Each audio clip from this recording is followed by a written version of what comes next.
Hogwarts, forbidden son of the Black and White Lord. This video is purely for entertainment and does not infringe on copyrights or laws. The rights to the novel and image belong to the original author. We do not claim ownership. Don't like waiting and want to listen to this fanfic in full now? Subscribe to our Patreon, where you'll find the best fanfics. Chapter 226, Remote Assistance. Mr. Wurtling, I'm very glad to receive your letter during the holidays.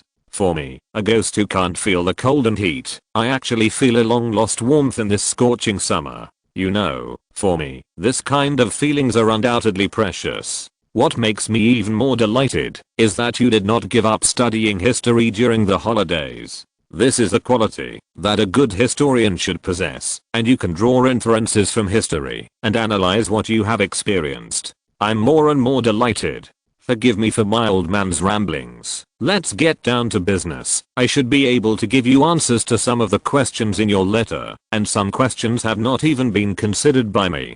I think this requires us to study together and learn from those ancient questions. Find the truth we want in the ambiguous parchment. First of all, it is about your patron saint. Although I don't know how to spell the patron saint, I still know a little bit about it. You mentioned in your letter that your patron has failed after colliding with another kind of emotional energy, which reminds me of a spell that Salazar studied in the past and studied the wonderful connection between Dementors and the Patronus charm. Finally, Salazar once tried to create a complete soul composed of positive and negative emotions, possessing 7 emotions and 6 desires, and no difference from human beings. This touches on the taboo of magic research. You must know that creating life has always been a field that is forbidden by wizards. Even the simplest soul is not allowed. Salazar's research was very in-depth back then, and he himself could not use the Patronus charm. So he found the most talented student in Slytherin that year.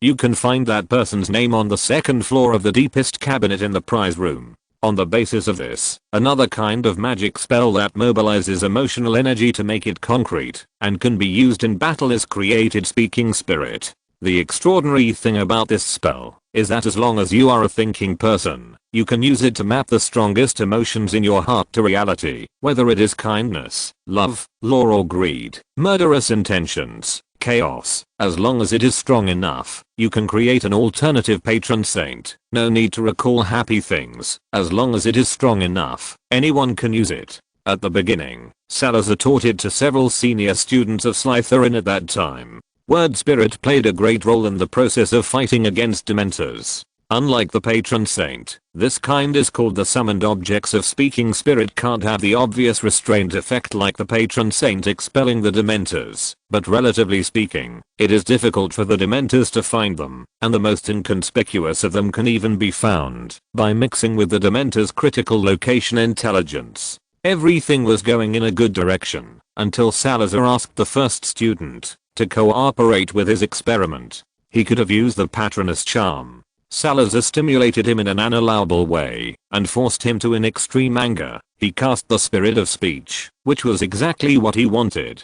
He explained the truth, dispelled the child's guard, and fused his spirit of speech with the patron saint. The experiment was undoubtedly a success, although in many subsequent reappearances, some students were irreversibly injured, but it was indeed a success. The child mastered an unusually powerful magic and was killed by the Dementors.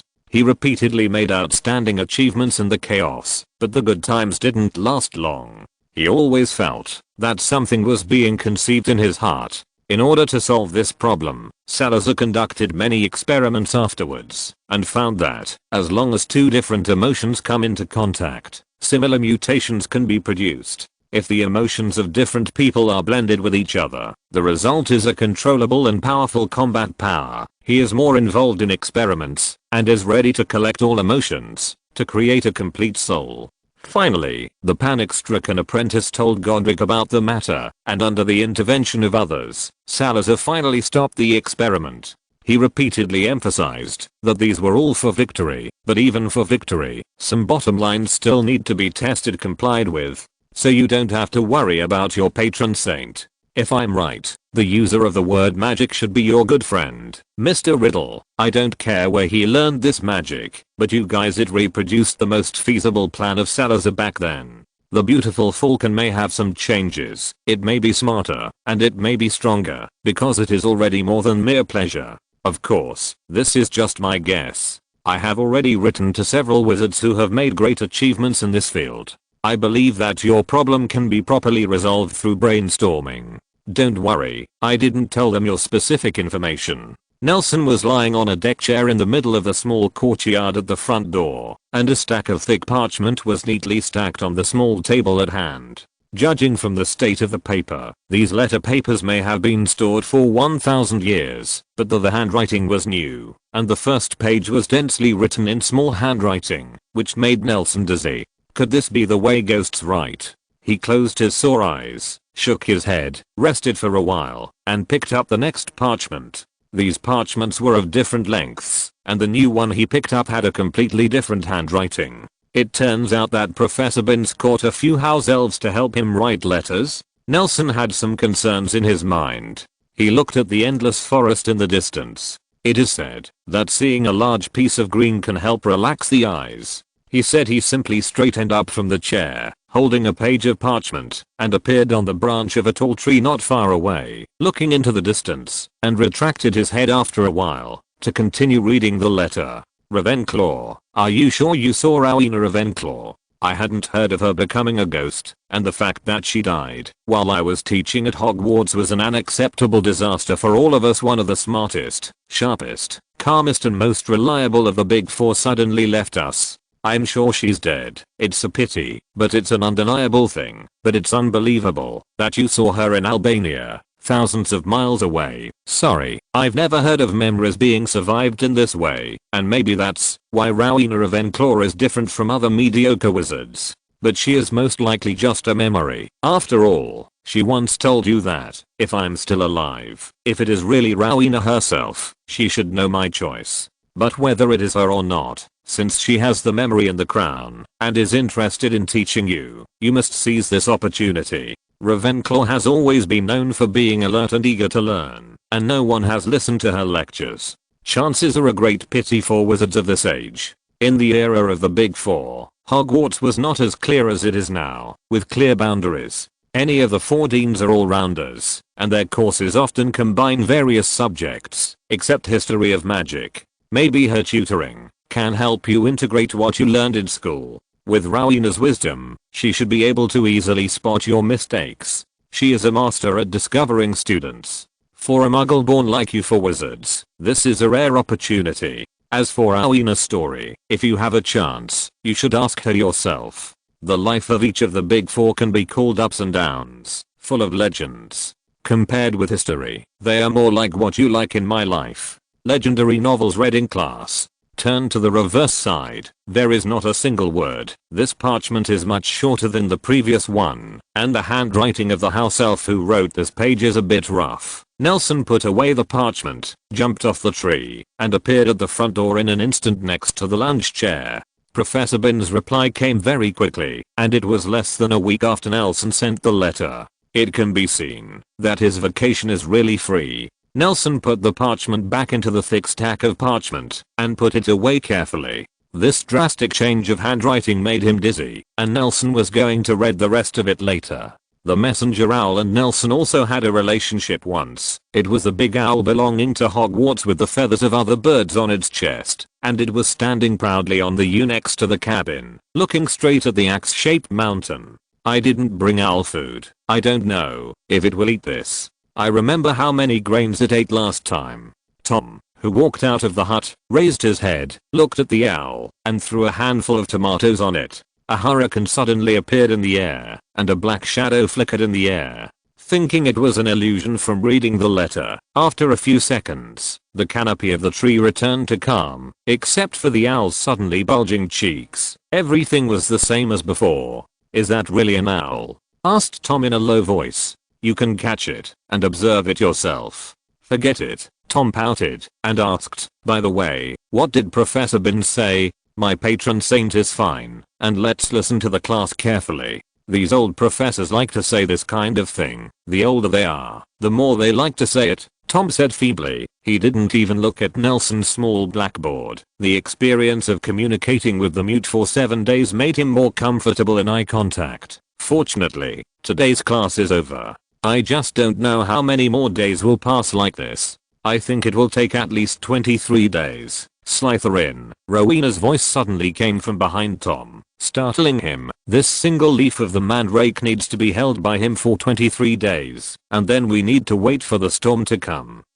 Ms. Ravenclaw, it pains me to think that I won't be able to listen to your teachings for another 23 days. It doesn't matter. The storm created by magic is useless to the practice of animagus. If you really like to listen to my lecture. Rowena showed a knowledgeable smile and said in a long voice, the summer vacation is still a long time away, haha. Nelson walked past the two holding a sign and went to recruit Ginny to observe the situation. In his pocket was the Dumbledore's help sent by Professor Binns with the letter. He had some expectations. Among the people who are still alive, Dumbledore should be the person with the highest attainment in transfiguration. With Dumbledore's help, Nagina's situation should be greatly improved. Thinking of this, Nelson couldn't help but quicken his pace. Watching Nelson disappear into the forest, Rowena looked up and saw the owl combing its feathers and sighed. Is this your child? What? Whispered Tom. What did you say, Ms. Ravenclaw? Nothing. Rowena turned back. This owl looks familiar. Is it the Hogwarts owl? Yes, I found it in the owl room. That's right. Its ancestors may also serve Hogwarts. After all, such a capable owl is rare. Na said that it once broke into the heavily guarded Nurmengard alone. Newmengard? What's that place? Rowena blinked curiously and sat next to Tom. I remember hearing the name from Nagina's memory, but I didn't elaborate. There is a stronghold of the most powerful dark wizard in history, a magical fortress guarded by countless loyal men. Tom began to tell the story of the Dark Lord Grindelwald in the tone of a grandma telling her granddaughter about ghosts. Nelson, wait for me. Nelson rushed to Nagini and opened the small wooden box that came with the letter. A familiar acorn tree was lying quietly inside. Then, Dumbledore's voice came from inside the nut. Nelson carefully placed the acorn on the ground away from Nagini and took a few steps back. A few seconds later, Dumbledore appeared at the place where the acorns were placed. He put down the suitcase he was carrying and turned his head away when he heard Nelson cough twice behind him. Nelson looked at the tall Dumbledore, blinked his dry eyes, and hesitated to speak. Professor, I remember that this seems to be specially designed for the obscure. I'm sorry I didn't tell the truth. In fact, I'm the only one who can solve the obscurity. If Jewel was really the obscurity, I would have come over at that time. Dumbledore saw the tall root system of the U at a glance. Nagini on the board immediately became nervous. Professor Binns told me everything you asked him to tell. This is the girl you mentioned, right? That's right. Nelson frowned and then stretched it out again. He didn't expect Dumbledore to come in person. The situation is urgent. Nelson, your thinking is good, but her injury is too serious. Dumbledore bent down and opened the zipper of the suitcase. You will help me, won't you? Chapter 227 The person he cares about most. Dumbledore opened the suitcase and spread it out on the ground. The huge suitcase was empty, except for a few pieces of white debris that looked like flakes of stone. He took out something that Nelson couldn't see and put it gently on the ground. Then, he drew out his wand and pointed at Nagini, who was coiled on the root of the tree and was convulsing constantly. A milky white light slowly flew out of the wand and climbed onto the most hideous wound on Nagini's body. He put away his wand. The milky white light diffused and extended as if possessing substance and soon climbed to Nagini's whole body, wrapping her like a protective film. Nagini's convulsions stopped, and Nelson didn't know what a snake's heartbeat was like, but he heard a soothing, human-like heartbeat reverberating powerfully through the cavern. The spell is healing wounds, Dumbledore explained after seeing Nelson's curious eyes. It's Miss Joy's improved emergency medical spell, and your friend should be similar. By the way, come closer. Nelson nodded and walked towards him around the area where Dumbledore put his things. He glanced several times on the way, but he still didn't see anything, not even the phantom of the light refracted by the glass. He couldn't help looking more glanced at Dumbledore. Dumbledore stretched out his hand and waited quietly. For a while, The whole cave was so quiet that only the sound of water dripping on the rock wall was left. The tree would not move, and neither would Nelson. Under the influence of Dumbledore's curse, Nagini fell into a deadly sleep.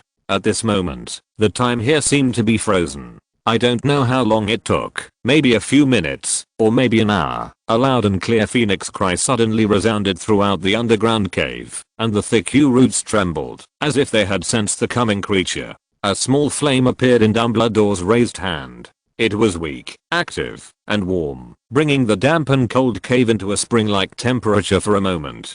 Immediately afterwards, the flame swelled suddenly, expanding outward like an explosion, instantly turning the surrounding stone walls red, and the next second, the sound of the phoenix's cry became clearer and clearer. In the hottest center of the flame, a beautiful and elegant the bird opened its arms and rushed out. She flapped her wings and sang, and a warm golden light rained down in the air, illuminating the dark underground, as if it were day. The phoenix has a slender body and wings and tail feathers that are too long compared to the body. This proportion may not be coordinated on any creature, only the noble phoenix is the only exception. She seemed to have stepped into reality from mythology in a gorgeous long dress. It was difficult for Nelson to distinguish between this bird, which he could only describe as beautiful, and the small, wrinkled, fledged chicken. Connecting with the animals, she stretched her wings and flew in the cave. The originally wide cavity now seemed cramped, and the only thing worthy of her was the sky. Fox, she will leave it to you. Dumbledore put down his hand, looked at the phoenix hovering above his head, and asked in a deep voice. Fox, who was flying happily, slowed down, lowered her head to look at Dumbledore, and uttered a short cry, which was regarded as a greeting. She tilted her head and glanced at Nelson behind Dumbledore. The extra movement suddenly appeared beside Nagini like a phantom. She put her head close to Nagini's body, let out a sigh-like cry, and stepped on a nearby branch. Let's go, Nelson. Dumbledore looked at Nelson with some expectation, blinked his eyes, and said, the problem of the soul needs to be solved in the world of the soul. To tell you the truth, I have never been to the Misty Illusion yet. Nelson nodded. Wisps of mist came from the hollows in all directions, and under Fox's curious gaze, he and Dumbledore disappeared into the mist. Fox looked at the fog in the cave, flapped his wings in disgust, and flew to Nagini. A few kilometers away, in Nelson's hut, Rowena, who was drinking tea with Tom and telling anecdotes about Slytherin, suddenly stopped talking and looked in the direction of the tree stump. What's the matter, Ms. Ravenclaw? Tom, who was a bit overheard, thought Rowena was choking on the pastry and asked with concern. It's nothing. Let's continue with the story of the duel between Salazar and Godric on the northern coast of Ireland. Rowena put down the teacup. Tom filled it up for her quickly. She picked up the teacup with satisfaction and took a sip, not caring about the temperature at all. Slytherin, when Salazar was your age, he was not as good as you. Is this the Misty Illusion? Dumbledore was very curious about everything that was white here, and stretched out his hand to the constantly surging air wall around him, grabbed a handful of misty fog into his palm, and rubbed it carefully. Yes, Professor. Nelson nodded. Will I come here after I die? Dumbledore was full of curiosity, and kept looking at the surrounding scenery. Is everyone coming from the same place? Or is it the same as the place where we live? There are different regions. I don't know, Professor. Are you okay? Dumbledore looked at Nelson, who had a big tongue, with some concern, and asked with concern, I thought you just bit your tongue. Why is your soul? I came in by myself. Nelson opened his mouth to reveal a green leaf inside, then closed his mouth and explained, sorry, I have something in my mouth. Mandrake. Dumbledore raised his eyebrows. That's right, Minerva told me that you want to practice animagus. Speaking of which, Albania is indeed a good place to practice animagus. Is there any difficulty? I haven't encountered it yet. Well, I don't think you'll have any problems. The two exchanged a few pleasantries, and Dumbledore, seeing that Nelson was really awkward in speaking, proposed to get down to business first. Let's go. Where is that girl? As soon as the words fell, Nelson suddenly stretched out his hand forward, and with a strong wave, the thick fog wall separated to the two sides, and the scene in front of Dumbledore turned rapidly. In the next second, the two were in the same place as the outside world, but changed cave of colors. The scenery in Misty Illusion is similar to the outside world, but it is different. These stretch scenery are more magnificent and absurd than the outside world. For Dumbledore, who came out of such a place, the root system in front of him is like a mythical world. The tree like pure white you had already shocked him so much, he sighed, but quickly recovered his mood, and looked solemnly at the thin figure sitting at the bottom of the roots with his knees hugged. Nagini was still wearing the long green dress that Rowena had woven for her, and the leaves on it were already withered and yellow. She curled up, her whole body trembling slightly, her hands wrapped around her knees, and she buried her face deeply in her arms. Dumbledore took a step forward and strode towards Nagini after Nelson. Snakes are very sensitive, but their footsteps did not disturb her at all. Nagini, Nelson approached and called softly, "Professor Dumbledore is here. He is the best transfiguration master in the world." Nagini's voice was extremely hoarse, with a trace of snake-like breath. "Why are you here?" Since she hasn't spoken like a human for a long time, Nagini's voice is a little weird. Of course, this may be because she has some accents. She greeted the two with a deep voice, but she never lifted her face from her knees. Dumbledore looked anxiously at the thin woman in front of him. Her bare arms were so thin that they were almost skinny, and the bones at her elbows were abnormally protruding. Her whole body showed an unhealthy gray and pale color. A well-informed person like him has never seen such a weak person, not to mention that this weakness is directly manifested in the soul. As he approached, Nagini trembled more violently, and Dumbledore actually felt the fear of himself from her body. He quickly bent down and half kneeled on the ground, trying to comfort her, but this action had the exact opposite effect. Nagini curled up further and further, almost hiding himself in the roots of the yew behind him. Dumbledore was at a loss for a moment. He wiped his pocket, but found that the wand was not on him. "Nelson, what should I do to cast a spell here?" He was a little anxious, and he couldn't really help Nagini without a wand. "Professor, use mine." Nelson handed Dumbledore his black walnut wand, but never took his eyes off Nagini. Dumbledore took the wand, didn't ask much, but immediately started to treat Nagini. He didn't have many spells about souls, and even fewer spells used to heal souls. These spells are also in his book, the result of careful searching in the museum and sharpening the gun in front of the battle. Just as Dumbledore cast the spell, Nelson's eyes were suddenly stabbed by a light from another direction. He looked in the direction of the light source. Over there, in the ground formed by the lost mist, there was a piece of green scale, a piece of scale that seemed to have been polished, shiny enough to reflect light. This scale was very similar a mirror. Mirror? Nelson was startled suddenly and looked at Nagini. This time, his eyes noticed a lot of things that he didn't see. The dark red dirt between his fingers, a few curly scales hidden under his body, and the long rattan skirt black stains on the.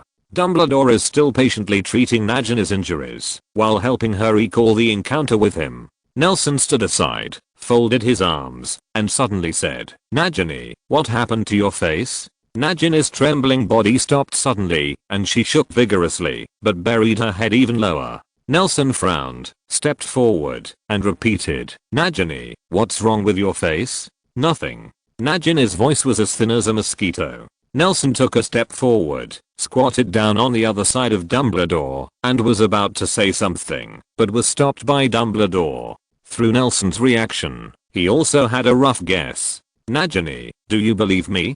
Dumbledore asked suddenly, "Do you believe that I'm the most shape-shifting person in the world?" Nagini didn't speak, but nodded with his shoulders clasped. "Do you have scales growing on your face?" "Snake scales." When Dumbledore asked this sentence, Nagini froze as if the electricity was cut off, and her breathing even stagnated, but Dumbledore Lido was still chasing after him and asked, "Are they the same scales as the snake outside?" "Professor," Nelson called softly. "Believe me, Nelson."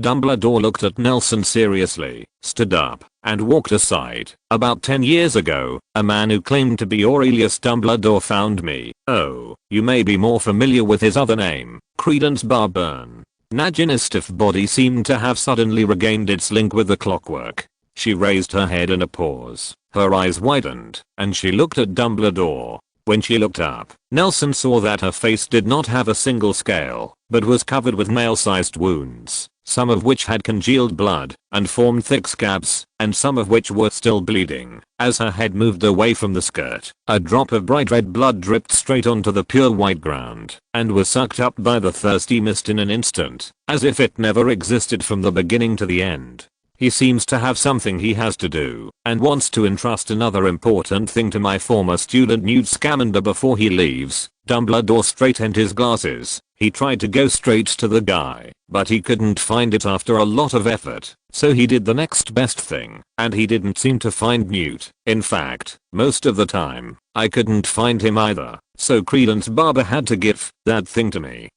By the way, do you wonder who he cares most about? Dumbledore looked at Nagini with a smile and took a few steps back. Nagini let out a weird whimper, and his eyes were full of complicated emotions. At first glance, Nelson thought it was fear, but soon, he realized that it might be more complicated emotions. Dumbledore didn't say much, and continued to talk about the thing Credence wanted to leave to Newt. Aurelius thought of a stupid way to delay your blood curse. Dumbledore stepped back with standard steps, and after taking a few more steps, he finally stopped, bent down, and put his hands on the white ground. He found a treasure, a perfect treasure, that should only appear in myths and legends. Dumbledore raised his eyebrows, pretending to be closed. In reality, it can make people invisible. Without a trace will stay in the soul world, according to him, that can deceive the monsters parasitizing in other people's souls. In my opinion, this is just a temporary solution, but not the root cause. But in this case, this treasure can play its intended role. Unexpected effect. It can help you fool your body. Nelson looked at Dumbledore, who had crouched on the ground with a strange expression. Huh. Dumbledore suddenly changed his tone. I remember I put it here. Why can't I touch it? Chapter 228 Invisibility Cloak. Dumbledore noticed from the corner of his eye that Nelson suddenly disappeared behind him. After a little thought, he understood what had just happened. He tried to find some topics to chat with Nagini to ease the somewhat stiff atmosphere at the scene. There was a little problem, I think. Maybe it didn't follow us into the realm of the soul. Dumbledore smiled. The embarrassment on his face was palpable. Nelson should go get it. I hope he can turn up. Mr. Dumbledore, Nagini asked timidly, is he alright? No problem, you have to trust him. Dumbledore nodded and said, I remember that he paid great attention to protecting his eyes. When he met him in the library, his eyes were kept at a fairly safe distance from the book. Distance. Before he gets it back, let me heal the wound on your face. Dumbledore stood up, patted the dirt on the hem of his clothes, shook his head, and walked towards Nagini. You should have told him about these scales earlier, Dumbledore comforted. In fact, there is no need to worry about it. For you now, growing some scales is not a bad thing. It at least represents your body, acknowledging that your soul, and body are interrelated to some extent. Thank you. Nagini nodded lightly. Dumbledore held Nelson's wand, and with a light wave, her face became as smooth and healthy as when it was not injured. But she did not give herself the face was too concerned, and he asked, Mr. Dumbledore, what I want to ask is, Credence. Credence? Dumbledore raised an eyebrow and recalled. He put down his things that day, left some words that I needed to pass on to Newt, and left, looking very healthy. Does he have nothing to tell me? Nagini's expression was a little frustrated. He stayed for less than 5 minutes, at least 4 minutes of which was talking about you. Dumbledore raised the other eyebrow, showing a stretched smile. Isn't that enough? Nagini hugged his knee again and whispered, didn't he leave me any words? Nagini, Dumbledore asked, holding her by the shoulders. Isn't that a good thing? I still remember the way he came to me that day, dusty and agitated. But when it comes to you, I know all too well the emotion in his eyes. But Nagini popped a few words, and then she lost her voice. Her eyes became blurred, and the blue-black blood vessels became more and more obvious under the skin. Dumbledore was a little worried, but he quickly controlled his expression. He clapped his hands, and Nagini, who was a little dazed, came back to his senses. He must have a lot to say to you, but is it convenient to tell me this kind of thing? We don't actually know each other well, but he will talk to you for a while. You can't find Newt at all. I think you'd rather let him say what he wants to say in person. But, nothing but, Nagini, Dumbledore stood up and said seriously, if he really left something to say, I would worry about him even more. What is the difference between that and last words? Since he left still remembering your blood curse, which proves that he still wants to come back and spend his life happily with you as to healthy and normal people. Spend your life, live your life happily. Nagini chewed on the words in Dumbledore's words over and over again, which made him a little worried. Did he read it wrong? After all, he and the two of them are actually not very familiar, in case Credence and this girl are not in this relationship. He shook his head, afraid that there might be something wrong with him.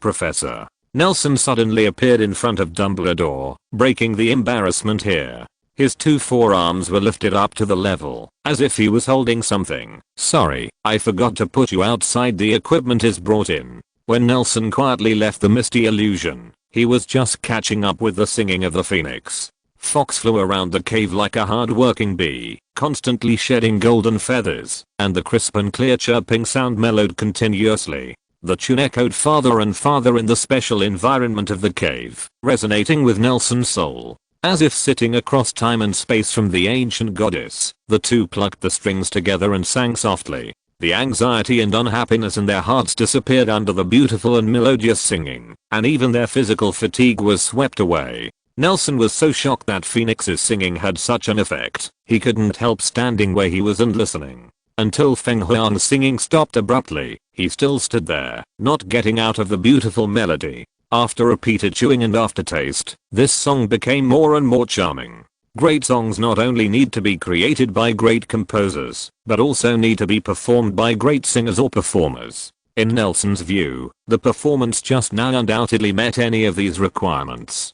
He even felt lucky that Dumbledore left something behind. If you don't come out, you may not be lucky enough to hear this song. Fox screamed, interrupting Nelson's reverie. He raised his head and saw the golden red phoenix stopping in front of him, pointing its claws at Nagini coiled on the root of the tree, looking at the posture and wishing he could slap himself. He immediately realized that he had something to do when he came out, so he hurriedly searched carefully on the flat ground where Dumbledore had just put down his things. Soon, Nelson touched something as cold as the ground. It seemed to be a piece of clothing. It was as smooth as a metal object, and it seemed that it would slip from his hand at any time. Nelson even turned on the light source to try to see the reflection of it light, but always in vain. Nelson had no sense of what he was holding, other than the touch. It turned out to be the invisibility cloak. Hasn't it been passed down from generation to generation in the Ignitus family?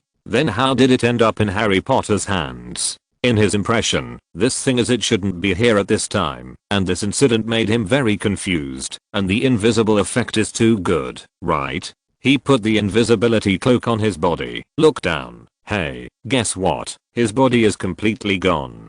Business is important. Business is important. Nelson shook his head, took off the invisibility cloak, and walked into the white mist with the invisibility cloak under Fox's eyes like a fool. Nelson, you found it. Dumbledore stretched out his hand to face Nelson, who also stretched out his hand, and the two seemed to be performing an intangible performance with confusing themes. It's right there, Professor. Nelson handed the invisibility cloak to Dumbledore carefully, lest it fall off. That place is easy to remember. Dumbledore gently felt the transparent cloak with his fingers, found the shoulders and waist of the invisibility cloak with great effort, and carried it towards Nagini, feeling relieved. With it, everything will be easy too much. While he was walking, the transparent cloak suddenly changed. Although the space in this blurred illusion is shaped to look like the outside world, there are still small wisps of lost fog floating in the air. When the invisibility cloak in Dumbledore's hand really came into contact with the lost fog, the silver luster suddenly flickered. Nelson rubbed his eyes, thinking that he had seen hallucinations. Although the invisibility cloak in contact with the mist still couldn't see the shape, it showed the outline of its clothing, a blank clothing outlined by the silver border that was infinitely close to white. If it's in a painting, it's silver line art on a transparent layer. Oh. Dumbledore picked up the invisibility cloak with great interest and looked at it, but it immediately became undetectable after leaving the mist. He was amazed. Don't worry about finding it in the future. Is it because the invisibility principle of the invisibility cloak is to simulate the scene behind, but the lost fog, that does not belong to the material world, cannot be simulated by it? Nelson thought, watching Dumbledore apply the invisibility cloak to Nagini. Is this effect good or not? Nelson was a little surprised, and even talked a little more. It looks like an emperor's new clothes, not an invisibility cloak. I didn't expect that either. Dumbledore was also very surprised. I think the effect is good, except that there is no invisibility. The moment he applied the invisibility cloak to Nagini, the ferocious blue and black veins on her face calmed down, and her breathing also became steady, but the invisible characteristics of the invisibility cloak were not brought into play at all. Ginny was still sitting there, completely invisible. Strange, it can be invisible outside. Dumbledore held his chin. I tried it. It's really an invisibility cloak. Indeed. Nelson nodded. Dumbledore glanced at him and let out a chuckle. But she is indeed invisible in a sense, Dumbledore said, examining Nagini. I just tried the magic that Hogwarts uses to find ghosts, and I can't feel her at all, even if she is now right in front of me, and he pointed to the fog wall not far away, and Nelson approached and looked at it. These walls condensed by lost fog should be thirsting for memory and soul all the time, which is why he arranged Nagini in the middle. However, it is indifferent to the weak soul not far away, and it is waving its twisted and thin arms at any time on weekdays. It doesn't seem to see Nagini. So she is indeed invisible. Dumbledore pondered for a moment. Maybe that's why Credence specially found it, to hide her body in the material world and hide her soul in the spiritual world. Like, it's amazing. He repeated, breaking off. It's amazing. Can hiding the soul really make Nagini recover faster?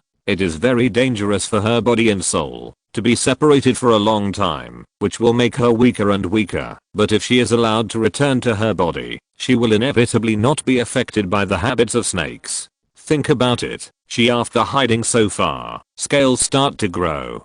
Dumbledore explained. Both options have disadvantages, but if the body can be tricked by the invisibility cloak, the soul can stay in the body for a long time without being affected, so that she can face the full moon night more than 20 days later in a healthier way.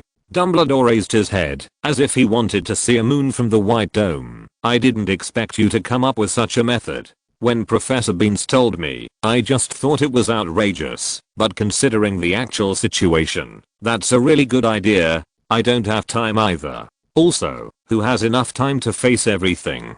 Dumbledore smiled and squatted down to look at Nagini's face. After hearing the news about Credence, she had fallen into a long silence, as if she had fallen asleep. He looked into Nagini's eyes and said softly, you are too poisoned by the blood curse. This may be the only chance to solve it. I have nothing to ask you or encourage you, but I still hope you can understood. Credence still has something to tell you in person. Really? Nagini's voice was filled with disbelief. I've seen too many boys and girls at Hogwarts suffering from acne or other adolescent skin problems. Miss Joy can cure them in less than a second. Dumbledore waved his wand. A smooth scale flew from a distance, and it was the scale that Nelson found, because of the reflection.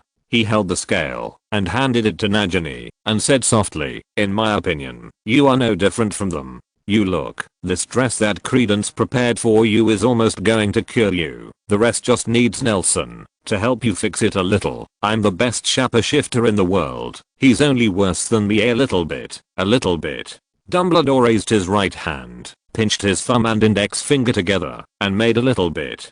Nagini held the scale and stared at himself in the mirror like a mirror. Except for the color filter that comes with this special mirror, the person in the mirror is no different from a normal woman. Even looks better than most people. For so many years, Nagini, who lived in the sewers of London, wanted to see this scene the most, but when she really saw the hope, her reaction was not as strong as she imagined. She held the scales in her palm and said softly, Nelson is the greatest shapper shifter in the world. Dumbledore froze for a moment, grinned, and laughed heartily. That's right, he is the most powerful shapper shifter in the world. He turned his head and threw a small bottle at Nelson. Most powerful shapper shifter, I have prepared some dew for you, so you don't have to collect it yourself. Thank you. Nelson caught the vial, and when he raised his head again, Dumbledore had already disappeared in the warm firelight with a phoenix cry. Chapter 229. It's almost like slipping away from the nose of death. Nelson succinctly told Tom what had just happened, while Tom sat quietly and listened, staring at Nelson's mouth with ecstasy, and he even forgot the little tomatoes at hand. Nelson sat down contentedly on the back of the rocking chair after telling what had happened. So, Tom pondered for a moment, then spoke solemnly. "What's wrong?" Nelson looked at Tom's solemn expression, wondering if something had gone wrong in his plan. So, Tom stared at Nelson's mouth, and it took a long time before he said the next sentence. "You can still talk." Disarm.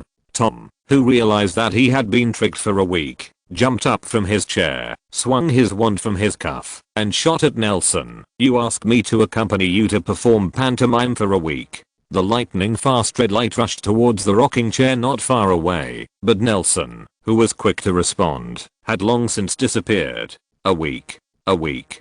Tom waved his wand, and Nelson's rocking chair was blown to pieces. "I mainly do it for safety, to prevent the mandrake leaves from falling out when I speak." Nelson's words of defense came from behind Tom. "I should have thought about it earlier. You usually talk a lot when you eat." Tom flipped his wrist, reversed his wand and shot behind him. A chain bound the silver ball that made noise behind him firmly. The chain was black as a hole. It is green, but it is colorful when you look closely. It is actually composed of small snakes with their tails buckled together. It is hard to believe how strong it is, but from the tightly locked as can be seen from the silver ball, its toughness seems to be not bad. I swallow it before I speak. This is basic table manners. The small ball that looks like a trumpet has not lost its function, because it is locked, and it is still chattering Nelson's voice, as if to fill in what you haven't said in the past few days. And Tom, don't you think not talking is actually a good thing? What's the matter? Tom stood where he was, moving his hands secretly in the sleeves of his robes. Professor Sykes once said, the silver ball bound by the snake chain suddenly shrunk, fell out of the gap in the chain, fell to the ground and disappeared, and Nelson's voice came from another direction behind Tom. It came again. Alfred would be considered a handsome man if he didn't have a long mouth. "Are you Alfred?" Tom asked back. Don't say that cocky." "Nah," said Tom suddenly nervously. "For a snack, your leaves almost fell out." "Huh." Nelson's voice faltered suddenly, and there was a rustling of leaves in the bushes to Tom's left. "Snake net lock line." Tom's long prepared spell shot out suddenly, and a green light shot straight towards the bushes, cutting out a large hole with neat edges in the bushes and trees it passed by. The living figure was lying on the ground, wriggling like a caterpillar. Tom shook his head contentedly, shook his hair, and walked towards the direction where the spell was shot. "I got it." Seeing Tom through the big hole cleared by the spell, he saw the man lying on the ground struggling to reach the wand with his fingers locked behind him. He immediately squeezed out a parselton through his teeth, and the little snake that received the order fell out of the snake net, swam to the wand, picked it up, and handed it to Tom's hand. "Don't move around. Nah, these are real snakes on you. I can't guarantee that they won't get into your collar." Tom approached the writhing humanoid creature, turned him over, and pulled the snake chain off his face, revealing Nelson's helpless face. To prevent Nelson from accidentally spitting out the mandrake leaves, Tom stuck hard-sealed Nelson's mouth with a piece of fine snacker skin. Nelson immediately fell silent. In fact, he couldn't move anywhere, except his expressive face and neck. Tom helped Nelson up, poked his face with Nelson's wand, and said with a smile, "It's a wonderful feeling to be caught with your favorite things, isn't it?" Nelson shook his head hard. "You mean you don't like using the net?" Tom raised his eyebrows, and seeing Nelson nod again, he laughed. "Are your nods and head shakes Albanian or British?" "British," Tom said self-consciously, and tapped the snake head on Nelson's chest with his wand. In an instant, the snake net that restrained him broke, and the little snake's connected end to end almost simultaneously loosened their grip. Mouth. Nelson only felt itching all over his body, and the next second he felt relieved. The little snakes crawled off his body, swam into the jungle and disappeared. "Actually, it's good for you not to talk." Tom put the wand back into Nelson's hand. "At least my ability to read eyes has improved a lot. When I was young, I always felt that I could see through the hearts of every child in the orphanage. What do you think? These days I feel that this ability of mine has returned. Congratulations. Isn't it a bit late to take out the blackboard now?" Tom suddenly saw a blackboard out of the corner of his eye, and he suddenly felt dumbfounded, and said, "What's there to congratulate? This looks like legilimency. No, this is legilimency. This kind of name is not good.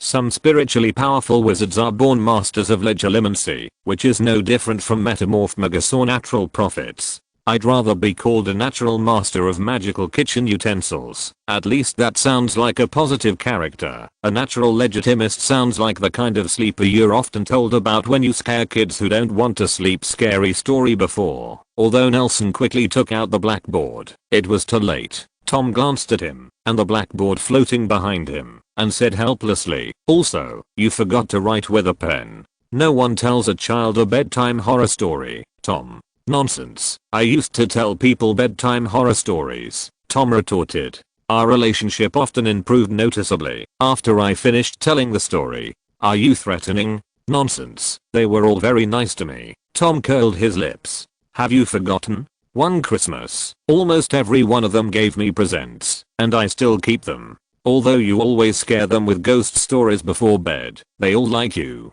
Nelson smiled as if his eyes could speak.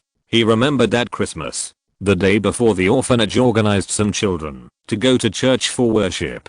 They were targeted by the most common gangsters in the famine years. Tom was in that period. Sometimes there are two big things that he can't get used to. One is he can't get used to the little guy, and the other is he can't get used to the people who bully the little guy. For the latter, he can't get used to it even more. So until now, there is a legend circulating in the orphanage, a legend about a martial arts elder brother who once fell here. I said, "Aren't you tired of holding up a blackboard?" Tom probably disliked this blackboard that he had fooled himself for a week. Nelson pointed to his mouth and shook his head. "Okay, I forgot about the snakeskin. It's nice to be young." In the depths of the forest, Rowena wearing a black dress stood on a branch of a tall tree, leaning on the thick trunk, and looking at two small figures, one gold and one black, who were walking towards a mushroom-shaped hut in the distance. This scene seemed to bring her back to her childhood, when her mother sat on the bed, and recited to herself those fairy tales that were grotesque, and had a sweet ending. She also did this before, but she didn't know whether it was because her storytelling skills were too low or Helena didn't like listening to stories by nature. But the relationship between her and her daughter finally went to a freezing point that backfired. The proud self did not reflect on whether he had done something wrong until his daughter ran away, and the crown that Helena stole was lost in this forest, but gave himself an unusual new life 1,000 years later. In fact, with her wisdom, in the 2 days after rebirth, she had already considered no less than 100 reasons for the cracks in the mother-daughter relationship and proposed no less than 200 solutions. But which thing is completely satisfactory? Rowena fiddled with the slightly curly black hair hanging on her chest. "I heard that she made a ghost in Ravenclaw, and that's stupid, and together with Barrow in a daze. Now even Hogwarts doesn't want to go back. The black one is too similar to Salazar, but the gold one is a bit different from Godric's. It doesn't have that taste, but it's not too much to make do with. If there's another braided one, I'll like it, if it's okay, hahaha. And a girl who can cook well." She stroked the tree trunk beside her and sighed again. "It's nice to be young." The tree trunk shook, as if telling her that you are still young. "Forget it. Let's take a look at those two big babies first." Rowena clapped his hands, and a large net bag made of vines fell from the tree crown above his head, was dragged by a thick vine, and hung in the air. Two young men were entangled in the narrow space inside the net bag in a strange posture. One of them hugged the other's shoulders, their mouths stuck to his neck, and 4 sharp fangs ruthlessly pierced into the other's red eyes. Sharp fangs and pale skin spoke of who he was, a vampire. And the man who was mortally wounded and bleeding non-stop also wrapped his arms around the vampire, and the sharp nails on his 10 fingers pierced into the latter's body fiercely. One of his eyes was only closed, with shriveled eyelids, as if the inside the eyeball was hit hard, and the two gave up all the weapons from civilized society, and just entangled each other with their claws and teeth, neither letting go of the other. "Hey, you two, what are you doing in the woods?" The two people in the net bag eased their posture slightly, but they were still entangled together, without even looking at Rowena. She skillfully manipulated the vines to bind the two of them tightly, and then separated them easily. It could be seen that she was already very familiar with this movement. Vampire, you go first. Rowena pointed to the vampire who was hanging in the sunlight. Troker glared at her angrily. His eyes were filled with the resentment of a person returning home who was inexplicably attacked at the door of his house and was inexplicably arrested. Adhering to the principle of non-violent non-cooperation, he turned his head again and stared fiercely at her, looking across from Borgenbach. Tell me, kid. Rowena raised his chin at Borgenbach again. My name is Borgenbach. Have you nothing else to say? Rowena waited for a while, but did not get a response. The two people bound by the rattan perfectly reached a static balance in the dynamic world. Okay, she curled her lips and clapped her hands again. The rattan on the net bag dragged the two of them into the canopy of the tree again. I'll come see you tomorrow. Speaking of which, Dumbledore also prepared dew for me. It seems that McGonagall told him a lot. On the way to the cabin, the blackboard suddenly flew in front of Tom. Dew?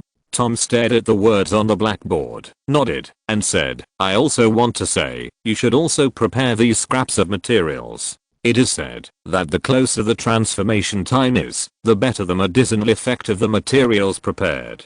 This is a folk remedy. You might as well believe in the old lady who sells amulets at the gate of Nocturne Alley. I don't know if she has found the Bella Swan you mentioned. Actually, I have already set up a lot of dew collecting devices in the forest. Most of them will not be disturbed by sunlight and humans, but with Dumbledore's dew, I think I should be able to take them back. You'd better keep it. Tom curled his lips. Just use the dew you collected yourself. Others, even Dumbledore. TSK. Tom smacked his lips and shook his head. Nelson nodded, reached into his pocket, and took out a crystal bottle filled with clear liquid. The bottle is not bad. Tom took the crystal bottle from Nelson and commented, it looks quite valuable. Boom. A muffled sound suddenly came from the bottle in his hand, and the crystal bottle instantly shattered, and the liquid in the bottle spilled on his hand. Tom shook his hand, looking at his hand with surprise on his face, feeling unreal about the strength of his grip. Immediately afterwards, the transparent liquid in the hand suddenly flowed by itself, attracting the water droplets that had fallen to the ground and absorbed by the soil and condensed into a water ball. After collecting the scattered water droplets, it slowly elongated like a noodle and gradually became black. A few seconds later, a straight wand appeared in front of Tom. It was suspended, and it wrote golden circles in the air by itself. It's a good spot in the tree stump above the cave, and there's a little hole next to the jewelry that looks like a Ravenclaw diadem, and the dew in it is very good. Of course, for such a large forest, the dew can be obtained. There will definitely be no shortage of places. If you're listening to this novel on a channel other than Fanfic World, it means they downloaded and uploaded it without effort. We cordially invite you to visit our channel, Mundo Fanfic Novelos. There you'll find the original version of this story and you can explore many other novels of various genres. We're waiting for you to immerse yourself in a world of incredible novels. Chapter 230 Metamorphosis. The moonlight is beautiful tonight.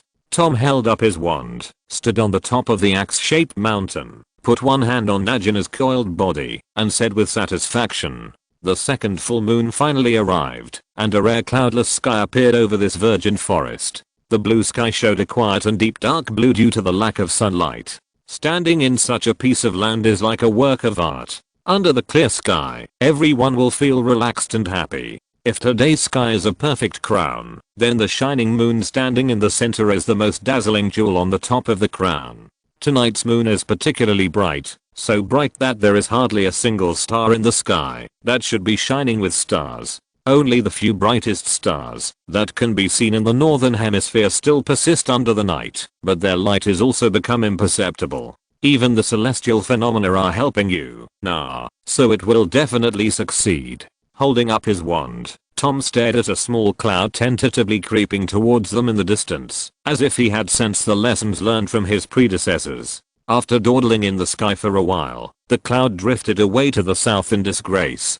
Tom nodded with satisfaction. This is a cloud that knows the times, and it saved his life. Nelson was half kneeling aside, with a gleaming silver carpet under his feet, and a row of small crystal medicine bottles of various shapes neatly placed in front of him. In his hand, in an ancient silver cup, there was a clear spring, the dew is showing ripples full of moonlight. Tom, I think you have grasped the essence of prophecy. Nelson stretched out his hand in front of him, opened his mouth, and a piece of emerald green, as if it had just been picked from a tree, slowly flew out of his mouth. Holding the leaf in his palm, Nelson carefully transferred it to an empty room. In a crystal bottle, carefully screw on the cap. Help me get that funnel here. Tom patrolled the sky like a competent security guard, handing him a silver funnel. Thank you. Nelson took the funnel and picked up a crystal bottle in front of him. After a while, Tom turned his head and saw Nelson lifted his head from the funnel, holding a vial full of unknown liquid in his hand, and photographed it with his wand. That leaf, which bottle of unknown liquid was it stuffed into? Hey, what is that? Tom curled his lips and said in disgust, it can't be spittle, can it? Good eyesight. Nelson wiped his mouth and pulled a hair from his forehead. After thinking for a while, he threw that hair aside and then pulled another hair from the unyielding lock of hair on the top of his head and threw it into the inner crystal bottle. Well, I don't want to learn animagus. Tom shrugged and continued to observe the sky. You can go to a place where no one is around to learn secretly, and I can turn my back on it. Nelson picked up a silver teaspoon with a serious face, scooped a spoonful of dew from the silver cup at hand, and added it to the crystal bottle. He picked up the crystal bottle, held it up in front of him, looked at the situation in the moonlight, and sighed. The potion is really amazing. The bottle is obviously full, but so many things can be added to it. Is this a potion? Tom turned his head and said, you call this kind of stuff that is poured with water and seasonings a potion? Be careful that Professor Sloan persuaded you to leave. Fortunately, it's pretty much the same for me anyway. Nelson shrugged his shoulders, took out a small silver ball from his pocket, and tapped on it lightly. Two crystal clear ice cubes fell out, and in the middle of the ice cube, two dark cocoons sealed in the center. He turned the silver teaspoon in his hand into a small pickaxe and tapped on one of the ice cubes. A slit was neatly split in the middle of the ice cube, and he hammered down again, turning into an else and picked out the pupa from the crystal clear ice. As the temperature rose, the obsidian-like chrysalis of the moth had become alive, with a heartbeat-like rhythm coming from his palm. Nelson stuffed the chrysalis of the grimacing hawk moth into the crystal bottle, sealed it with a cork, stood up, and placed it on the silver shelf that had been prepared beside Tom, where the moonlight was the most abundant in the entire forest. Okay. Tom turned his head, looked at the extra crystal bottle on the silver shelf like a balance, and patted Najin's head lightly. The giant snake's mouth opened slightly. Hawk, let me do it. Tom waved his wand, and a single leaf of mandrake flew out of Najin's mouth. Compared with Nelson's, the veins of this leaf showed a special black. He imitated Nelson's procedure just now, and quickly put the stoppered crystal bottle on the other side of the silver shelf, and said casually, I don't know if Najin's saliva is poisonous. I think there should be, but there should be no snakes that will be poisoned by their own poison.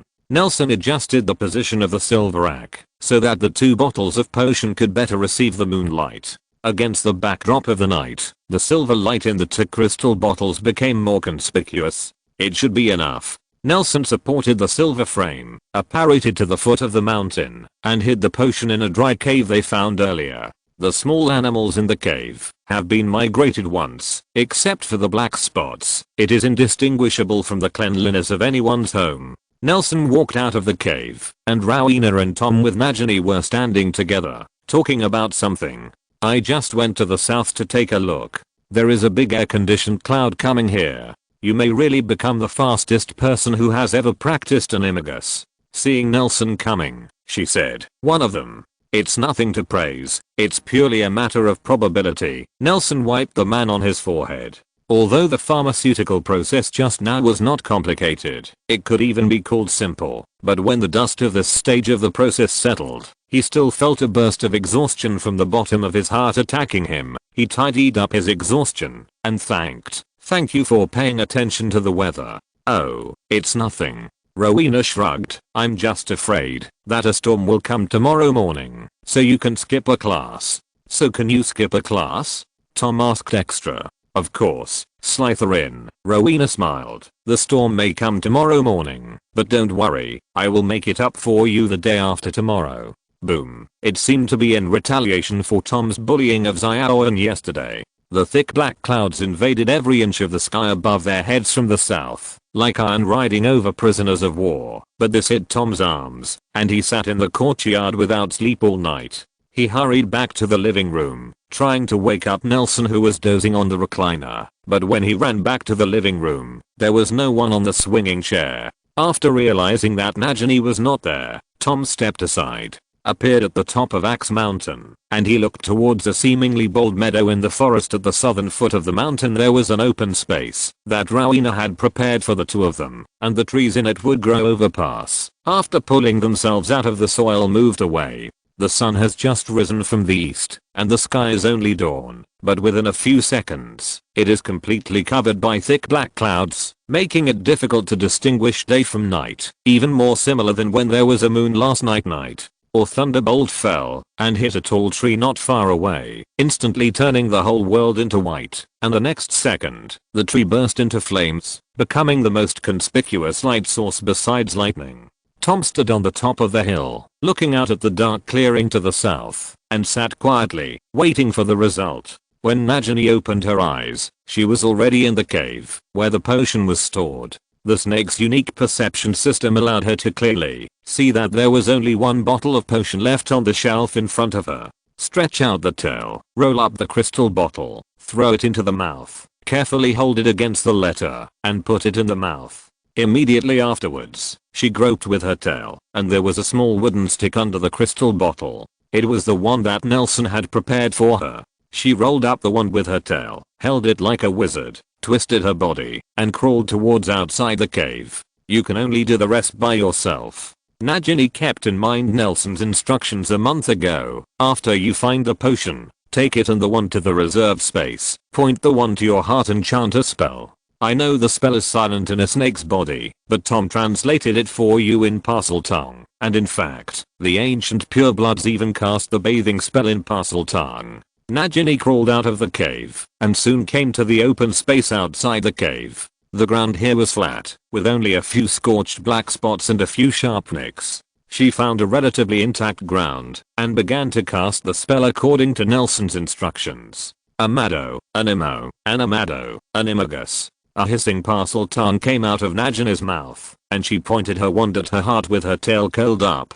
Boom! A thick white lightning hit the ground directly, like a big tree growing downward from the sky, and was attracted by the high mountain behind Nagini on the way. It slammed into the axe handle, and the whole mountain dyed lightning white. Even snakes with poor eyesight can see clearly in the dark. Nagini turned his head, his eyes revealed determination. His upper and lower jaws tightened forcefully, and the crystal bottle in his mouth shattered instantly. Immediately, sharp crystal fragments scratched her oral mucosa, but this pain was nothing to Nagini, compared to the humiliation of being a snake in the sewer for many years with spider mice, compared to the pain from before birth. The despair of her soul being eaten by parasitic monsters, any physical pain, including the phantom limb pain that haunted her all the time, seemed insignificant. Nagini's eyes were full of hot tears, and the potion and blood in the crystal bottle slid into the body together with the debris of the crystal bottle. Suddenly, Nagini froze as if frozen, her tail no longer limp, and the wand Nelson had prepared for her slipped from it and plunged into the ground. Fortunately, it has completed its mission, and then it is up to Nagini himself. Nagini only felt a needle-like sharp pain attacking her. It was not just a needle pricking herself, but countless hard and thick steel needles pinching her body from both inside and outside. She only felt her body, every muscle, every inch of skin, every nerve and every bone is stirred by steel needles. The bones and flesh are squeezed and deformed, and the blood in the body is almost breaking through the skin and bursting under the increasing pressure squirting out. Nagini endured the pain and wanted to regain control of her body, but the attempt failed.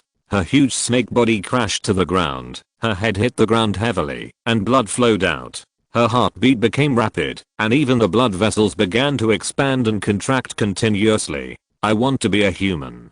Nagini moaned weakly, only a helpless hiss came out of her mouth. She almost couldn't control her tongue, and the slender letter slipped from her long mouth, hanging on the lips. Be sure, Nagini. Nelson and Tom's instructions echoed in her ears again. When magic is hard to give us advice, we can only believe in things that are more magical than magic. I want to be a human. Nagini begged, but she didn't know who she was begging for. Maybe it was the potion she had just swallowed. Maybe it was the blood curse that tortured her all her life. Or maybe it was her difficulty. Resist fate. On the top of the mountain, Tom, who had just blocked the lightning strike, ignored the curly hair caused by the lightning strike. After applying the magic of night vision, he looked anxiously at the scene below the mountain. I want to be human, Nagini said in an answering tone, but no one knew what the question was.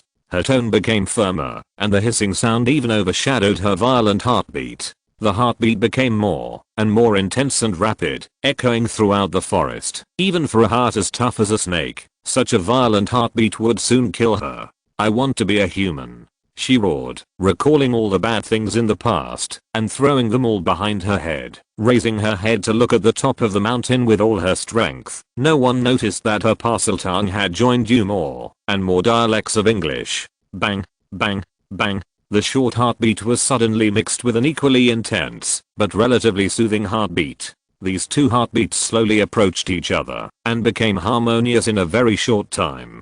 Nagini felt stuffy all over her body, and sweat flowed down her forehead uncontrollably, wet her hair. She raised her hand and stroked her drenched black hair, soaked in sweat. What? Hands? A cold, familiar and unfamiliar female voice came from her mouth. She raised her arms and looked at the five-fingered hand in front of her eyes and the black leather coat dotted with scales above the elbow, her tone full of disbelief. Tom looked anxiously at the suddenly silent little figure.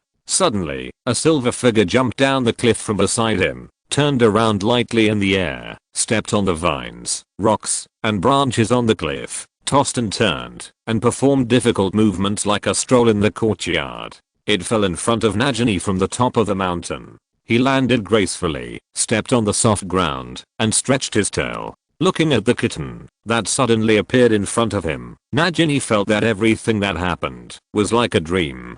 Happy Children's Day. Chapter 233 is stuck at 2333. Really 2333. Chapter 231 The Cat and the Snake.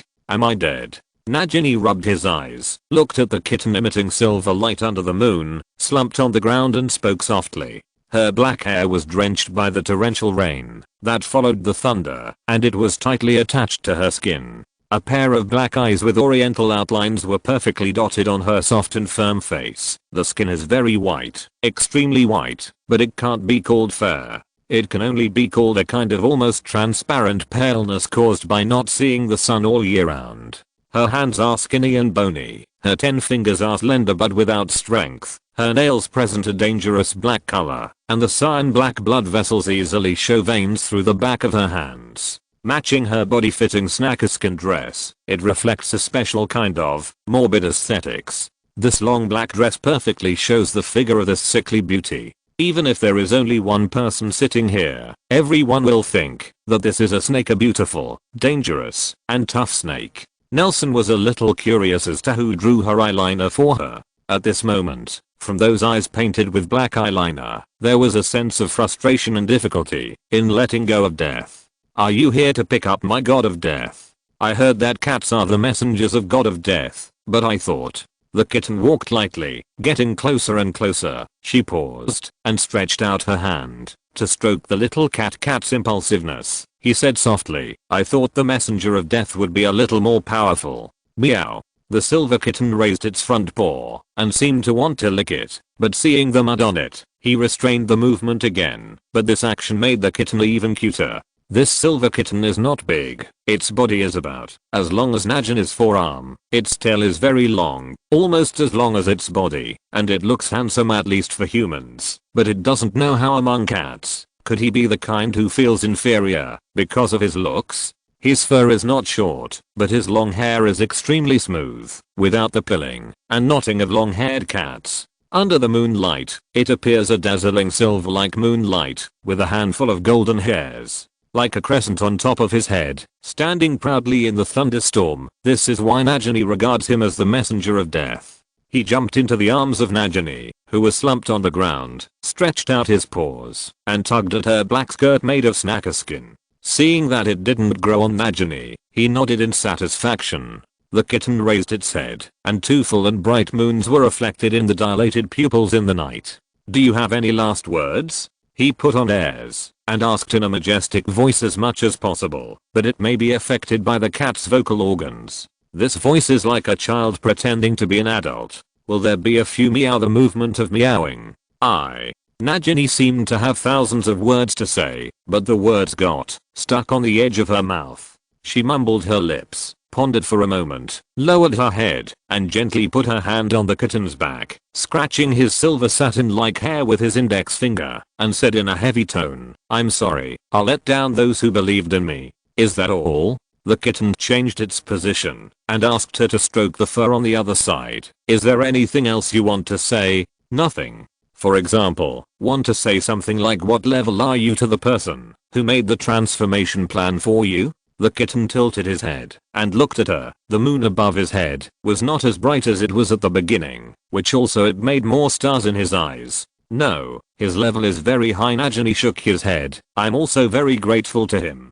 Since his level is very high." The kitten jumped out of her arms, walked across to her, looked up at her, and said, "Then why do you think you are dead?" "What?" Nagini didn't react, rubbed his cheeks, and asked with a confused expression. "Get up, Nagini, you are not dead." The kitten no longer spoke in that majestic voice, but with a touch of intimacy and playfulness. Nagini recognized that it was Nelson's voice. Nelson? Nelson, who had turned into a kitten, nodded without speaking. His movements were a little faster than Nagini's. After bringing Nagini into the cave, he went outside alone and swallowed the potion. Nelson also experienced a transformation that could not be described as beautiful. The traces were caused by him. In the process of learning transfiguration, Nelson has been maintaining correspondence with Minerva McGonagall. Under the continuous influence of her brainwashing offensive, Nelson gradually believes that cats are the most flexible, intelligent, and beautiful cats in the world. In addition, he likes cats more, so he actually guessed very early that his anumagus result might be a cat. To be honest, I also thought that I could become a mighty beast, a fiercer feline, Nelson said, squinting at Nagini. "I didn't expect this cat to be so small, but cute. It's really cute." "Do you know what kind of cat you have become?" Nagini asked curiously. "I want to sue you for racism." Nelson shook his head and shook his body quickly, shaking out the moisture absorbed by the hair. The whole cat looked like a fluffy ball of hair. He shook again. Fluffy hair had quickly changed back to the state of being close to the body. "I don't know. I'm actually not very familiar with the types of cats." She raised her front paw, waved it lightly, and the magic wand that Nagini dropped on the ground flew back into her hand with a swish, and then jumped up with a stride and landed on Nagini's shoulder. Using the paw grabbed Nagini's rain-soaked clothes and let out a dissatisfied meow. "What happened?" "Although you may prefer the feeling of dampness and coldness, I think I still need to dry your clothes." Nelson stood firm on Nagini's shoulder and waved his paw again. Nagini only felt a burst of warmth, wrapped herself, and soon, her hair and clothes were blown dry. "I'm going to accuse you of racism," Nagini joked with Nelson, albeit frail. "Of course I like to wear dry clothes." "That's good. Let's go back to the hut." Nelson poked Nagini's cheek with his beard, pointed to the direction of the hut for her, and said with a smile in her ear, "Welcome back, Nagini. How does it feel to be human again?"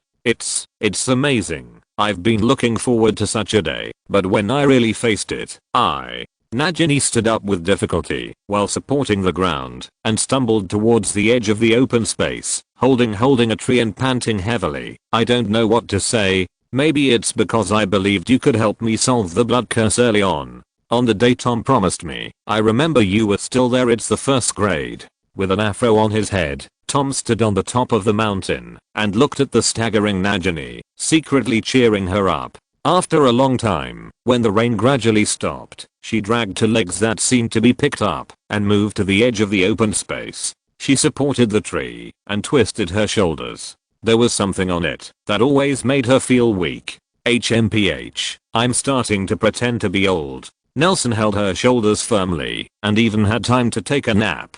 His eyes were attracted by the broken hair hanging from Nagini's temples, and he unconsciously stretched out his hand. To think, wanting to fiddle with it, he said without a moment's rest. Then you thought you were dead just now. Ha ha. Nagini let out 2 dry laughs, which, though awkward, were the only genuinely hearty laughs she'd had in years. Go back, get used to your body, and Rowena will show you the way. As soon as Nelson finished speaking, the woods in front of Nagini started to move. The tall trees blocking her way silently pulled their roots out of the soil and moved to the sides with small steps. If Nelson and they are the same size, and maybe they can't find their small movements. The wood slowly parted a straight road in front of Nagini. At the end of the road, a fairy tale house was standing there quietly, with warm orange lights shining through the doors and windows. As if afraid that Nagini would fall, Rowena caught some small luminous animals from nowhere and threw them in this tree-lined path, illuminating the whole road more like a scene in a fairy tale than that hut Nelson saw with his own eyes. That a vine with 5 branches was sneaking towards the middle of the road like a hand, grabbed a stone lying in the middle of the road, threw it aside, and retracted stealthily. Don't worry, I'll get Tom back. He just seemed to be struck by lightning. Nelson patted Nagini's shoulder like a big brother and said, go back to sleep and wait until you wake up. I will try my best to make your first meal as rich as possible. After that, he jumped off his shoulders, turned into a silver light, and disappeared behind Nagini. Seeing this, Nagini straightened his back with the help of the tree trunk and clenched his fists to cheer himself up. For those who are injured and disabled, it may be more difficult than treatment, but this is indeed a process that must be experienced to return to normal life. Tom, who has done a full career plan for himself, is also quite insightful about the magic medical industry. While sending spiritual encouragement to Nagini, he stood quietly on the top of the mountain breathing the moist and fresh air after the thunderstorm. There still seemed to be lightning in the air, and sometimes his hair would twitch when he took a deep breath. What are you doing? Nelson's voice suddenly came from behind him, looking suspiciously at Tom, who was sitting cross-legged on the top of the mountain with his afro on his head. Have you read any strange novels? No, nah, Tom replied flatly. In fact, I felt the feeling you said before. What does it feel like? The feeling of being scolded by God? No, that's a feeling of improving the realm. Tom's breath became longer and longer, but his tense body under the relaxed appearance still made Nelson raise his vigilance. I feel. What do you feel? Is your whole body numb after being struck by lightning? Nelson warned. I suggest you let me discharge the electricity for you, or your hair may suffer. These are not important. Hearing Nelson, who turned into a cat behind him, yawn, Tom suddenly turned around, pounced on him, and pointed at Nelson with his wand. Several rope nets that had been prepared covered almost no dead ends Nelson. The only gap is the direction he is in. Tom laughed out of tricks. You know what? From the moment I saw you coming out of the woods, I wanted to catch you. He could already imagine the scene where he, Rowena, and Nagini sat around watching Nelson roll. What are you thinking? Tom. Nelson's voice suddenly appeared in his ear, broke his beautiful fantasy, and as the cat's paw slapped Tom's face, he felt a huge force attacking him. The whole body the person was pressed to the ground, and Nelson lazily showed off in his ears. Don't you know? For cats, your movements just now are in slow motion. I've caught a lot of cats like this. Tom yelled as Nelson stomped on the ground. They ain't that fast. That's because you have a lot of food on you, silly boy. They think it's better to be caught. Do you understand? Nelson pulled the lifeless Tom, turned him over, and grabbed his collar, dragged him closer to the cliff. You can catch cats not because you can catch them, but because they want to be caught by you. Well, before I die, I have a wish. Tom turned his head and looked at Nelson, who was dragging him to the edge of the cliff with a serious face. Can you listen to me finish this wish? No, hurry up and pick the mushrooms. Nelson dragged Tom to the edge of the cliff, kicked the ground, and pushed him down impatiently. Nagini has to wake up so that he can eat hot food. Do you need meat and firewood? Tom's voice became smaller and smaller as the free fall. After the rain, I think the small animals will be more diligent. No teeth marks. Let your snakes restrain themselves. Okay. Tom's joy can be seen from his tone of voice. As for Nelson on the top of the cliff, the kitten's whiskers are shaking slightly, and it can be seen that there is a little bit of joy in his heart. Nelson stared wide-eyed at the still bright moon and the ever brighter stars in the night sky. He took 2 steps back, took a run up, and jumped into the moonlight. When he was close to the cliff, he stretched his body as hard as he could. Let the hair all over the body, feel the cool mountain wind at night, and feel the power and magic surging in the body of this animagus. Under the gaze of countless bright odd-dim stars, this one is running towards the moon. Mal really disappeared into the starry sky. In the moonlit forest, a young figure in a black robe kept flickering in places where mushrooms might grow. He was getting closer and closer to the hut in the middle of the forest, and soon a woman in a black dress who looked like a toddler appeared in his vision. Chapter 230 To the Lingering Ghost. What is this? In the garden outside the hut, Nagini was sitting at the dining table with his face full of restraint and arms folded. The texture of the wood on the log dining table was still clear, and even exuded the fragrance of wood, which mixed with the fragrance of the food, making tonight's the feast became more and more mouth-watering. She pointed to the steaming hot noodle soup in the large white porcelain bowl in front of her, and asked curiously, "There are about half of the soup and half of the noodles in the big bowl, with a few slices of green vegetables floating on it, except for a few drops of orange oil. There is no meat in the whole bowl of noodles, and the half bowl of noodles looks so thin that you touch it just break." Holding the fork, she didn't dare to do it for a long time, for fear that the fork would break all the noodles. Nagini has already forgotten when was the last time she ate a hot meal. Even before she completely turned into a snake, it was difficult for her to sit at the table and taste the freshly made food with a few friends. Pot of delicious opportunities. It's called longevity noodles, and it's a kind of food that oriental wizards like to celebrate their birthdays. Tom raised his eyebrows. "Na said you have an oriental look." So he shut himself in the kitchen and spent half a day eating for an hour. "I made this bowl of noodles for you with my unique secret technique. Birthday food." Nagini explained with his head bowed in emotion. "I left home a long time ago and haven't even met my mother, and I don't have much memory of childhood, family, or origin. It's okay. Today is your birthday. We are your family." Tom looked helplessly at the noodle soup in front of Nagini. He raised the wine glass filled with birch sap in his hand and held the glass with Nagini in the air. Winking, he blinked and said, "Happy birthday." At the end, he added with a smile, "This is a meeting for orphans. Take it easy." Rowena on the side burst out laughing, and she gave Tom a look with a smile on her face, as if complaining that he didn't speak carefully. But this kind of joke would indeed work at certain times, such as now. Nathangini is not as melancholy as he was at the beginning. "Thank you." Holding a large bowl that can be called a Shanghai bowl in both hands, feeling the heat from the wall of the bowl to his hands, Nagini buried his face in the mouth of the bowl. Not even the broken hair from his temples fell into the bowl. Caring, she suppressed her voice, restrained her shrugging shoulders, picked up a fork, and slammed the noodles into her mouth. And when she raised her head again, her face was covered with the smiles that a young man celebrating his birthday should have. She smiled cheerfully, but the fly in the ointment was that her exquisite makeup was spoiled by a few crystal drops of water hanging on the corners of her eyes and lower eyelids. She raised her arms, wiped her face, and said with a smile, "I'm still not used to grasping it with my hands. It's like eating with a fork." Ha ha ha. Rowena, who was quietly scratching the empty plate with a knife and fork, smiled, and a vine stretched out from a big tree not far away and wiped Nagini with a big soft leaf. She patted Nagini on the shoulder and said softly, "Look at you. The makeup is all over. To be honest, in my time, every girl would wear makeup at a very young age. It doesn't look like you." She poked Nagini on the nose, as if playing with her own daughter, causing Nagini to laugh.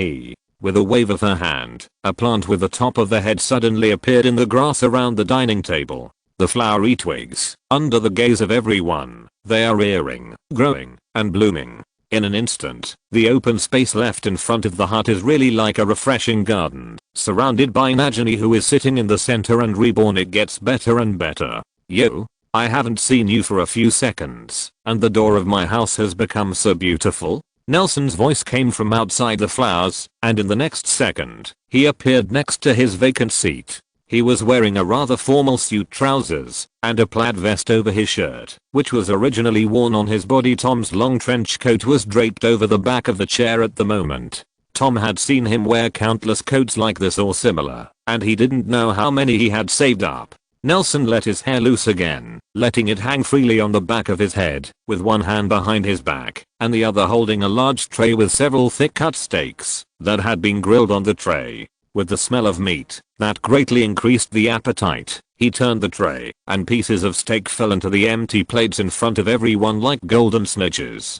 Nelson put away the tray, and then took out his hands behind his back. If he didn't wear this coat, he would be a professional magic waiter. Immediately afterwards, he suddenly shrank and turned into a white kitten. After losing the light of the moon, he also lost his magic at night, but his appearance during the day was enough to amaze cat lovers. Nelson stepped on Tom's head, jumped onto his seat, and he suddenly turned back into a human again. By the time Tom, whose head was stepped on, reacted, he had already started cutting meat with a knife and fork. Actually, you really don't need to perform the transformation of an animagus so intensively. Tom fiddled with his hairstyle and suggested helplessly, actually, you only need to take a step to return to your seat. To tell you the truth, in the few days when I first learned to apparate, I got up and pulled the curtains by apparating. Nelson raised his eyebrows. Pass me the pepper, thank you. Okay. Tom shrugged and handed over the pepper shaker. You know, animagus, you're right.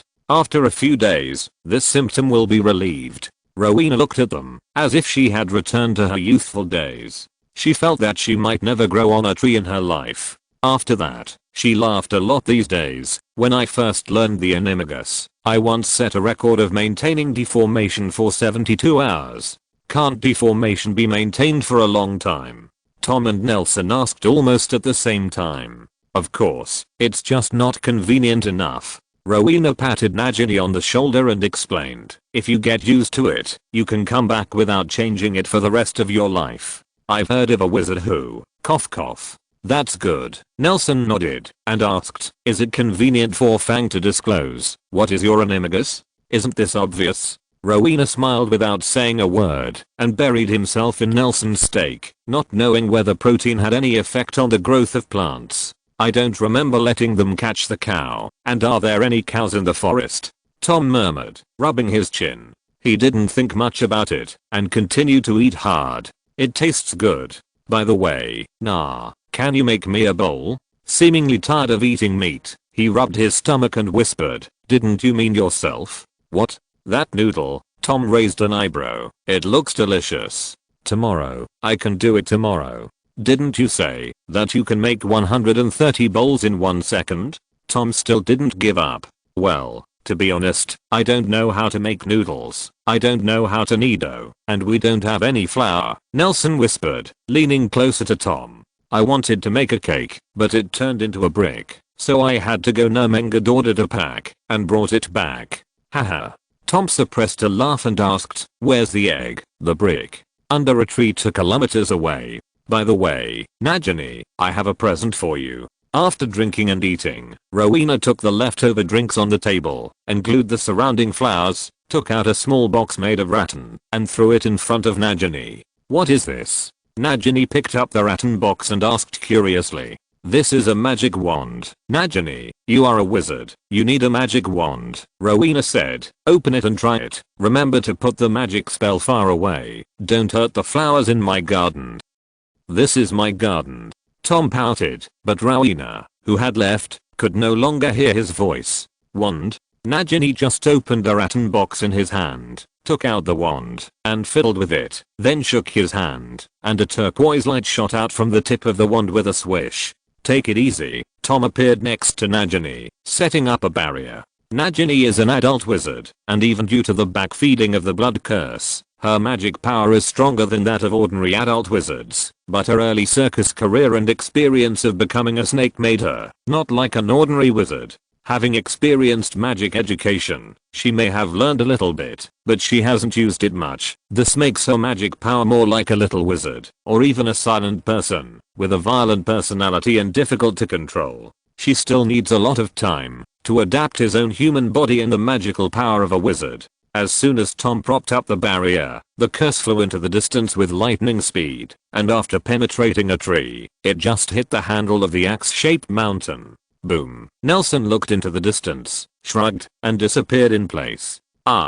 Nagini looked nervously at the wand in his hand, at a loss, and even wanted to throw it away. It's alright, that happens to anyone who loses their wand for too long, and it's embarrassing, but it has to be dealt with, said Tom, grabbing the wand that had nearly slipped out of his hand and shoving it back into her hand. At least you didn't blow up the house, which is pretty good. Yes, is it? That's right. Tom frowned, recalling the touch just now. Wait, what's the matter?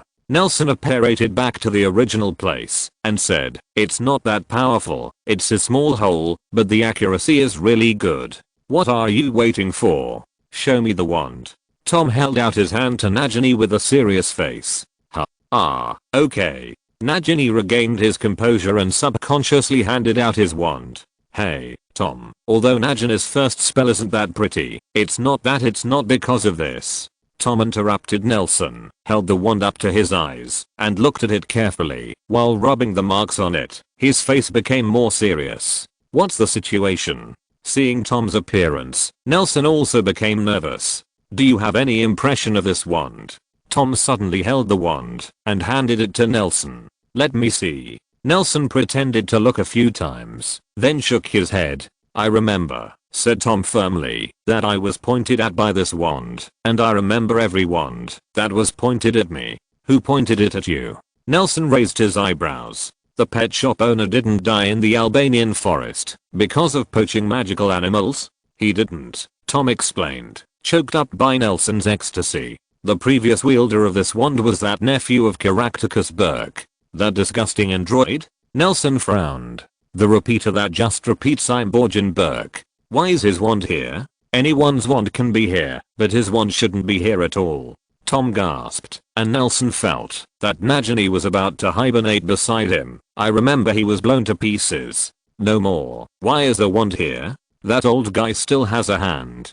Tom put the wand on the table, drew his own wand, and pointed at it, flicked his wrist. The prototype is here. Nothing happened. Why does this guy linger? Nelson was a little puzzled. I understand Hayerbo. After all, his brain is not good, but Caractacus seems to have the IQ of a normal person. Why would he repeat it over and over again? How about looking for death? Tom tested the wand by various means, but found nothing, so he handed it to Nelson for another inspection.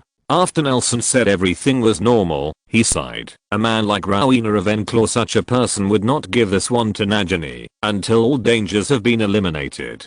But the question is, how did this thing get into her hands? Nelson supported his chin, changed his standing position, and leaned on the back of the chair. Why don't you just ask me? Rowena's voice came suddenly. A month ago, the two of them might still be scared by her, but now they have already adapted to Rowena's elusive behavior. She stepped on a ladder-like vine and slowly slanted towards Nelson, and there were two mummy-like people bound by thorns neatly placed at her feet. It seems that the world is really small. Rowena lightly kicked the person on the left, who was wriggling more violently, and he gurgled and rolled towards the two, saying, it sounds like you, and the wand my former master has a grudge. This family has been fighting him at the edge of my forest. Do you know him?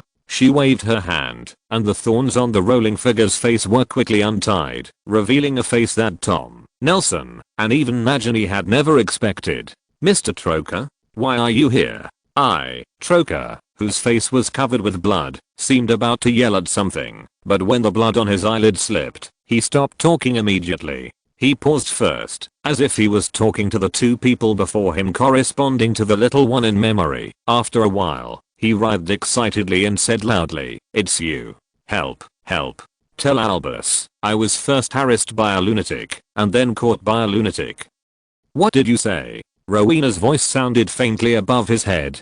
Chapter 233 The Confidence of Mystery. Woo. I really just go home and have a look. My hometown is here. Woo. Troker, the vampire bar owner in London, was sitting on Borgin Bok, with a basket of bread and several plates of vegetables and meat in front of him, sobbing with red eyes.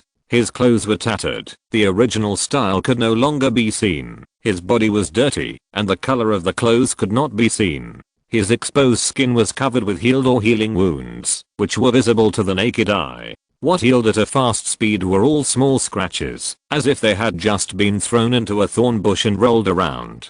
Don't get me wrong, he wasn't crying. A normal vampire's eyes were red, and the reason he was speaking in a crying voice was because his mouth was stuffed with food.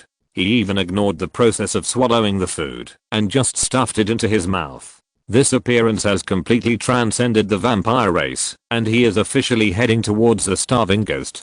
Can vampires eat? Nagini couldn't bear the curiosity in his heart and whispered in Nelson's ear. Woo miss. Troker swallowed the food in his mouth with great difficulty and took time out of his busy schedule to answer. Vampires can eat, but it's far less effective than blood. I need to fill my stomach, and I will go to the forest to catch some fresh blood later. Vampires have very sensitive hearing. Nelson added, looking at Troker, who started to gobble up again. It was difficult for him to connect the down and out tramp in front of him with the handsome bar owner who had met once. Are you going to catch an animal in the forest and chew it raw? Tom, who was occupied by Nagini, stood with his hands folded, twitching the corners of his mouth, and looking at Troker, his eyes full of disgust. I thought vampires who call themselves nobles only drink human blood. It's faster. Troker raised his head and argued helplessly, I don't usually do this. After all, I can't find any high quality blood food around. You may not know that the taste of most people's blood is as good as very poor quality. He hiccuped without image and patted his stomach with satisfaction. It was very different from the image Nelson saw in the bar for the first time. He looked around secretly and licked his lips, as if he was thinking about the people present. How does it taste? But after carefully weighing the risks, Troker's eating habits have become extremely determined to become animal blood. Don't you have one under your ass? Tom pouted, squinting to indicate that Troker's chair is a big living person, and added, but don't suck him dry. I still have some questions for him. Under my butt. Troker reacted, looked at Borgin Bok, who was tightly bound by rattan under the seat, and retched all of a sudden. Ugh, this is not a human. He put it on his own poison in the blood. Poison the blood. Nelson raised his eyebrows, stretched out his legs and gently poked the motionless Borgenberg with his toes, and asked, did you suck his blood? Yeah. Troker's eyes were full of regret. When he attacked me next to the forest at the beginning, we were attacked by a humble seeing Rowena passing by. His words suddenly stopped, swallowed, and continued. In order to avoid further damage to the beautiful forest, that kind and beautiful lady took away the magic wand of this madman, and parted us briefly. So you have been entangled with a wizard without a wand for so long? Tom wondered. I didn't expect that Borgenberg was a figure comparable to Dumbledore, and he could beat an adult vampire with his bare hands, so I'm not. I don't. Troker shook his head vigorously. We vampires have a special magic that can temporarily control the bitten person by sucking blood, but when I inhaled his blood, I felt powerless and just it's like taking a sip of the old garbage that has been brewed in the sewer next to the tavern for a summer. Tom hooked his fingers, and one of the vines binding Borgenbok broke. On the exposed pale skin, a small blood stain slowly emerged, and a drop of dark red thick blood squeezed out from the wound. Sticky, it didn't drip until it scabbed over. Tom looked at Nelson and nodded slightly. How did he know that the sewer smelled like a summer's worth of old garbage? Nagini, who had become a bit talkative because he had regained his language skills, began to whisper to Nelson again. I've been in the sewer for so long, I don't even know what that stuff tastes like. Troker, who is sensitive to hearing, glanced at Nagini, his face as ugly as eating garbage from the sewer, turned to Tom, and continued, his blood is really poisonous, not only because it tastes bad. I swallowed it. I almost got poisoned to death by him. Wait, what did you just say? What do you say? You just said his name is Borgenbok? Troker's face was full of suspicion. How do you know his name is Borgenbok? Did he tell you to? Isn't it? Tom felt that the vampire might have hurt his brain due to hunger, and he was a little impatient, but he explained patiently, you may not know that Borgenberg is a magic shop in Nocturne Alley. Of course I know. Troker interrupted Tom, which made his expression even more unhappy, but he didn't notice Tom's expression at all, and just said to himself, how can we creatures in the dark not dealing with Nocturne Alley? I've seen Borgenbok more than once. He's told me it's him more than once, but I'm pretty sure this guy isn't the Borgenbok I've seen. Okay. Nelson and Tom lowered their heads at the same time, staring at the motionless man under Truca's buttocks. Except for the vines that Tom had just cut open, only his nostrils and eyes were exposed, and those eyes were familiar to the two of them. As if they were breaking up, one of them looked forward blankly, while the other eye with tiny pupils, but emitting a breathtaking blue light was turning crazily, turning to the back of the head from time to time, already observing the surrounding environment at a glance. "What's your name?" Nelson stood up from the chair, leaned on the back of the chair, and walked carefully to the blue demon, and cut open the vine that sealed his mouth with his wand. A pair of thick lips that were completely different from the impression was slowly revealed, and the bound person couldn't wait to speak. "My name is Borgenbok." "The sound is different," commented Tom. "But the tone is exactly the same," Nelson added. "The articulation, the pronunciation, the emotion, it's all the same. Borgenbok ought to be dead. Maybe the Horcrux was not destroyed. It was regenerated by relying on the fragments of the soul, and got a body. The Horcrux of Caractacus?"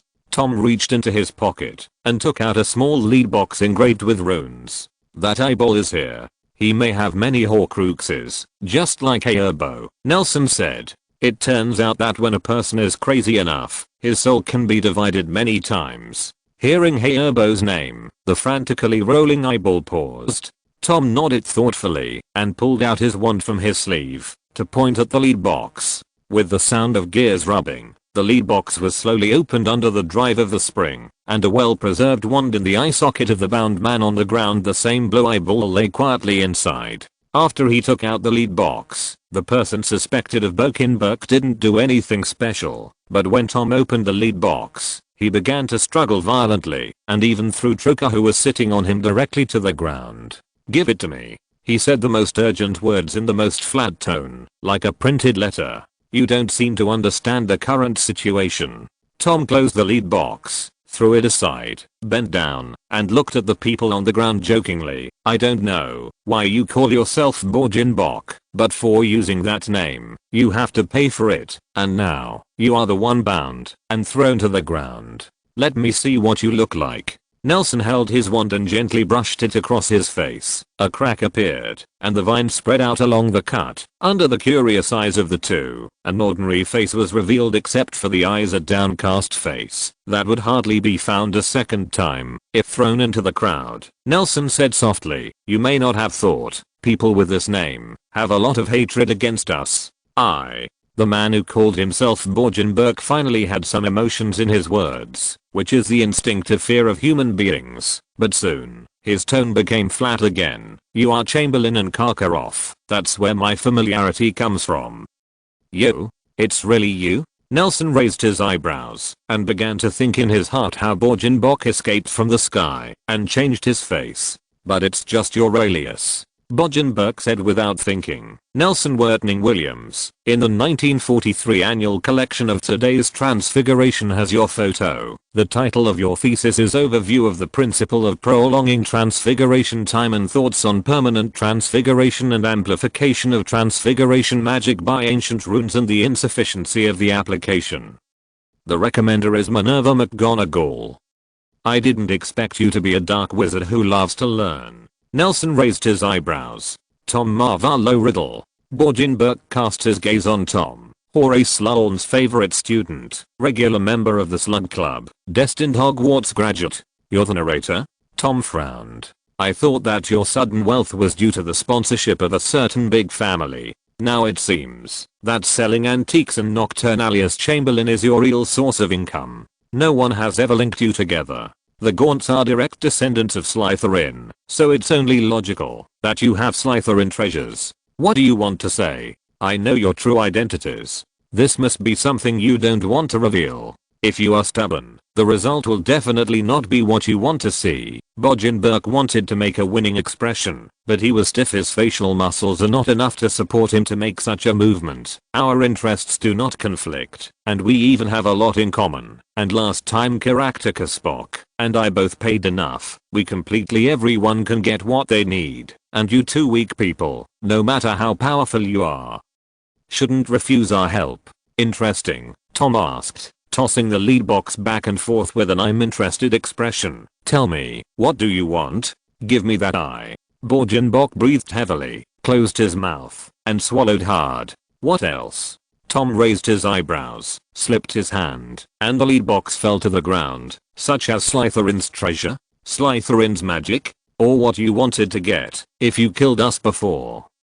This is my sincerity. Borgenbok tried his best to look sincere, and said respectfully, our previous behavior must have made it difficult for the two of you to trust again, but please believe that we have recognized ourselves. You really don't want anything? If you want to get in touch with us more closely, Borgenbok said after a long silence with the crazily turning blue eyes staring at Tom above his head, maybe you can provide us with some insignificant help, such as some magic that can be obtained, potions or antiquities that you want to replace with other things, and even some information, such as I seem to have heard the name of the great Hayerbo just now. If you want more related or other valuable news, I promise you can get everything you want. I have some valuable news, Nelson said suddenly. What? Asked Borgenbok eagerly. Do you know when a person who has been masked takes it off? Nelson asked, before waiting for an answer. When there is no need to disguise. For example, I would feel that there is no need to be conservative when facing a dead person. Secret, because I can silence the dead. I can definitely pass on your real identities. Borgenbok said confidently, I don't mind your offense, as long as I can catch them, isn't it? Nelson raised his hand and snapped his fingers, and several mayflies wrapped in the fog of mist flew towards him from the forest with translucent eyeballs. By the soul shards escaped to deliver a message. It's as stupid as it gets. It's midnight at the second watch. Everyone, let's watch it tomorrow when we wake up. Chapter 234 The Chosen Unfortunate. I'm the agent of greed. Greed destroys me, and greed also creates me. When the first pair of eyes feel the light, that is the beginning of greed in the world. Living creatures are greedy for survival, pursuing fullness, and then gluttony. Ultimately it comes down to domination. Seeing that all the eyeballs he finally released were captured, Borgenbok immediately gave up the idea of making peace with Nelson. After shouting a slogan that seemed to be insane, before Nelson could make a move, he closed his eyes tightly, and his whole body twitching. In the tightly closed eyes, the eyelid covering the blue right eye trembled violently. Soon, Borgenbok was foaming at the mouth and motionless, as if he was too dead to die. Under the watchful eyes of several people, this lifeless body quickly shriveled at a speed visible to the naked eye. The originally healthy young man quickly became thin and skinny, and his skin showed a kind of the old grey-white color looks like it will break when touched, as if it is so dry that there is no trace of moisture.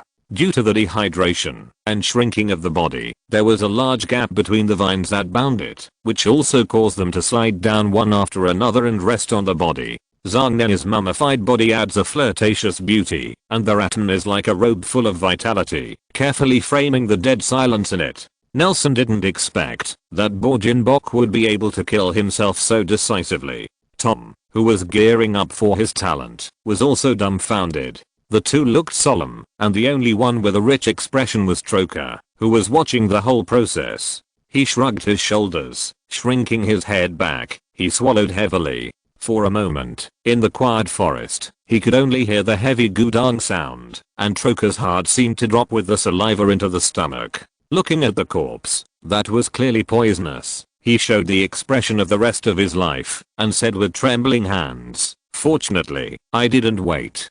Tom suddenly stopped Troker's next move. He waved his sleeve vigorously, and a barrier suddenly appeared around the corpse, protecting the weakest Najani behind him. Everyone looked at the corpse nervously. Suddenly, its chest was pushed up by something inside, and then fell down quickly, up, down, up, down.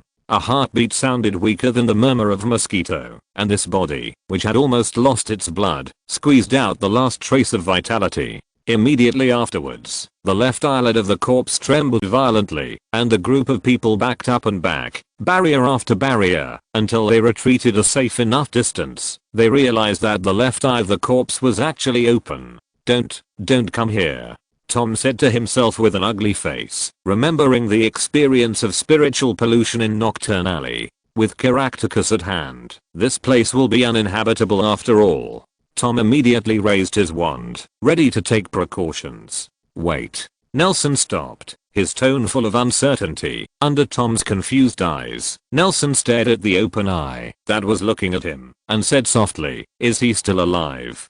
Tom looked forward immediately, and the eyeball that was very different from the blue eyeball was showing extremely complicated emotions at the moment. It was full of hatred, resentment, helplessness, and nostalgia. It was an eye that really belonged to a dying person. He was staring at Tom intently. "Will you film?" Before Nelson could finish his words, Tom had already appeared on the other side of the barrier. He stood beside the corpse with its eyes open and stared at him for a long time. Just when the light in that eye was about to go out, a ray of silver light flowed out from the center of the pupil. It rose slowly and gathered, and was finally thrown into the glass bottle that Tom had just taken out. When the memory poured out, Nelson clearly saw the gratifying emotion from that eye. It seemed that it could only communicate with the outside world in this way, and the loss of memory also took away its last tendons. This lingering consciousness is very almost disappeared with the rapidly fading heartbeat.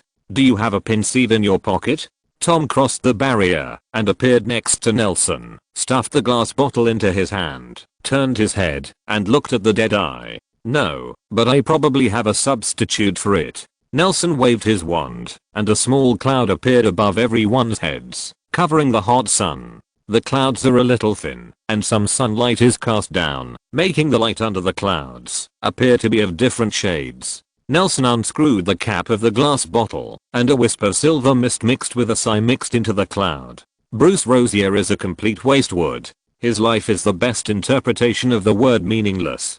Although the Rosier family has not produced any big names for several centuries, but for the sake of blood, the old men of the Black family and the Malfoy family are still willing to list their family trees and their own in the same book, and he handed over some of the less important industries controlled by pureblood families to his father, a marginal family among pureblood wizards.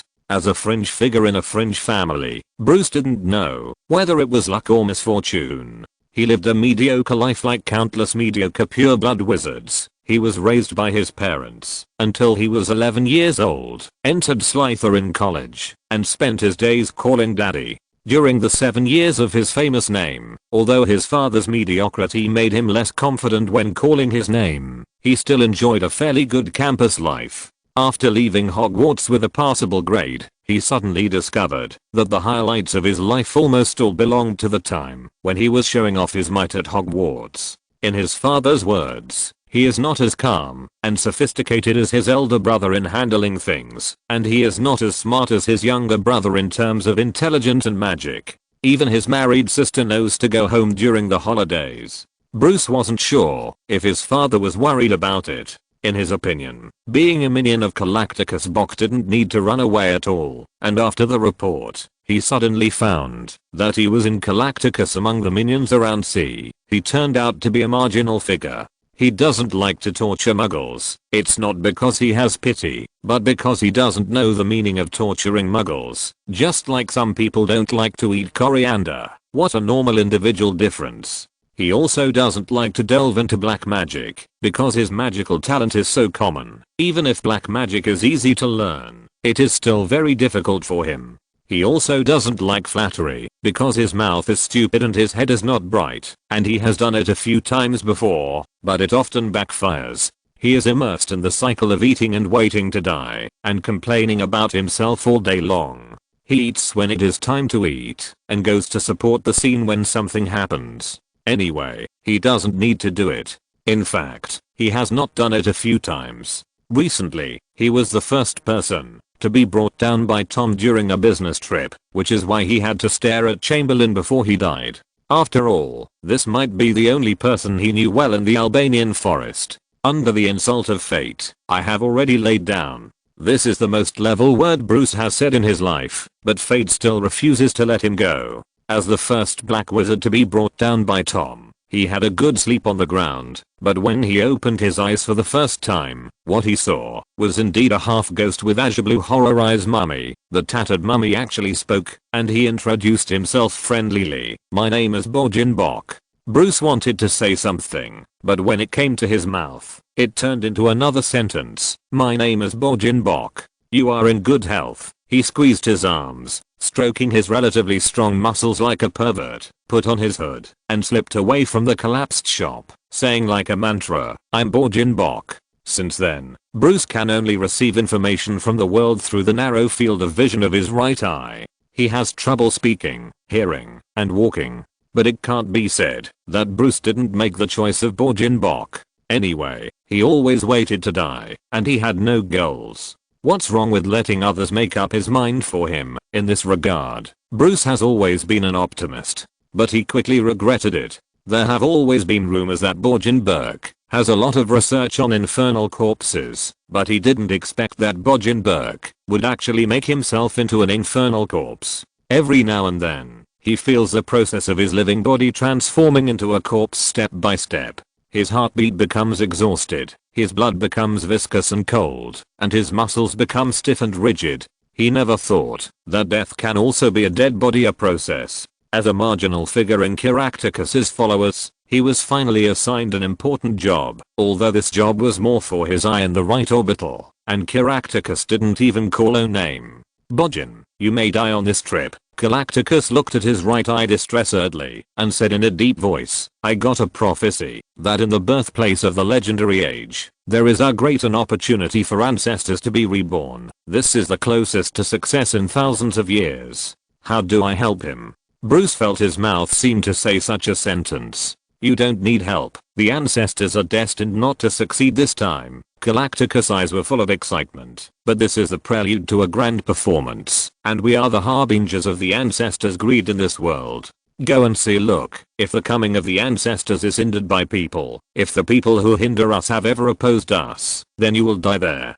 "Don't I need to do something?" "No, if you die, I'll know what happened." But Borgin, remember, you are just one eye. Our unnamed great ancestor does not need the help of one eye." Galacticus's expression suddenly became fanatical and infatuated, shouted in a poetic tone, "He is the most humble maggot, with 1,000 legs and 100 eyes. Any sharp sword cuts him off, and the one will be turned into two, and the two will be turned into four." Bruce felt himself rubbing his tired eyes, nodded and left. Before he died, he was thinking about a question. Why did he suffer this crime? Is it because of mediocrity? There are so many mediocre people in the world. Why am I the only one who suffers this torture? His dull brain couldn't figure it out, and he could only blame it on his own bad luck. He was unfortunately the first to be brought down by Tom, unfortunately to be targeted by Borgin Bok, and unfortunately to spend his life like this. Bruce doesn't resent anything. After all, such a banal resentment doesn't make much sense. The life of the owner of this body flickered quickly in the light and shadow under the clouds, and when he finished his life, the surrounding was so quiet that there was only the sound of breathing. It's frighteningly mediocre. After a long time, Tom broke the calm. He shrugged and said, "Actually, it's not completely mediocre." He got an A in History of Magic in his ALS exam. "Not even mediocrity is mediocre enough," Nagini said quietly. Tom didn't know what to say for a while, so he cast a questioning look at Nelson. "So, we can't even kill one eyeball?" Nelson was silent for a moment, and said in the same tone as Nagini. Tom pouted. After all, he was the one who dealt with the eyeballs. Now it can be basically concluded that the ancestor of the Bok family is the despicable Haerbo. Although I don't know how he, an ancient Greek wizard, traveled to England to leave his descendants. Nelson knocked on the table, sat aside, and said seriously, "But the origin of the so-called legend should refer to ancient Greece in the Balkan Peninsula. Haerbo was a wizard in ancient Greece. Apart from these things, Haerbo should be the only ancestor who can be called reborn in this place, so that the Horcrux and other magic mastered by Caractacus can be explained." "So what's prelude to a grand show?" Tom asked. "Don't you know the location of Haerbo's Horcrux? We took the opportunity to dismantle it for him directly. I think we still keep them." Nelson said seriously, "I don't know how many Horcruxes he still has hidden. Keeping them can make the situation as far as possible within the scope of my influence. I also know another Haerbo's prophecy." "What?" Another movement of the corpse interrupted the conversation between the two. The right eye, which had been shriveled before, opened suddenly, and a huge creature in a black cloak squeezed out of the eye socket. Among the people present, Troker may be the only one who is afraid of it, but this is the first time for everyone to see such a scene. Is this how Dementors were born? Rowena shook his head and looked sympathetically at Bruce, who was completely shriveled on the ground. It's so pitiful, he was just unfortunately chosen.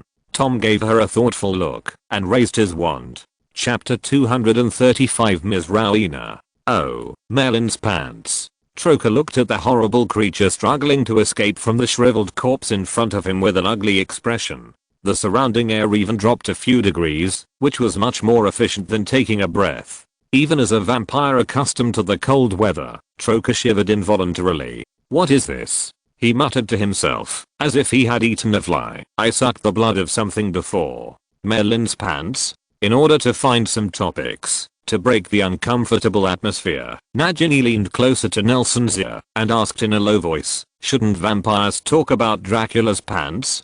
Nagini didn't deliberately lower his voice. After hearing these words, everyone's faces relaxed, and even Troker's face had a smile on his face. But the fun didn't last long, as the Dementor grew, and the surrounding air grew colder. At first, the Dementor was wrinkled, small enough to squeeze through a man's eye socket, but as more and more body was exposed, its crumpled robe swelled, as if a skeleton had grown out of thin air to hold it together. A tattered black robe stretched out, and soon became exactly like an ordinary Dementor. Witnessing a rotting monster give birth to a desperate soul is more shocking than being directly attacked by Dementors and catalyzed by some kind of evil magic belonging to Borgin Burke. All that is left of Bruce is as the growth of this Dementor may be, because it has just been born. It does not absorb all the happiness and warmth around it like an ordinary Dementor. Instead, it is like the last sound of Bruce's soul, letting his lifeless emotions go wild. So the earth around Troker's already pale face became even paler. He shook his head and sat down on the ground, not even bothering to stretch his facial nerves. He murmured, I don't know what it means to be alive. Dementors have an innate ability to infect emotions. Even people who are not afraid of it will be affected by it. Seeing the people around them getting more and more depressed, Tom curled his lips and waved his wand. The black snake that once fought Nelson's silver falcon rushed out of the soil under the corpse and bit the Dementor's neck fiercely. Before it and everyone present could react, the black snake slammed, withdrawing his body. He dragged the Dementor into the ground.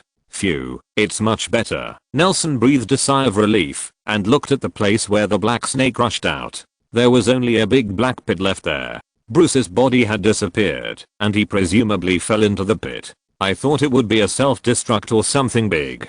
As a dark wizard, this move is really gentle. HMPH.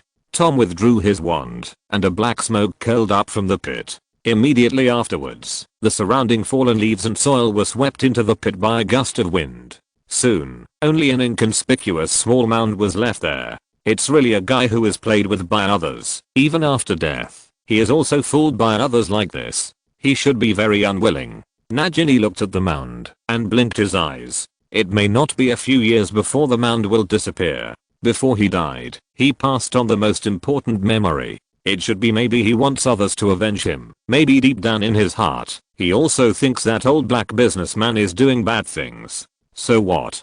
Tom shook his head, half pitying and half disdainful. It's better to do this kind of thing by yourself. Ahem. Troker, who had regained his composure, suddenly cleared his throat and attracted everyone's attention. He bit his lips and said, guys, I still have some things to do when I go back to Albania, so I won't bother you here. You guys, if you go back to London sometime, you can. Seeing Tom's eyebrows raised higher and higher by his rambling farewell, Troker immediately stopped talking and said with a mournful face, I swear, I will never tell anyone about you. I'm just an ordinary vampire. I really don't deserve to be involved in this kind of thing. What a herbo, what dark wizard, what horcrux. I have no idea what these words mean. You hear a lot, Nelson quipped. Oh, Merlin. Troker slapped himself on the forehead, and his whole face immediately collapsed. He first muttered a strange language that no one could understand, and then said, I can make an unbreakable, if you are still not at ease. I can also accept the forgetting curse. Tom looked at Troker, who looked nervous, and thought it was funny, so he asked, do you know when people who have been masked will take off their masks? I know. Troker immediately put on a tragic expression and replied, when you don't need to pretend. For example, you don't think it is necessary to keep a secret when facing a dead person. Can you satisfy my last wish? Before I die, I want to meet my regular customers, such as, for example, Dumbledore. Dumbledore is a regular customer in my store, and I still owe him 2 bottles of good wine. It's pretty solid. Don't worry, I won't do anything to you. Nelson raised his eyebrows. If he was asked to recite the passage just now, he would definitely not be able to recite it. I didn't expect Troker to have such a memory. He patted Troker on the back and lifted him from the chair. Pulling up beside his legs, one hand helped him dust off his body, and the other hand reached into his pocket. Everything is forgotten. A flash of white light flashed, and Troker opened his eyes in a daze, rubbed his swollen stomach, and looked at the surrounding environment blankly. Layer upon layer of double images appeared in front of him, suppressing the desire to vomit. Troker leaned in front of the corner of the table, looked at a plate of russet small wild fruits in a large bowl on the table, and said intermittently, Albus. After finding the clansman, it will be more than half a month before they come. Have I been waiting there? You made him a fool. Nagini asked worriedly. I overestimated the vampire's defense against magic. Nelson shook his head. It's okay, he should just be in a trance. I'll take him to someone for treatment. After that, he grabbed Troker's arm and disappeared in place. Don't say it, it's quite like Dumbledore. Tom stood aside, smiling silly at the fruit plate on the table. It seems that the vampire's defense against magic is quite strong, Rowena joked. Nelson's foolish spell bounced back to Slytherin. I'll clean it up. Nagini waved his wand, dragging the table like a beginner, and walking towards the backyard. Miss Rowena, may I call you that?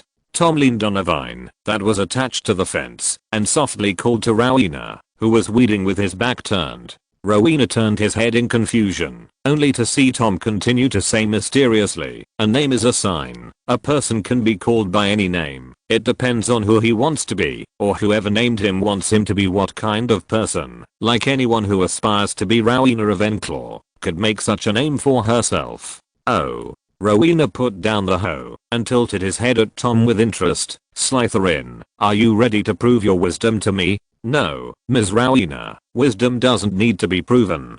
Tom shook his head and looked directly at Rowena's face. I don't think I have the wisdom to rival yours either. Then what do you want to do? It's still the topic just now. The name represents the expectation of a person, and the surname represents the fate of the person, Tom said with a serious face. What kind of family a person will be born in, and how will he be arranged? That's what a last name signifies, and that's why I don't want to call you Ms. Ravenclaw, Ms. Rowena. So what you want to express is that my surname is not Ravenclaw, so what should my surname be? Rowena was not angry, but asked in a tone of asking for advice. I think you who have knowledge of Ravenclaw should be able to understand this question easily. Tom stood up straight and walked towards Rowena. Compared to how Na and I treated you, Ms. Ravenclaw, you prefer to hear Nagini call you Rowena, which at least shows some inclinations in your heart. In addition to taking care of the transformation of the two of them these days, I have spent more time observing the world.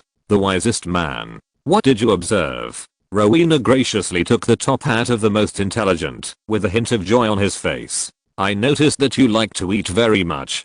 Tom said something funny under the circumstances with a serious face. Sure enough, Rowena burst out laughing, covered her mouth and asked, is there anyone who doesn't like to eat? Maybe the only vampire in this forest doesn't like it just now. No, it's different. You make me feel like a person who has been hungry for a long time eats hot food for the first time in many years, or even a person who has never eaten before feels full for the first time, said Tom. I thought it was the result of your 1,000 years of loneliness. Is not it? But you said yourself that you, as the memory in the crown, woke up after being pulled into a trance by Na, Tom said. As far as I know, Rowena Ravenclaw made the crown. It should be before the serious illness. If you really wake up at that time, the memory should be completely connected. You may feel that things are different, but you will definitely not feel the vicissitudes of life. There are too many imprints left by time in your emotions. It belongs to a reconnection memory.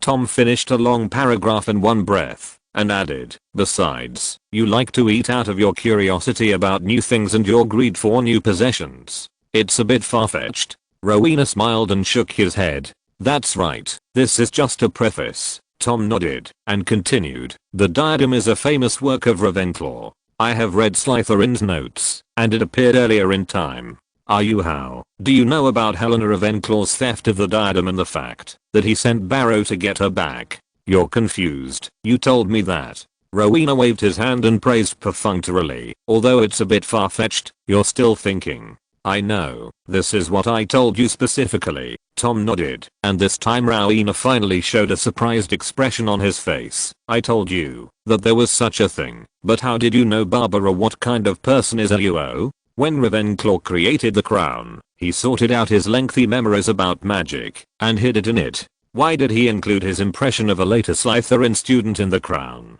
What about it? And after the diadem was stolen by Helena and taken to Albania, did Ms. Ravenclaw come to Albania to pay her respects to her daughter? If I refute, how will you convince me? Rowena asked curiously, spreading her hands. There are still some, such as you water yourself or something. Why do you need to water your memory? Of course, there are other small details that make the image presented to me by your behavior very different from a memory that has just awakened. Tom also spread his hands, and the two stood facing each other like two bear biscuits, looking at each other quietly. You were just unfortunately chosen. Hearing the last sentence, Rowena laughed out loud. This was the only exclamation she uttered when she saw Bruce's misfortune, but it was unexpectedly remembered by Tom. Unfortunate? Rowena pondered for a moment and said, I don't think it is unfortunate. Without a crown, how can a dying tree stump grow again? It can even survive until now, with powerful magic power, and what misfortune is there in a free-moving body with the memory of the wisest wizard that ever lived? So you agree with my speculation? Tom bowed slightly, retreated into the forest behind him, and said, sorry for the interruption. Wait. Rowena stopped him. Anything else, Ms. Rowena? Tom stopped. Do you think I agree with your speculation? I believe that a person with Ravenclaw's wisdom will definitely have his own decisions.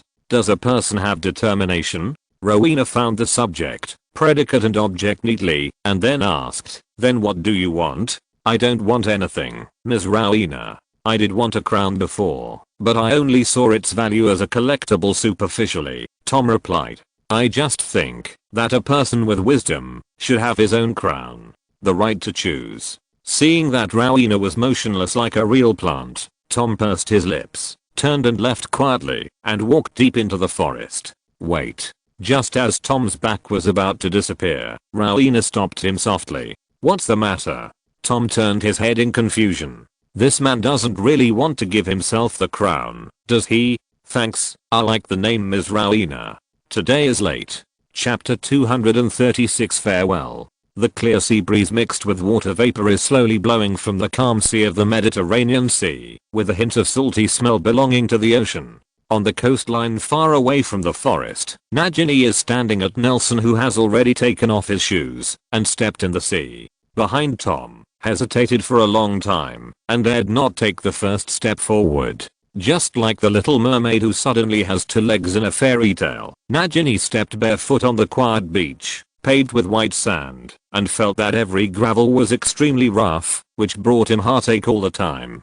But this kind of pain also makes her feel satisfied. This kind of frictional touch makes her feel that her life and body are extremely real. The pain of being unable to control her phantom limb has finally transformed into a real touch. Nagini finally feels my legs are not only in the dream of running, but walking in reality. The Balkan Peninsula has a white sand beach known as the most beautiful in the world. In fact, any coastal country has claimed to have the most beautiful beach in the world. Just like the residents of every mountain think that the mountains that protect them are the highest. Big, it's no different. And today, there's one more person with the same thought. Nagini looked at Tom, who jumped into the sea to fish, and Nelson, who stood beside him, and looked at the water splashing on him with disgust, showing a knowing smile. She had never seen such a beautiful beach in the world.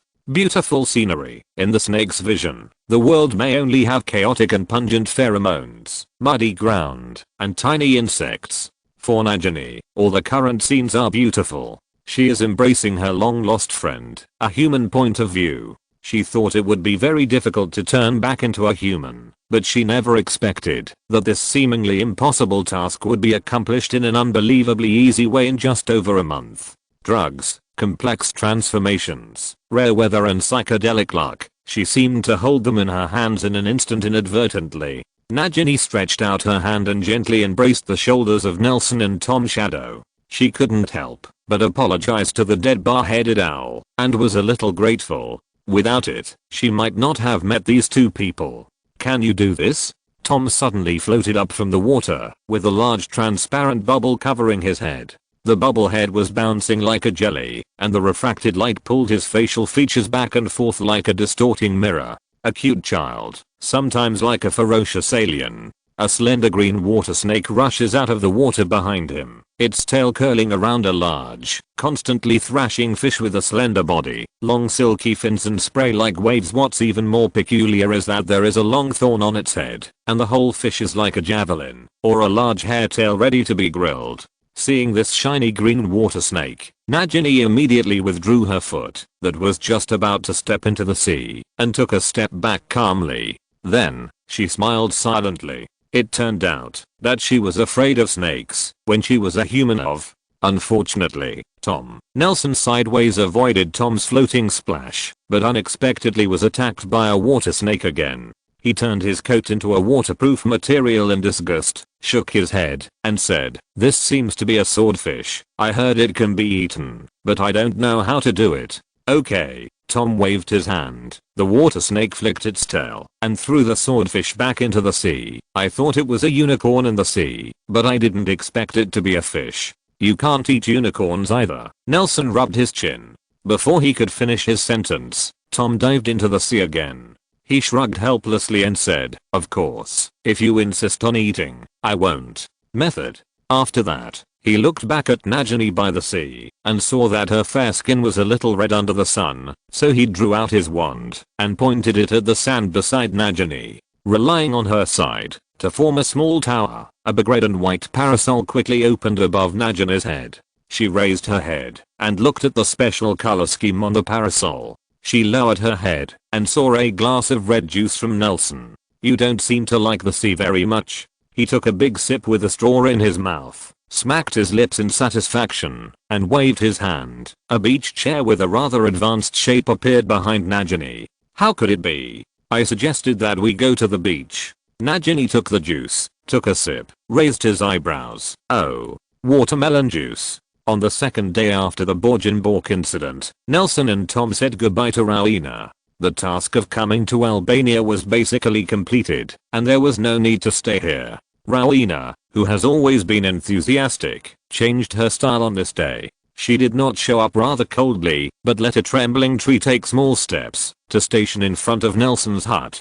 "Bring presents." Nelson's was a book of notes on dementors she had written in tree bark, and the handwriting seemed damp with basil juice. As for Tom, I don't know if it was because he offended her. I only got a stone wrapped in a large palm leaf. Although it seems to have been finely divided, the material looks like a stone. But Tom bowed to the forest instead, and carefully hid the stone in his arms, a scene that brought Nagini to tears, until the tree wrote on the ground, "The direction is reversed." In addition, there was a letter exuding the fragrance of plants. Rowena hoped that they would give it to Professor Binns, who could not leave Hogwarts, instead of himself, who could not leave the forest. "It's not the best watermelon, but it's not bad." Nelson squinted his eyes and spotted Nagini, who was already lying on the beach chair. In the blink of an eye, he turned into a kitten and squeezed beside her, asked, "We have to go back to school after school starts, but if we keep you in the secret room, I'm afraid you will be locked up and depressed. Do you have any ideas?" "It doesn't matter, I can stay in the secret room." Nagini stretched out her hand to touch Nelson's fur, which seemed to feel good to the touch, but as soon as her hand approached, the hair on Nelson's back stood up. "Have you forgotten? I can also be an animagus. I can turn back into a snake and slip through the water pipes to Hogsmeade. I know the way. I don't recommend you to do this, because you need a long time to adapt to the transformation of human beings. So in a short time, it's best not to become a snake. Nelson changed into a more comfortable position, pondered for a moment. The voice came from the cat. A grunt came out of his throat, as if he had been scratched comfortably. Let me think about it.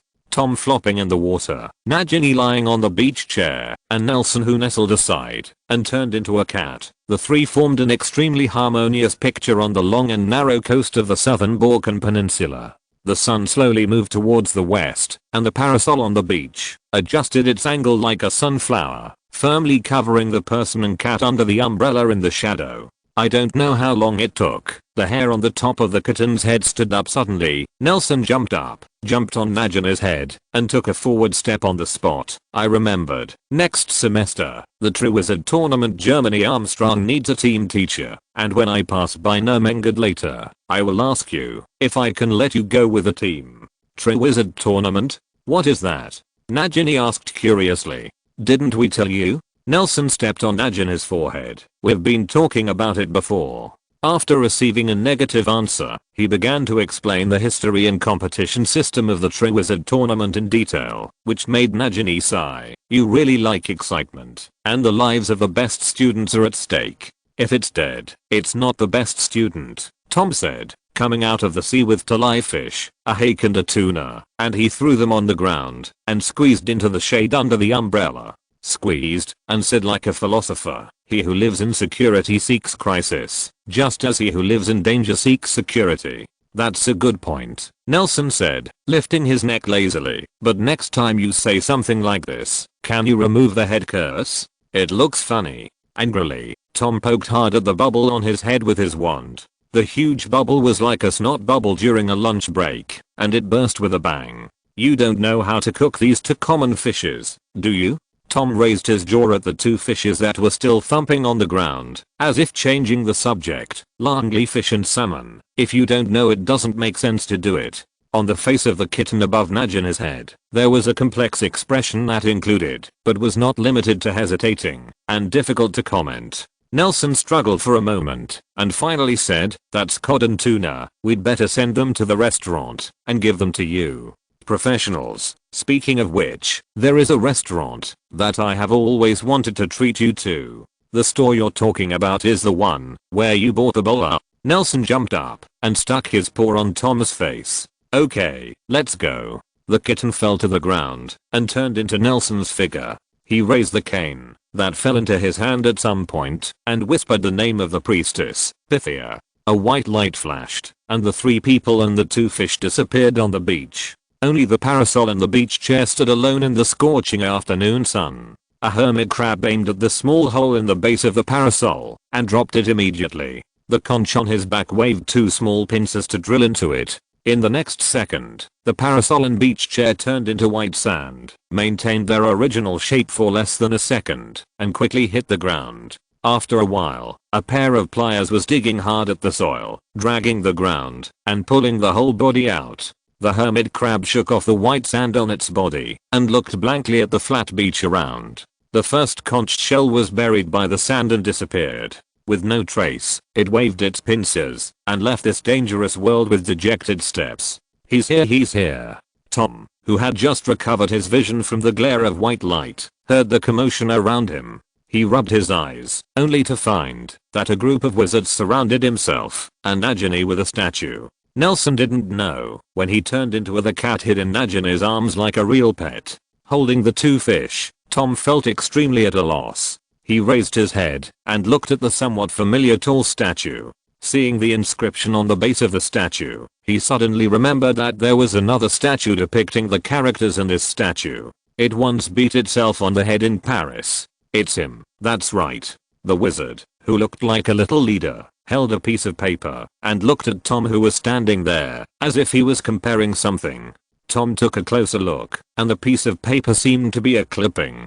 Through the back of the clipping, Tom saw a picture, and for a split second, Tom felt his blood pressure rise uncontrollably, and the blood vessels on his temples couldn't help but pulsate. Even if he dies, He will remember that photo, that report, that newspaper and that news headline. Finding Pythia, the great performance artists Albus Dumbledore and Gellert Grindelwald's first appearance streets of Paris. You must be Mr. Riddle. The wizard, holding the newspaper clipping carefully folded the newspaper in his arms, approached Tom, stood at a distance, and said hello politely. Ah, yes. Tom was holding 2 fish, not knowing where to put his hands. Sure enough, you are here. The wizard nodded, then turned to Nagini, and said respectfully, Master Wiltoning, even if you don't want to see us, there is no need to become a woman. My lord, she does not seem to be Lord Wiltoning. A black-robed man behind the wizard stepped forward, and said in a low voice. That's right,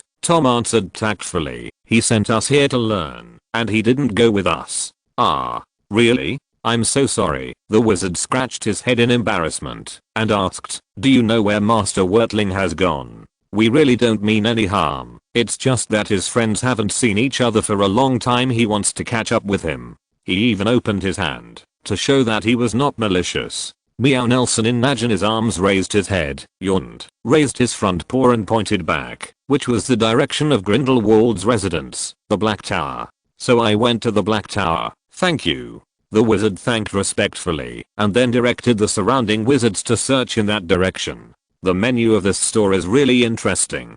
Tom looked at the menu of the restaurant downstairs in the library, and sighed. The Wizard of Nermengard is not as cruel as he imagined. On the contrary, he is quite polite, but he feels out of his mind. Very easy to use. Do you really think so? Nelson sat on the back seat, flipping through the menu feebly. In fact, we are already surrounded.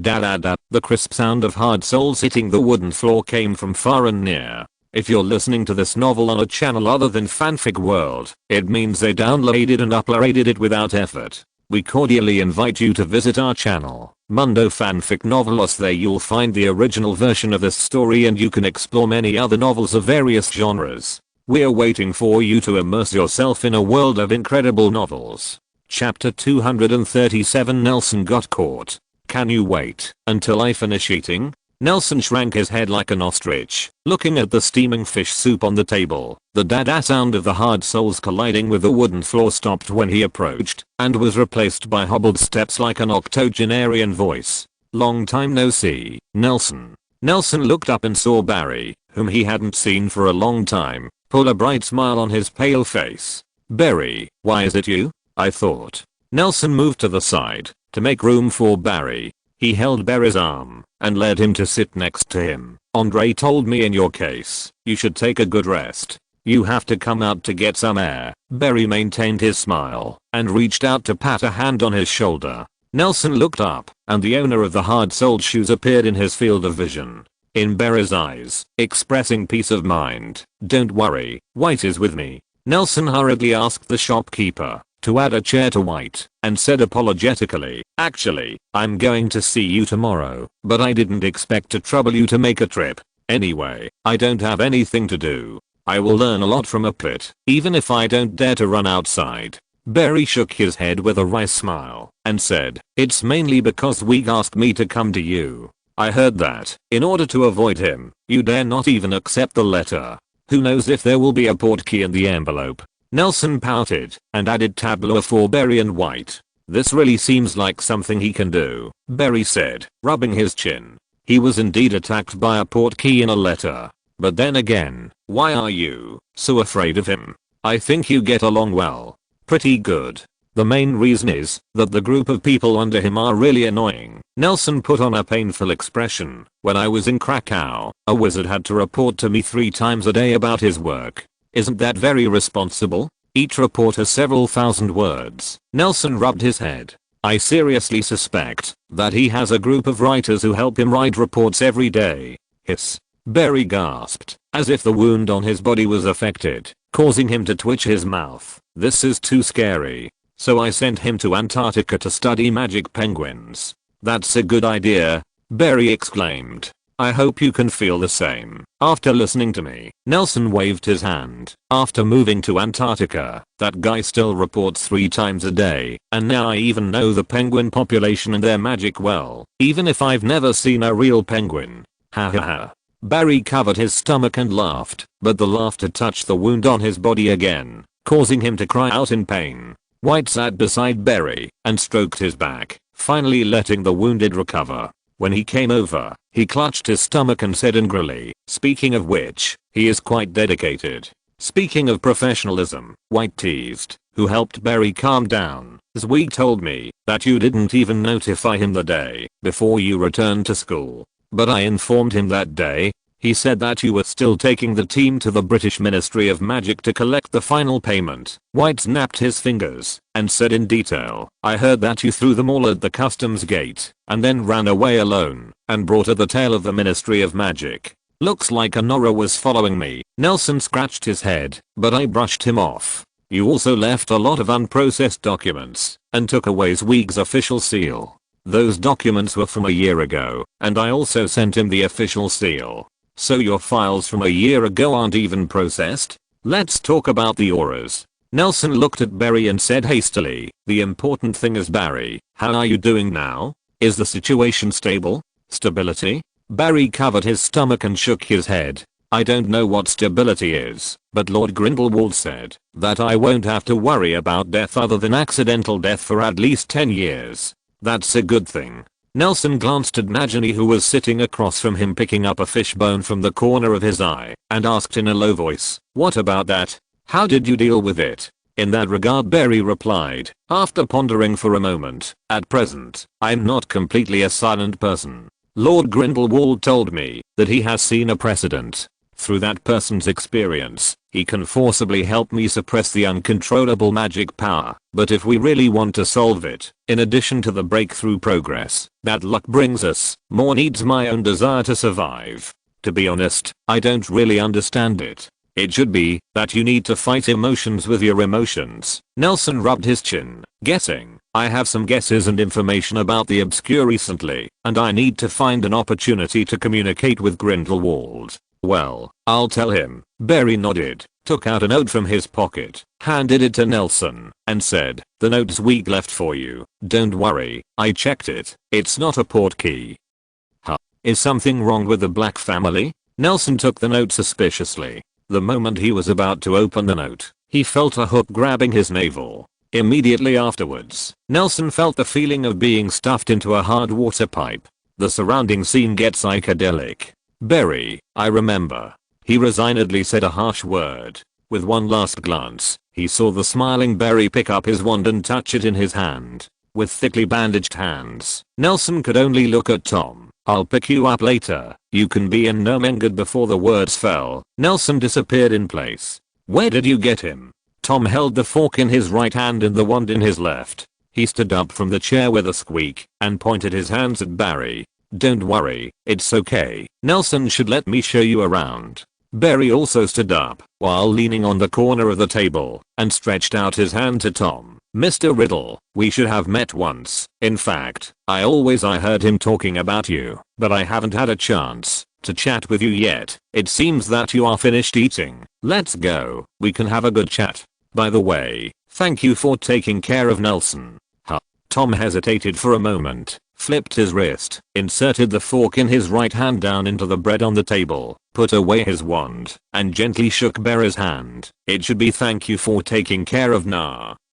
"Haha," Barry shrugged. "Speaking of which, he takes care of me more." Tom and Barry stared at each other for a long time, until Najana's voice interrupted the silence in the shop. "You just seemed to say that you used to be an obscurant. Nelson, here you come." As soon as Nelson landed, a thick male voice came from in front of him. He raised his head and saw Zweig standing in the spotlight in his suit, surrounded by a large number of wizards in black robes and hoods big. Although they stood loosely, they were vaguely surrounded. Nelson could imagine with his, but that they definitely set an anti-apparition spell here. Zweig had his hands behind his back, and his back was facing Nelson. His big bald head full of complicated runes was shining brightly under the spotlight. Nelson took a closer look, and saw that they were in the hub of Krakow at this moment. Except for the spotlight above their heads, there are also 3 bookshelves filling the entire wall. This is the square meter office that Nelson used to have. Not far away is a messy desk that maintains the state before he left. "I don't want to come," Nelson said helplessly. but you're still here. Zweig's tone remained unchanged, but Nelson could clearly hear a hint of teasing and chuckle. What can I do? Nelson shrugged his shoulders, took a step forward, stretched out his hand to wrap around Zweig's shoulder, and rubbed his hand against his big bald head. Zweig's tense expression quickly relaxed, and he stretched out his fist to punch him.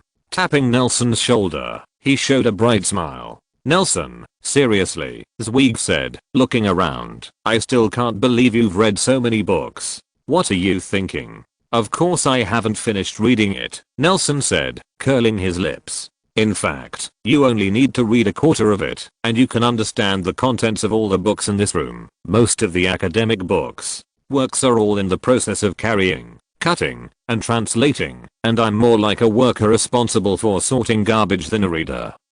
I see, Zweig nodded, and the surrounding wizards scattered. He tilted his head in the direction of the office door, and said, let's go. I have finished receiving the British wizards you brought. All that needs to be said has been said. How? Nelson walked towards the door and asked curiously. I didn't expect. Zweig hesitated to speak. Didn't expect anything? Didn't you expect your comrades to exist in the UK? What comrades? They're just a group of speculators holding pocketbooks, but they're worth attracting. I just didn't expect you to be such a responsible person, Zweig said, rubbing the back of Nelson's head. I always thought that your work attitude was very poor. Barry once said that this is a common problem with genius wizards like you. It is indeed sick. Nelson agreed very much. It takes a genius wizard to say such a thing. If Barry didn't do that, he might still be a wizard like you. Zweig looked at Nelson. Speaking of which, how is your patroness practicing? Our people reported some time ago that what kind of badge does the spell have at the British Ministry of Magic? Let me see. I can't see it. Nelson shook his head and explained. My patron saint has had some problems recently, and this is all I can do now. He waved his wand, and a silver mist sprayed from the tip of the wand. What's the problem? Zweig asked worriedly. It's not a trivial matter for the patron saint to have a problem. It shouldn't be a bad thing. Nelson shrugged. It's related to another kind of magic. I'm about to talk to Grindelwald. I recently found some secrets about the patroness, which may help the silence in Barry. It just so happens that Lord Grindelwald is waiting for you here. Zweig rode forward aggressively, grabbing Nelson's wrist. I'll take you to find him. Mr. Riddle, don't worry, Zweig can't do anything to Nelson. He also told me that Nelson was only called for the British wizard you brought, but Nelson always avoided him, so I had to. This is the worst plan. On the tram in Nurmengard, Barry sat opposite Tom, and said with relief, among us, he has the best relationship with Nelson, but he is just dissatisfied with his work attitude. Work attitude? These words made Tom and Nagini even more worried. What kind of work did he do? Is it dangerous? Actually, I didn't do anything. I just stared at Krakow. You must have passed there when you came here.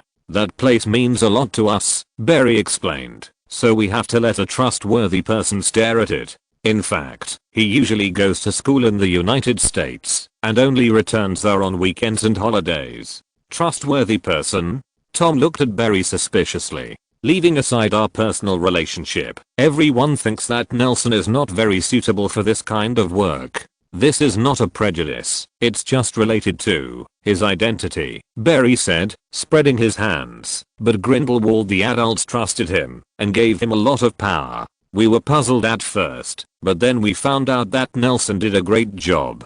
A casual sentence from him can greatly improve the efficiency of the hub, as if he was born knowing the knowledge that makes transportation and management more efficient. As a prophet like an adult, Nelson may have seen these things develop more maturely in the future. Seeing Tom's eyebrows raised higher and higher, Barry summed it up in one sentence. No one can do better than him, except always doing some weird things. Strange things? Yeah, he took pleasure in torturing muggles, those garrisons and their minions, Barry recounted in an anecdote. Waiting for reasons to order them to dismantle the fortifications they just built, or let go of the captives they finally caught as experimental materials, watching them laugh at all kinds of things. Many wizards under him said this is because their Lord Wertning has a distorted mind, and in my opinion, this is nothing more than a normal thing. The tram slowed down and stopped slowly. Barry didn't continue talking, but pointed to the huge black building like a multi-layered cake outside the window, and introduced in the tone of a professional tour guide, Numenga, the raw material distribution center of the German magic factory. This is still Nelson's planning and naming. The magic industrial zone is behind this building. After it is completed, our daily production efficiency has increased by more than 3 times. The raw materials are transferred through Krakow afterwards. They will be sent here in a unified manner, and then sorted, and then shipped to factories in different links, please. This is our first stop. Chapter 238, Unpredictable Magic. After getting off the tram and walking 2 steps forward, Tom could no longer see the whole picture of the building, replaced by a black gate full of vision. 2 smooth black door panels that had to be raised up to see the head, and a huge death saint was engraved on it. The symbol of the weapon stood quietly in front of several people like a pyramid. Compared with the whole building, this door is undoubtedly small, but compared to the people who walk in, this door shows a sense of oppressive giant. Even for giants, it is like a palace. It was a spectacle. Just a small slit was opened in the middle, which was enough for the tram to pass in easily. The iron gate was about 2 meters thick, showing a cold metal texture, which made the fearless Tom there was a sense of awe. Hey, there's no need to build such a big one, but Nelson said, big is better, so. Barry shrugged, raised his chin, and said proudly, there are so many wonders in the world, but the 20-meter plus Geoman may be the only one here. Tom couldn't help being shocked. He understood Nelson's obsession with big things, but he didn't expect it to be so crazy. For a while, he couldn't even imagine how subversive cognition was hidden behind such a shocking door thing. Look, this is our achievement. Barry seemed to see what Tom was thinking, and led Tom and Najani into the door with White's support. This is just a facade. I hope you can enjoy it. The rest of the journey. The moment he entered the gate, Tom felt a little short of breath, and it was difficult to move forward. Immediately afterwards, there was a sound of orderly clenching from the surrounding walls, and the Deathly Hallows symbol that was divided into 2 halves lighted up faintly. The red light swept across the 4 of them, and in the next second, the oppressive feeling disappeared, and Tom was able to easily approach the building. Even though there was a solid dome above his head, Tom didn't feel like he was indoors at all. The huge indoor space made it difficult for him to feel consciously surrounded by buildings. But, on the other hand, the well-occupied space and well-organized layout always remind him that he is in a building that can be called a spectacle. The hall in front of him was divided into 2 halves by 2 straight tracks. On Tom's left-hand side, countless alchemy dolls of different shapes and sizes are busy in the teleportation array. They were picked up carefully and sent to the huge circular platform connected to the crawlers. This half of the side seemed to be dedicated to receiving materials. After the platform is sorted by the alchemy puppet who is responsible for sorting, the materials are labeled, put on the track in an orderly manner, and finally sent into the dark corridor in the distance by the track that is running all the time. After disappearing. In stark contrast to this is the wizard who controls them. Tom managed to find a few people wearing wizard robes and holding magic wands among the piles of goods and walking dolls. They were holding booklets and kept recording, looking at something very leisurely. Only the wizard on duty next to the sorting disc seemed to be busy, but it was limited. Are these intelligent alchemy dolls? Tom couldn't help asking. You are too rich. How is it possible? Barry replied with a smile. They are all the simplest alchemy products, but your eyes deceive you, such as that. Barry pointed to the puppet that was carrying a wooden box the size of a container and moving it towards the disc, and introduced. It may only repeat the action of picking up the goods and transporting them to the designated place and then putting them down, but for the whole goods for transportation, it only needs to do this part of the work. This distribution center is composed of countless such simple dolls, ranging from a mop that cleans the ground to the 2 tracks in front of you. Much cheaper than you think. Cheap. Are there many? When Nelson proposed this plan before, he was strongly opposed by Andre. I don't know if you remember Andre, that old man with scars all over his face. His main job is to make money, Barry said. He talked eloquently. Andre felt that Nelson's behavior was extravagant and wasteful, but Lord Grindelwald still stood up to all the arguments and supported Nelson's plan. How much did it cost in the end? Sorry, it's not very convenient for me to reveal this. Barry spread his hands, but I can tell you that, because the structure of these alchemy dolls is very simple. Most of them are assembled from the alchemy dolls that were made at the beginning. Yes, only wizards who need the core of alchemy can do it, but the cost is very low. What about this building? Tom raised his head and looked around. The hall alone was almost as big as a Hogwarts castle. For wizards, how much does it cost to build a house? Barry laughed. It's nothing more than the cost of some sand and a few meals. In fact, the most expensive part of the entire distribution center is the one you just walked in. Door.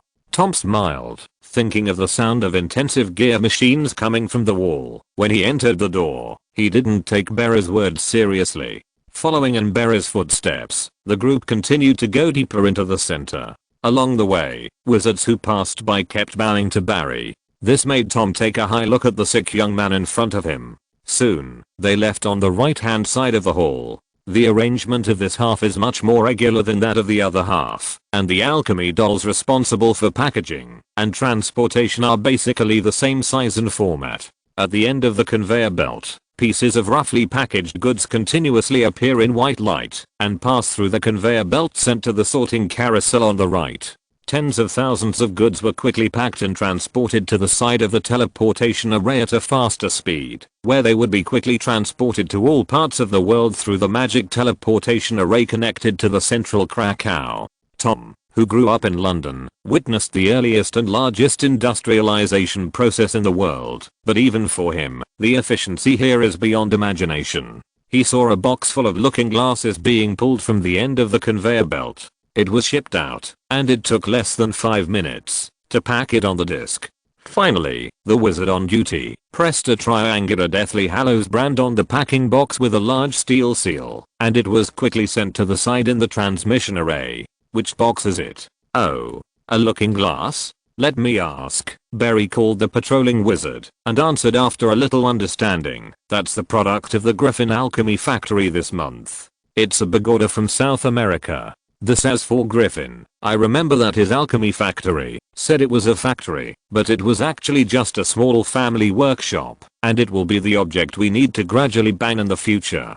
Tom, who wandered around Diagon Alley and Nocturne Alley, was even more shocked. Such a large box of looking glasses was almost equivalent to the throughput of a large alchemy shop in the UK for a year, enough to assemble the Ministry of Magic of a small country. And this is only the object that needs to be banned in Nurmengard. So Nelson is very capable. Barry grabbed the cleaning doll beside him and played with it. Although Lord Grindelwald called this piece of Nurmengard's hope before, it is just like Diagon Alley or the large magic street in the hidden place is similar. Although there are many alchemists like Griffin, they have not made any achievements. After the integration, he can order parts from other big manufacturers to make looking glasses. Those things, but there is no technical content. Just set the movements of the alchemy puppet so that he and his son can spend their time on the core of the production of the looking glass. So Barry shrugged and said in a tone of half pride and half reverence, Nelson is right. In many cases, ideas are more important than Garen. Is he doing this every day in Nurmengard? Tom suddenly felt that he didn't even fully understand Nelson anymore.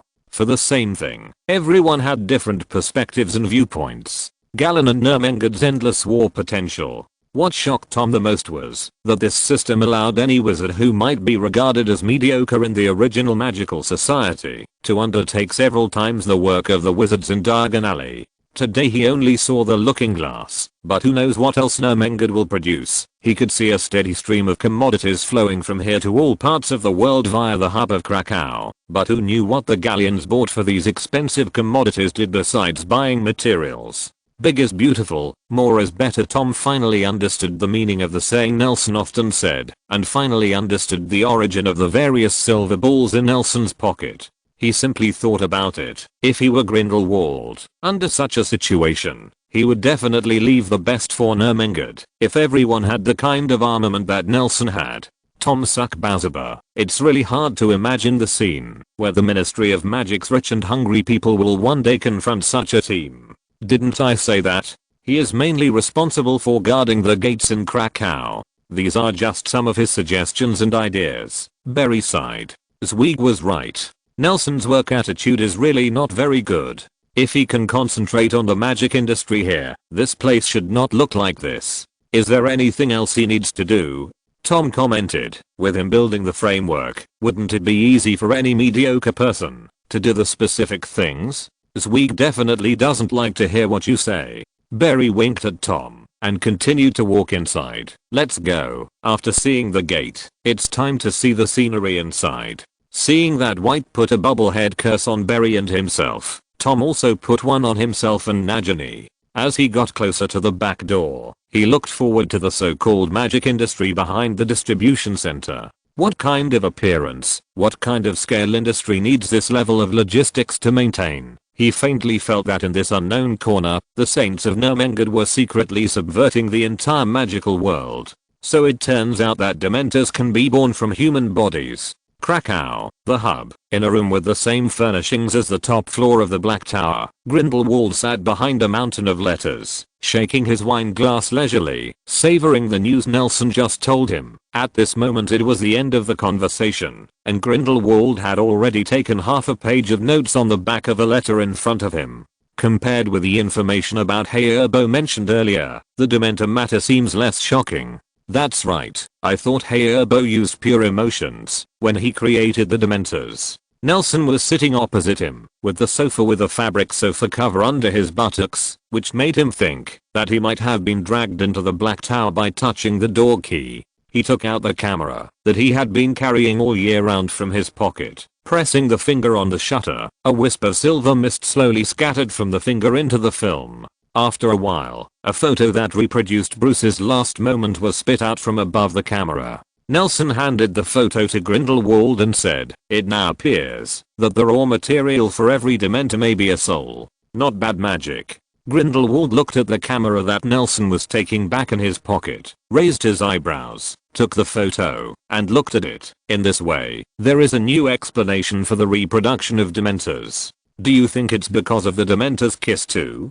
Tell me. Grindelwald leaned on the table with interest, looked at Nelson with his face on one hand, and fanned the photo with the other. If the Dementors really need human souls to be born, Nelson said, then that would explain where the souls of the people they kissed lost their souls. The strict control of the Ministry of Magic, so they don't have many opportunities to devour souls, so the number of groups has not increased all year round. After finishing speaking, he pulled out another document bag from his pocket. This is the registration form of the number of Dementors I asked for from the Wizengamot after I received the order of the Garter Order, as well as other information found in historical documents. It can be seen that after every Dementor riot, their number will be replenished, or even increased extremely quickly, and the increase in peacetime is just related to the security situation and crime rate of that era. These two values also determine the number of prisoners in Azkaban. Grindelwald suddenly realized, clapped his hands vigorously, and looked at Nelson appreciatively. You can draw such a convincing conclusion from these data. So I hope that Nermengard can provide me with some support. Nelson put forward his request. I need to figure out the connection between Dementors and patron saints and other emotional magic, and solve some of my problems. I want to try to find Hayerbo's body through the Dementor. Speaking of which, you actually solved the blood curse of the blood curse orc. Grindelwald did not answer Nelson's request, but talked about something else. Although Nelson didn't tell the public about Nagini, but compared Grindelwald had already received relevant reports when he entered Nermengard. Yes, in fact, these things are also related to each other. Very well. Do you have any idea now? There is already some information. Very good, very good. Grindelwald nodded in satisfaction and asked, what help do you need? I need a Dementor. A Dementor old enough. Nelson stood up, looking at Grindelwald with piercing eyes. A Dementor older than 1,000 years old. Dementors, old ones, aren't they?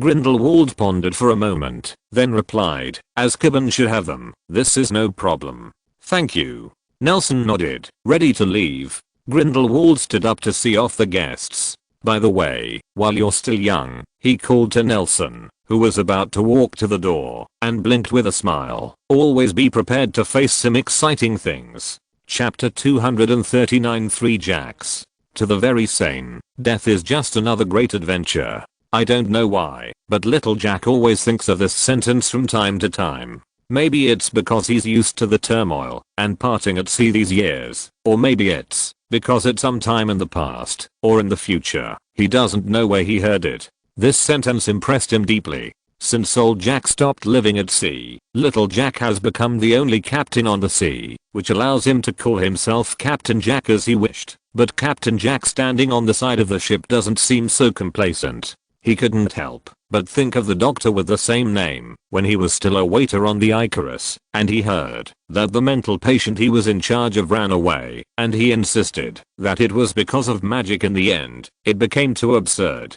A new patient at the hospital where he works. During that voyage he met many interesting people and encountered many funny things. Little Jack thought that his experience when he went to sea for the first time could become a topic of conversation for a lifetime. After all, some things were too funny. Unexpectedly, such funny things happen every day. I don't know when it's ahead. The warship was swimming in the English Channel. Captain Jack was wearing a luxurious black leather coat with all the marks torn off. Anyone with a discerning eye could tell that it was a German military uniform. Under the pursuit of a Polish cruiser, the captain of the Blanny, who calmly escaped the legendary feat of driving a dilapidated frigate, little Jack's actions were given an important mission. The Blanny, a ship that has experienced several major battles, but is still safe and sound, has successfully bypassed the enemy's blockade and participated in escorting the first batch of Allied soldiers to land in Normandy under the command of Jack, who is known for his luck. The mission, the coat on his body, was given to him by a French general. In Jack's view, the captain with half an ear missing was just as young as himself, but he already had the will to die early. I don't know what happened to that guy. Little Jack shook his head and stroked the deep fold on the chest of the coat. It looked like a crease. Give it up, and said, that guy with missing ears must like this dress very much, so he keeps putting it in the cabinet. He wanted to try to use the railing beside the ship's side as a mirror to see his current appearance, but failed because of the filth. So he had to lower his head, praying that the sea would be calm and that his own shadow could be reflected. Little Jack's hope was lost again. As soon as he stretched out his head, he saw two naked men swimming in the sea, playing with the water and laughing. There are sailors who don't hate the sea, little Jack muttered, retracting his head. On the dinghy next to the ship, the sailors cleaning up the attachments below the waterline were celebrating the smooth return voyage loudly. They sang songs celebrating victory with accents from all over the UK, and the celebration seemed to them to be getting brighter. The Allied counterattack, on the one hand, celebrates the fact that they only participated in the escort mission. But little Jack, who has a good understanding of the war situation, is not as easy as it seems. In the east, it is said that the German army, which was on the verge of collapse due to insufficient war potential and fighting on two fronts, suddenly broke out after a large number of Allied troops landed. It was very different from the prediction. The intensity of the resistance blocked the Allied armies over 1 million troops within 100 miles of the coastline. After little Jack participated in guarding the first advanced troops of nearly 18 people, he first got the good news that the Allied forces had captured several beaches. Then, the follow-up troops that had been prepared for a long time were quickly put on the battlefield. However, as the number of troops increased, the battle situation became anxious. Although the German army launched a long display, it showed amazing mobility in terms of support. This advantage became extremely prominent after they retreated and deployed their defenses and shrunk the front. For every Allied soldier, this seemed to have given them a blow to the head. The battle was very good when they set off, but just halfway back, they heard the bad news that the surrounding area of Normandy had become a blood mill. Hurry up! Little Jack stared at the frolicking sailors on the sea with an uneasy expression.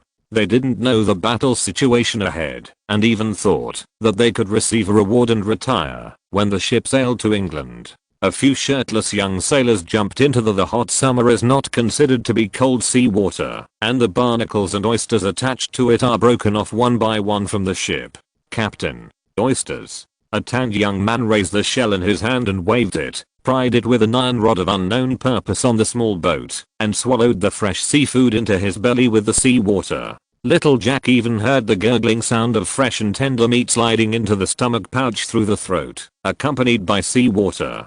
Hurry up, we've been in this sea for too long. Besides, this thing is dirty. Warships are different from cruise ships. The small animals must be very nutritious, and the scene of breaking oysters is so similar to what little Jack remembered. He laughed and scolded, "Remember to send me a few." After finishing speaking, he took off his fur coat, put it on his arm, and turned around to walk into the captain's cabin. He put the photo of the girl on the desk. A small photo was sandwiched in a huge photo frame. This scene is ridiculous, especially this photo seems to have been half soaked in seawater, half of the girl's face showing an unpredictable smile. The locket that prevented the photo had been smashed in a certain wave during the previous escort mission. Little Jack snatched the photo back from the heavy rain and waited for the ship to approach. After landing, I finally found this pair of photo frames at the pier. It's not like people were washed away by the sea. The captain, who was missing half an ear, persuaded after snatching back the photo. It's better than anything else that you can go back whole. There's no need to make people widowed just because of a photo. Little Jack didn't answer him. He didn't know what whole meant, and he just wanted to show this photo to his beloved girl with his own hands. When he got home, he stared at the photos on the table, lost in thought, and let out a heavy smirk from time to time. "Captain." A sailor with wet hair pushed open the door and approached the captain's cabin with a big iron plate knocked into the shape of a tray. The tray was filled with fresh and plump oysters. At Little Jack's desk, standing aside and waiting for orders. "Tell them, you can speed up." Little Jack nodded, tapped his fingers on the table rhythmically, and added skillfully, "Remember to knock on the door next time you come in." "Okay, Captain." The sailor's saluting posture was not standard, but no one cared about it these days. He continued to stare blankly at the table until the shaking of the ship made him feel an obvious acceleration. Little Jack grabbed an oyster on a tray, skillfully pried open the hard shell with the corner of the table, and swallowed the whole oyster in his mouth. If the captain missing half an ear was still there, he would definitely tell him, "This is the oyster. Swallow whole." Little Jack neatly stacked the oyster shells reflecting colored metal light on the table, forming a pyramid shape. He heard that old Jack got off the ship because he ate too much seafood and got sick, but he didn't care. He lived at sea. People will be poisoned to death by seafood. What, are you kidding? He shook his head like he was drunk. History is slowly changing, or for this world, this is a history that should have happened. The German army, which was already stretched at the end of World War II, had a sudden increase in combat power because of some achievements in Krakow, but Nuremberg also. They are not the forerunners of the Aryans' awakening ability as they thought. They are also using each other while forming alliances with each other. For most of the German army, the achievements of the Allies who have occupied a large amount of Krakow's resources in recent years have only made their tanks faster and better able to adapt to complex terrain, and these achievements are obviously not related to their magnificent research, so it doesn't match. For a long time, there have been rumors in the army that those mysterious men in black robes have found ways to make people immortal, and have dedicated them to the head of state and the high-level officials of the empire. This also made them full of longing. After the war, could they have a dream of immortality? Perhaps it is possible, at least for some fanatics at the top of the government. It is undoubtedly the most wonderful thing for the great Aryans to rule the world forever, especially after they have tasted the beauty of magic. Nuremberg's infiltration of this Muggle country has reached a frenzied level, and it has intensified after Nelson took over Krakow Point. In addition to some magic such as teleportation and fetching from space, he opened up greater authority to the wizards hiding next to each high-level wizard, allowing them to use some magical powers that can slightly reverse the situation of the battle under certain circumstances. Magic. What is the magic that turns the tide of battle on a small scale? The Germans' resistance to the Normandy landing is the best interpretation. Small groups of armored troops appear like ghosts at various weak points on the battlefield, making it difficult for the Allies to judge how many tanks they have, which seems to be no different from the intelligence. And it seems that each of them drove a tank. Nelson, Andre once asked Nelson, "I feel that you are not a warmonger, and you don't like our Muggle allies. Why do you want to give them permission?" "I'm just curious, you know." Although saying this matter is insignificant to us, but it is enough to change the situation of the battle. You don't need to work so hard. In fact, it is enough for us to order them more easily. I didn't expect you to be the most peaceful person, Nelson asked. Isn't that what I'm doing?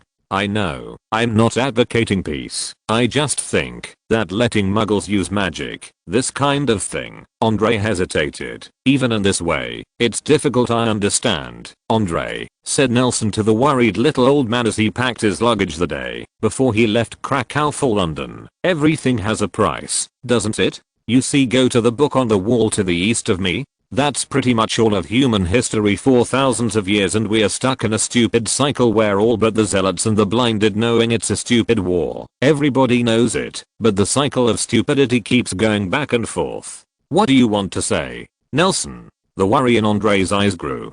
But we all know that for muggles, this is an inevitable war. Nelson raised his head, looking at the messy but cleared out center table, a yellowed roster quietly lying there. He said softly, as a former professor at Isenberg University, you must know better than most Germans. Nelson, I'm sure you also know what happened to your favorite student who tried to devote his meager power to the cause of opposing the war. Nelson smiled. I'm doing it my way. I tried to obstruct their atrocities in Krakow, but this made their aggression in other places worse. It is useless to blindly guide them. I can give them the way to pour out, and the power in front of them, but the war should be over. Nelson, they are our allies after all. Andre followed Nelson's eyes to see the roster. His pupils shrank, and his original categorical words gradually lost confidence. Don't worry, Nelson shrugged and continued to pack his luggage. Our allies will appreciate us more, and give us what we want. He folded the last short sleeve, and put it in the box, zipped it up, stood up and looked at Andre, although he was smiling, but Andre didn't dare to look directly at him. Do wizards really care about numbness? Is the melon dead or alive? Do you really regard them as allies? They are all living in a huge deception from top to bottom, and the wisest and most powerful of them have been fooled by you from beginning to end. I just accelerated this. It's just a process. If you really think about them, you should choose not to influence them. As far as I know, the head of state of this country became obsessed with various unreliable supernatural powers after contacting wizards. But, believe me, Andre, Nelson said confidently, I will let them taste the sweetness of victory before they lose, at least one day before the wizard disappears. As an ally, Nermengard will have nothing to lose. On the contrary, more can be obtained. As long as I can proceed step by step according to my idea, Nermengard can take away all the resources needed. The war can end early, civilians will not suffer too many casualties, and the relatively righteous side can win, and those who are defeated can retain their lives. This is the most perfect ending. Nelson. Andre's lips collided, but he was speechless for a long time. What's the matter? Nelson looked at his watch. The boat leaves in half an hour. It's nothing. You are becoming more and more like a wizard. Andre closed his eyes and squeezed out a few words. I'm sorry. You have nothing to be sorry for. Really, this is his own choice. I'm also very grateful for your care of me. It's a pity that I didn't find out about it until now. Nelson shook his head, picked up the box, winked at Andre, and spoke slowly in a joking tone. For the greater good. Chapter 240, a letter from World War I to World War II. Jonas Niklaus himself. Dear Mr. Andre, hello. Long time no see. I don't know if you've calmed down. The angrily leaving at the school celebration 5 years ago is the thing I regret the most in recent years. I didn't expect that it would be the last time I met you. Unfortunately, this parting may continue.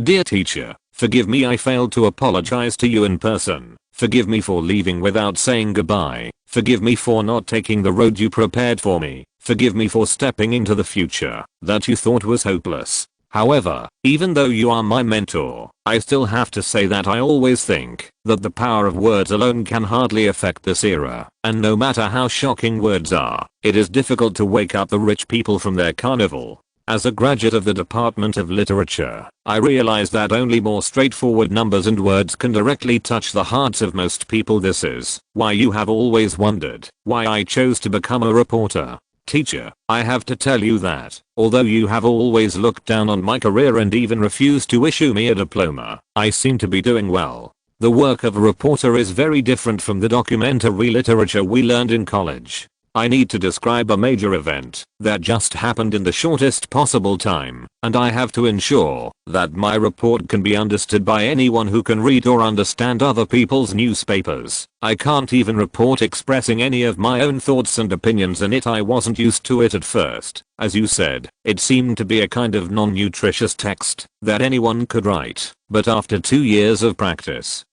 I finally understood. To convey information seems to be the most fundamental meaning of words and language. I have not let go of my interests, although you always say that my interests are boring pastimes, and even refute me with my theory I betrayed my class, I betrayed my identity, but I always think that a person being able to be a person always depends on his choice. He may lack the ability, but he must have the right to choose. I'm tired of hanging out at drinking parties. I'm tired of writing boring poems for rich ladies. I'm tired of those gorgeous rhetoric and the rotten bloody streets behind them. I want to find something that can make the world a better place. Methods. Sorry, sir, I didn't become the person you expected. But what I have done is not meaningless. More and more citizens have realized that domestic oppression is abnormal, and their fighting spirit against the outside world is mostly from the guidance of those in power. More and more people, inspired by like-minded people like me, call on the authorities to get out of war and recuperate. They no longer want to indulge in the glory of the empire, but only want to feed and clothe the majority of the people in this country. Everything is moving in a good direction, but that was a few years ago. In March 4 years ago, I applied to the newspaper to be a resident in Paris. The atmosphere here is great. Although most people in the country generally do not have a clear understanding of the situation, their attitude is completely opposite to that of the country. The nature of Parisians' romance also seems to have affected their attitude towards war. They seem to be more confident than us. Of course, as victors, they do have the capital of self-confidence. However, under this kind of blind self-confidence, I even feel that they will soon become the target of our country's next encroachment. Although they are equally powerful, they are more vulnerable at the same time. This all makes me more worried. But I can't do anything. Dear teacher, I don't know what's going on in China. I have almost cut off contact now. The newspaper I work for has not contacted me for more than 2 months. Last month, before leaving, out of worry, I once wanted to go back to China, but I was surprised to find that I had been regarded as an enemy by my country, so I had to cower in my hometown with the help of some kind-hearted distant relatives during an intense week of travel. 100 years ago today, a great man was born in my hometown of Trier, but 100 years later, I can only hide in my hometown. It's really hilarious. I can't go back home anymore. Even now, I'm writing this letter to you from my new home in England. I checked, and there's a mailbox at the door, and I'll put the letter into it later. My lover and I live together. This is a beautiful little house. There is an open space at the door for the residents to turn it into a garden. The skills you have asked us to help you weed for many years can finally be used. Speaking of which, Mr. Andre, you may not have the chance to attend my wedding. I met a beautiful lady in France 2 years ago. Her name is Bella. She fits all my imagination of a perfect woman, beautiful, knowledgeable, loves to read, and can make delicious soup. I fell in love with her very quickly. In fact, from the first moment I saw her, I knew that she was the one I would like to die in her arms. Woman. Bella has a father who loves her, and a sister who is eccentric. Her father is a melancholy and dignified man, more poetic than anyone I have ever met. Unfortunately, he is not good at writing, and I also agree with this. Not interested. Her sister is an interesting girl who once secretly told me that she is a witch, and that it would be nice if there was magic in the world, so that many sad stories can have a happy ending point. While tragedies are often more powerful, no one would say no to a family story, would they? Bella was a girl who was deeply hurt by the war, which made me feel so sad and sympathetic. 3 years ago, her mother died in the bombing of our country's army, and her father was depressed for several years, until Bella said yes to my marriage proposal. I still remember the day when this man took his daughter's hand and put it into mine. A man from the same country as the executioner who committed a heinous atrocity against his lover. He didn't say anything, but I knew that the man had let go of all his worries, and sure enough, he went to the battlefield 2 weeks later with the family gun on his back. After the Battle of the Somme 2 years ago, he was burned to the ground. The lower half of the stock was sent home along with his favorite fedora, the only thing he had left. He once said he would give me this hat when Bella and I got married. He never kept his word, and this fedora on top of his head is a constant reminder that I'm lost again, a person worth cherishing. This is what the war has brought us. Dear teacher, do you still think my work is meaningless? I can't see Bella getting depressed every day. At the beginning of this year, I propose that we move out of this sad place together. I quit my job at the newspaper that you have always looked down upon and moved to the UK with Bella. I just settled down today and I can't wait to write this letter to you. Dear teacher, how are you doing? Are you still healthy? Forget it. You are approaching retirement age. I miss those sunflowers in your garden very much, although every time we weed, our brothers and sisters will be bruised all over. I miss you and your family so much. Miss you. I miss my country so much during the happy time at Isenberg University, the country I grew up with, and saw it slipping into the abyss.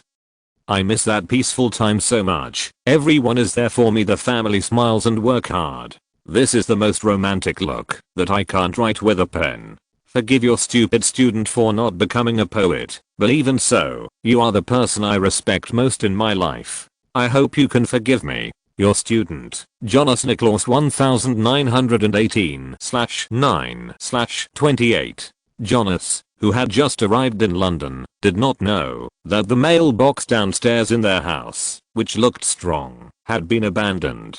He would never know that it was because of the abandonment of the mailbox that this letter was left unharmed. It was silent for 20 years in an undisturbed confined space, and after 20 years, it was picked up by 2 passing teenagers and stuffed into a new mailbox. This strong mailbox is like a taciturn guard, silently guarding the last letter in his life for 20 years, waiting for an impossible postman to visit. He will never know that the postman who found this letter in the new post box treasured it because of its old stamp and date, and showed the most professional attitude to deliver this letter after 20 years. In this era of high loss rate of international mail, a perfect delivery was completed. He will never know that this letter arrived in Germany via Poland on an ocean liner named Icarus, and shortly after the letter was delivered, his favorite nephew set foot on the same boat. A ship embarks on the same journey. He will never know that his respected teacher Andre forgave him as early as the school celebration, and Andre was more gratified than anyone else about the fact that he did not embark on the literary path point on the day of the school celebration. When he saw his students from a distance, Andre was waiting for him to come up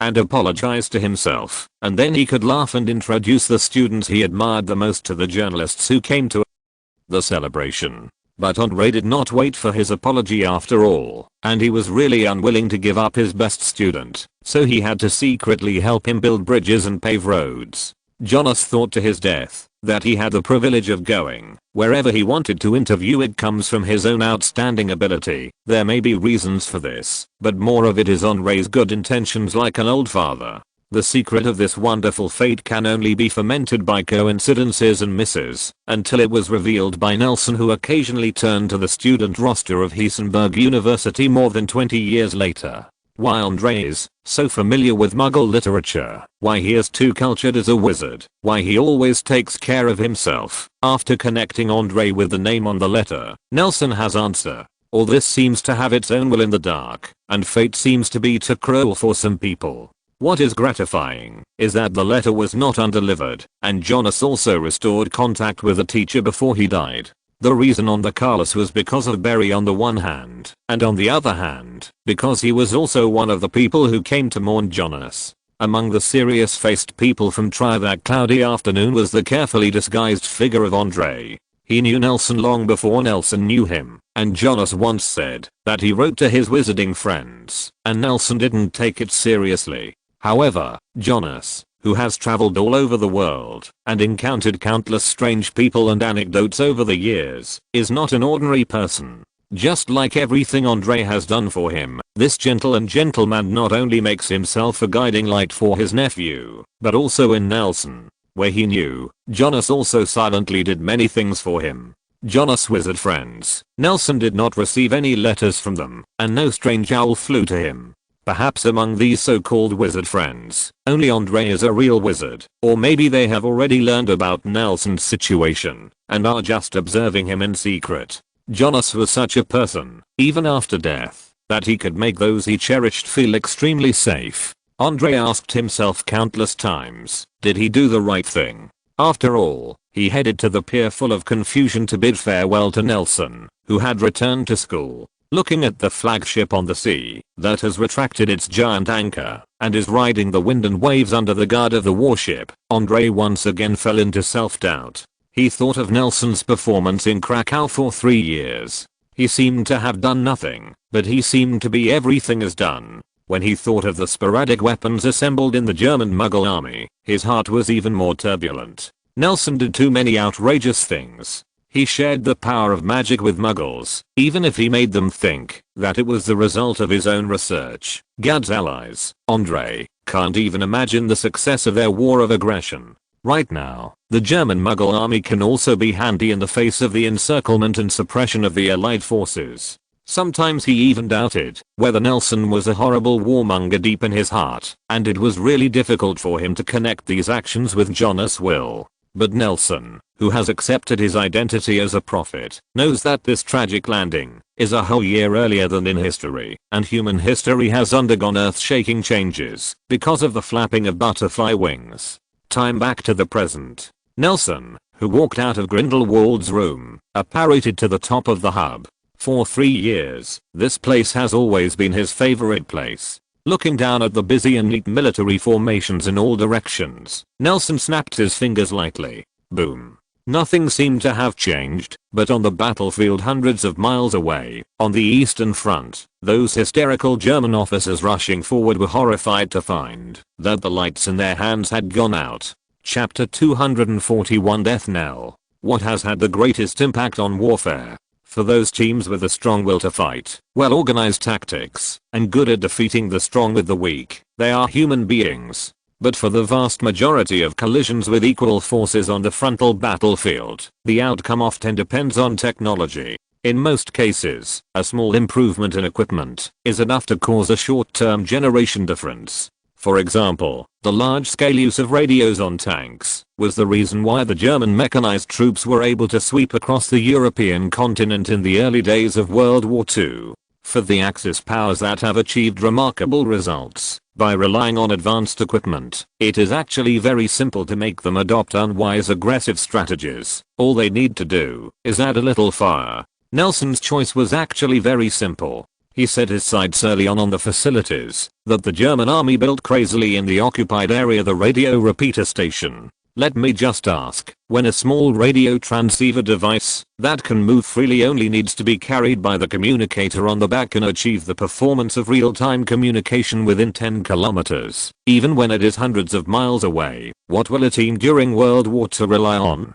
How aggressive is this technology strategy when the high-level military can instantly know the situation of any team sitting in the command center in Germany? Why should they not extend the front line outward when troops can be dispatched quickly and intelligence superiority forms a generation gap? How can they not have the confidence of a dozen or more? For the current Muggle technology, it may be a fantasy to make such an ultra-long distance call without laying telephone lines or repeaters, but with the help of magic, this kind of thing is just handy. German military officers are proud of the ultra-long distance radio communication technology provided by the Imperial Krakow Research Institute. They don't think about whether this technology can be realized from a scientific point of view. They don't understand science, they just need to know how to use it. This great achievement is combined with the art of war that I have learned all my life, how to slaughter those blind opponents in the way of heavenly soldiers. Nelson was not a warmonger. He did not try to equip the troops of Nurmengard's allies with surreal weapons such as alchemy bullets and magic aircraft carriers, and he did not even let magic directly participate in this technological innovation. The equipment is still the equipment developed by the German army, and the technology is also that technology. In the process of building the Central, Nelson used the Wizards construction team and the efficiency of magic to spread the relay equipment suitable for the German armies band all over Europe. With the simplification and maintenance of alchemy dolls, these invisible facilities for Muggles can support the German army to expand the scope of real-time communication to the whole of Europe. But just such a small breakthrough made the whole army look arrogant. The armored forces of the Empire set off with a certain chance of victory. Facing an enemy several times larger than their own, they can also form a situation where they fight more and fight less in every battlefield where there is close combat. The Allied forces, who could only rely on telegraph communication, could not understand the unpredictable mobility of their opponents. They even suspected that German tanks would give birth to children, like pigs and dogs, and they would have a litter for a lifetime and grow very quickly. As Nelson expected, the top brass of the German army clearly realized that the technological gap between the enemy and the enemy might soon break through, so they decided to ignore the huge Red Empire behind them for the time being, and instead invested the vast majority of their troops on the Western Front to lure the enemy goes deep, and then relies on the advantage of information to solve these enemies in one fell swoop.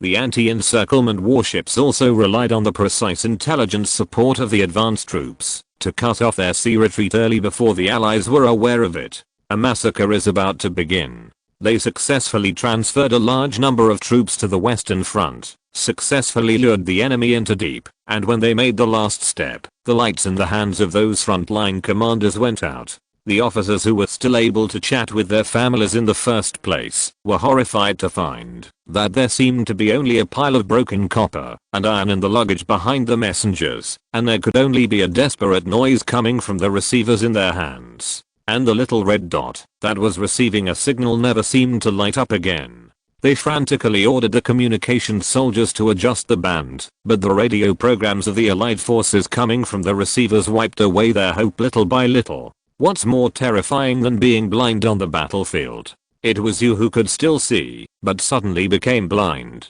At this time, the battlefield is calm and the German army holding the position is already turbulent and stormy, but this is nothing. The most fanatical teams that lead troops deep can't even tell their direction. They seem to have become an isolated island in the ocean. There is sea water without a trace of sound in all directions. The more beautiful something is, the more expensive it will be. Nelson didn't ask them for any price, but just took it back. The moment he snapped his fingers, all the alchemy puppets hiding underneath and diligently maintaining the equipment were on standby at the same time. Inside, with the hidden relays as the center, areas fell into a silent night. The troops that charged ahead became the victims of deep siege, and the fleet preparing to counter siege also became lonely ghosts floating in the sea.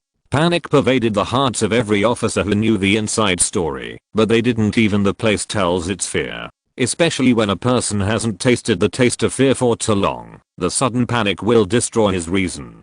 Some army commanders who fell into silence had already put their guns against the chin of the communicator, even though they understood that when the backup equipment also failed to receive the sound, there must be a problem on the other side. Countless communication soldiers fiddled with the equipment in the bag, waiting for a miracle to appear. I'm Major General Franz of the Western Front Command of the Armed Forces, and the commander of the Southern District of the Western Front. Fortunately, radio equipment that cannot afford instant messaging can at least be used as a radio. With the crazy efforts of countless communication soldiers who were worried about being shot, some teams on the Western Front successfully received the voice from the Empire. Hey, can you hear me? Damn, Franz, hurry up and read the military order. Some noises sounded behind this Major General Franz. The officers who had lost communication did not care about this. For them, it was their greatest comfort to be able to hear German on the radio. Ahem. I'm sorry to announce that due to the sabotage of some moths in the Empire and the Jews, our radio transceiver system has been damaged beyond repair. For a long time to come, we will lose the A communication device of great advantage. The hearts of the officers who were listening to the radio had already fallen into their stomachs, and they felt that it was clearly still falling. In order to preserve our vitality, I order you to go back the same way as possible and retreat within the front line we have built. Major General Franz's voice was a little weak. In addition, there may be teams outside the southern section of the Western Front who heard my order. Your commander may not give the same order as mine, but I still suggest that you retreat into the defensive circle for the time being and proceed to the next combat mission when the situation is clear. It needs to be reminded that what you are hearing now is the broadcast. When you hear my order, the enemy has already heard the same information. Franz was silent for a moment and said, when the communication is cut off, the headquarters can hardly provide you with any help. Soldiers, I wish you good luck. Every harvest has a price. Nelson ignored the dust on the roof and sat down on the top of the hub. He held a small radio in one hand and pointed at it with his wand in the other. There was a stacked sound coming from the radio. Noisy calls. It's a pity that you can't receive an answer. Nelson shook his head sadly. After many years, he admitted that Jonas' ideal seems to be just a wonderful illusion existing in an ideal world. Even if it speeds up the war and seals the conflict in the prepared area, he still needs to sacrifice some people. Perhaps most of them are ruthless executioners, killing machines, culprits of war, and aggressive devils. But there are always those people are ignorant or innocent people who are coerced, and he can't save everyone after all. He smiled dryly. I thought wizards with magic were gods to muggles, but I've never seen such a messed up god. Then, Nelson raised the radio, turned the knob on the side, pressed the top button again, cleared his throat, and said in perfect German, I'm Henk from the Western Front Command of the Armed Implementation Forces. Major General, Captain of the North District on the Western Front. Maybe Tom's right, Nelson sighed, throwing the feature-rich radio to the corner of the terrace and keeping his wand by his side, looking at the cluttered soldiers downstairs. If it's really like what he said, just like you said, just cast the Imperious curse on Mustache, maybe the matter can really be resolved. That's useless, Nelson. A flat male voice suddenly sounded behind Nelson. Terrified, Nelson grabbed the wand at hand, ignored the ashes on his hands, bounced off the ground, and disappeared in place. Don't be nervous. I just wanted to ask about those blood curse girls, but I didn't expect you to be here. Grindelwald stood motionless, shaking his head, and there was no anger on his face, and even faintly revealed a hint of excitement. I have nothing against what you are doing, Nelson. It's just that I think that solving a leader can't solve the atmosphere of their entire country, nor can it solve their desire for war. And it can't solve the problem. Their economy is on the brink of collapse. Grindelwald. Nelson stood behind Grindelwald, his hand holding the wand slowly dropped. It's okay, Nelson, you are doing well enough, Grindelwald said softly, but you are really under too much pressure, you know? Talking to yourself is a sign of stress. Is that so? Nelson's figure disappeared and reappeared at the beginning position, maintaining the sitting position on the ground. Well, what you did is good enough and right enough. Grindelwald nodded and walked to Nelson's side. He looked at the dust on the ground and the soil rubbed on the hem of Nelson's windbreaker, but he still didn't sit on it after all. Mother melons are always so stupid. They put their limited energy and resources into fighting each other. This war is stupid. The collapse of the country can be solved in countless ways, and they chose the most stupid one. A wise wizard to end this stupid war is exactly what I saw. What did you see? Nelson looked up at Grindelwald in confusion. Yeah, this is the future I saw when I took you to Nurmengard 3 years ago. Grindelwald did not hide the relief on his face. I knew it, Nelson, I knew it. That person will be you. I didn't. Nelson opened his mouth and closed it again. Anyone with a little brain, even someone who can't see the future, can easily predict it, Grindelwald said briskly. Without your little help, given the size of Germany, the resources and population simply cannot support them to fight against several countries that are comparable in size or even stronger than them at the same time. If I think correctly, under the steady erosion, they may encounter this counterattack next year, and if you can't hold on for a year, you will surrender. Nelson was stunned. History is indeed like this. But with your help, this process has undoubtedly been speeded up several times. Grindelwald's face was full of joy, as if the German Muggle government was not his ally, but an enemy with a deep hatred. Muggle also not stupid. They clearly know that their country, land, and people have been squeezed out of the last bit of potential, and forcibly supporting it is tantamount to slow death. When there is a weapon that can affect the situation of the war, it can be quickly used in the war at midpoint. Any savvy commander will choose to use it to expand his results, especially if he doesn't know when his opponent will catch up. There are only two paths before them, either sit back and wait for failure, or use this weapon to make a desperate move, to control Europe in one fell swoop, and they have undoubtedly chosen the latter. God wants them to die. They must first make them crazy. Grindelwald concluded. Nelson, to them, you are God. And yet I haven't changed anything. No, I said it. You did a great job. Grindelwald interrupted him and said seriously, you have accomplished your goal, stopped the war, and reduced civilian casualties. Can be reborn quickly. Aren't your instructions to retreat because of pity? Although it is a bit stupid, it is still quite cute. Nelson wanted to say something more, but did not intervene. Grindelwald continued, in the past few years, I see every improvement I make. Facts always prove that I'm right.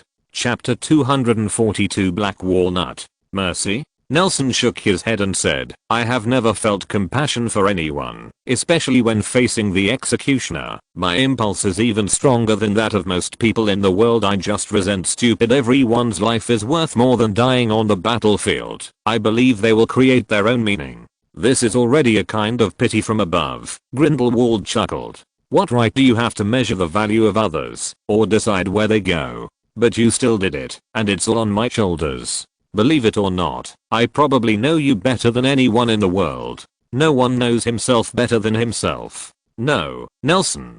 Grindelwald suddenly appeared in front of Nelson. Nelson didn't know when he changed to a standing position. The surrounding light flowed rapidly. Soon, the two were already in a modern city full of skyscrapers. Different. The streets here are clean. There is no pedestrian, not even a leaf or garbage on the street tree, and the buildings are just a simple geometric splicing, as if it is an enlarged model that has not been colored. Without details, Nelson looked at the surrounding scene and fell silent. When Nelson walked in here for the first time, he recognized the modern society that made him yearn for days and nights, but contrary to his feelings, he has always avoided revisiting the old places these years. Just like an emotional person, I will never set foot in a theater where I hold hands with my former lover again. On the one hand, Nelson was puzzled by Grindelwald's intention to bring him here, and on the other hand, he was amazed by his mastery of the misty illusion.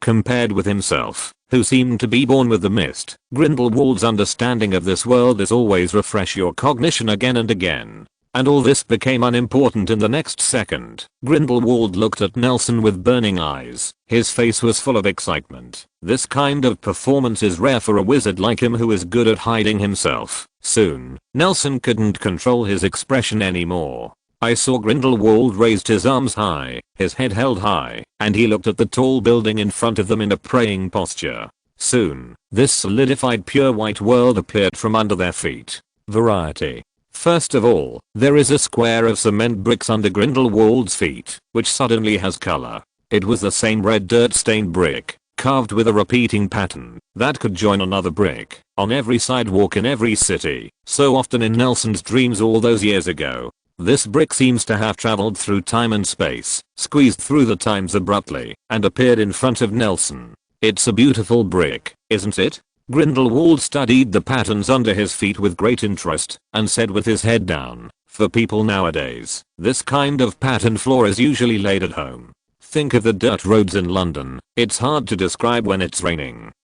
After all, he stepped lightly on the red floor tile with his foot. Crack under Nelson's gaze, a crack across the pattern, appeared on the surface of the brick, and then various familiar colors squeezed out of the crack in the brick, spraying in all directions of the city like a fountain, like splashing ink, or mopping the floor. Nelson froze in place, too late to avoid the dyes rushing towards him, but coincidentally, no drop of fuel splashed on the two of them, and the colorful fountain was like a magic pen, bringing joy to everyone around Nelson. All the scenes have been painted with color, and they have restored their true appearance just right. The sky blue glass curtain wall is reflected in the building around me. A cloud flies over from the height of the 20th floor. The rusty fire hydrant under the feet. The street tree painted with white ash below the waist, and the scorching sun shines from the gaps between the green willow leaves. But this did not make Nelson even the slightest discomfort. On the contrary, he was bathed in the hot sun, and breathed freely like a green plant.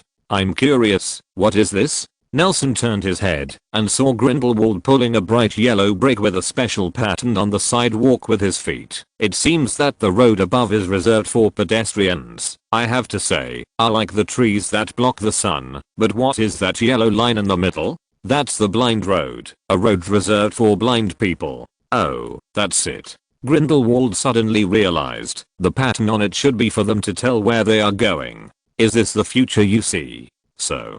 He seemed to be unable to find any adjectives for a while, so he closed his mouth, and the scene became awkward for a while. So fragile. Grindelwald suddenly changed his tone and said coldly, I don't know how many years in the future this is, but they seem to have no essential difference from the present. In fact, in my opinion, there is no difference from when human wisdom first developed hundreds of thousands of years ago. He bent down, gently inserted his fingers into the gaps in the floor tiles, and picked it up vigorously, and the cracked brick shattered to the ground, exposing the wet soil underneath. Under the cover of civilization, what people believe in is still barbarism. Grindelwald pinched an ant that was kicking its legs with both hands, and threw it aside casually. When the world will usher in great progress, it always presents me with only disappointment. Then, Grindelwald raised his head and looked towards the horizon. Following his gaze, Nelson saw a plane with flashing red lights slanting down from the clouds in the horizon. The model seemed to be a Boeing 767 or a 757. He couldn't remember something.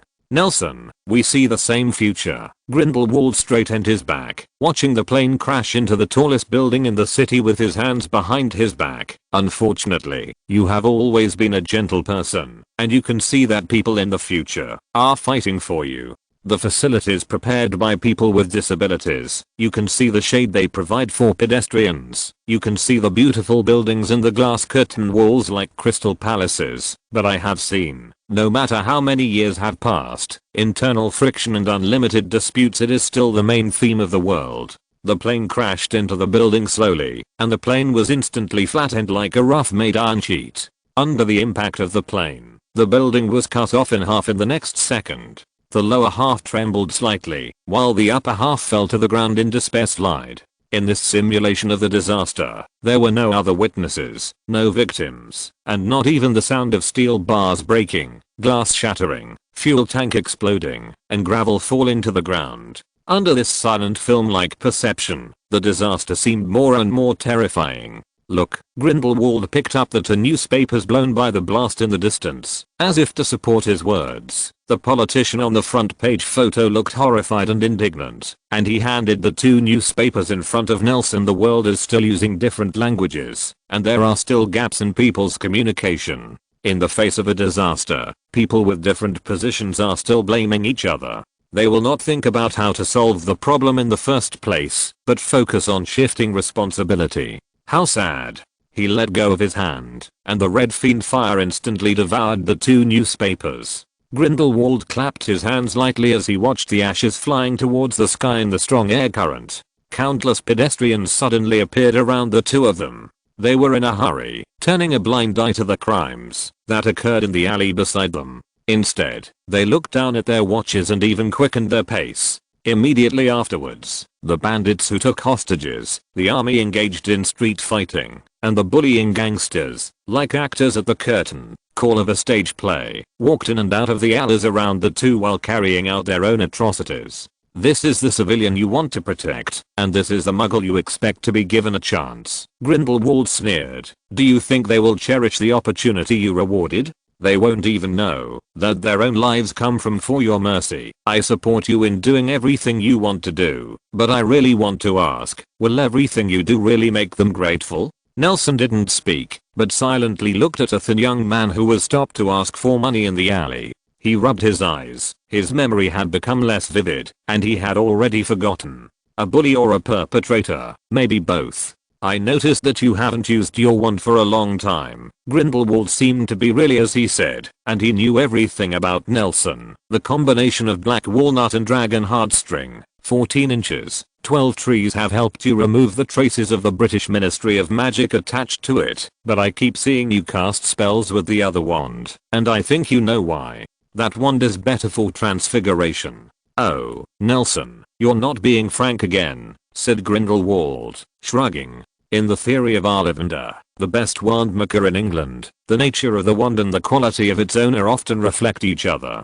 I don't know when you used that black walnut wand, you found that the spells you used to be handy appeared a little stagnant, and this situation intensified afterwards, so that when you used it against the enemy later, you only can choose gorilla. Every complicated, powerful magic is not even as good as the twig you picked up from the side of the road. Do you know why?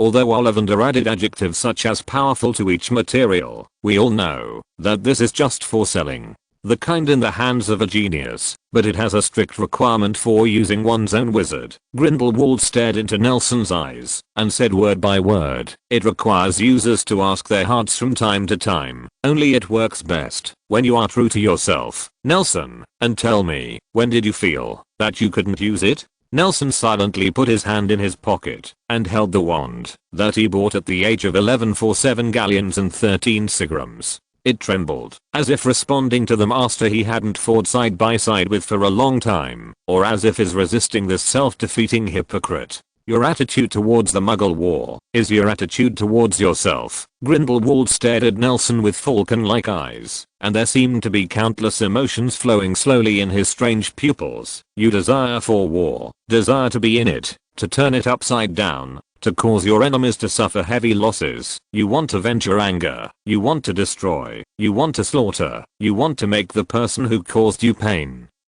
pay. You are more than any wizard is more like a wizard. You are high above. You are not dusty. You sit on the roof of the central building and snap your fingers to wipe out their years of hard work. You play with those illiterate soldiers like ants KO. You gave them hope and then destroyed them with your own hands at the last moment. And the most interesting thing is that you didn't have a drop of blood on your hands. This will make the war end sooner, Nelson said softly, gripping the wand in his pocket. Yes, you are always so rational. You can use the number of prisoners to deduce the reproduction of dementors. You can measure human life on the balance without fluctuation, but you always shrink back at critical moments, Grindel said. Woe's tone became high-pitched. He opened his arms, and countless missiles of different types attacked the city from all directions. I don't know what is restricting you, but you can obviously live what you want, and you have what others don't have. Everything.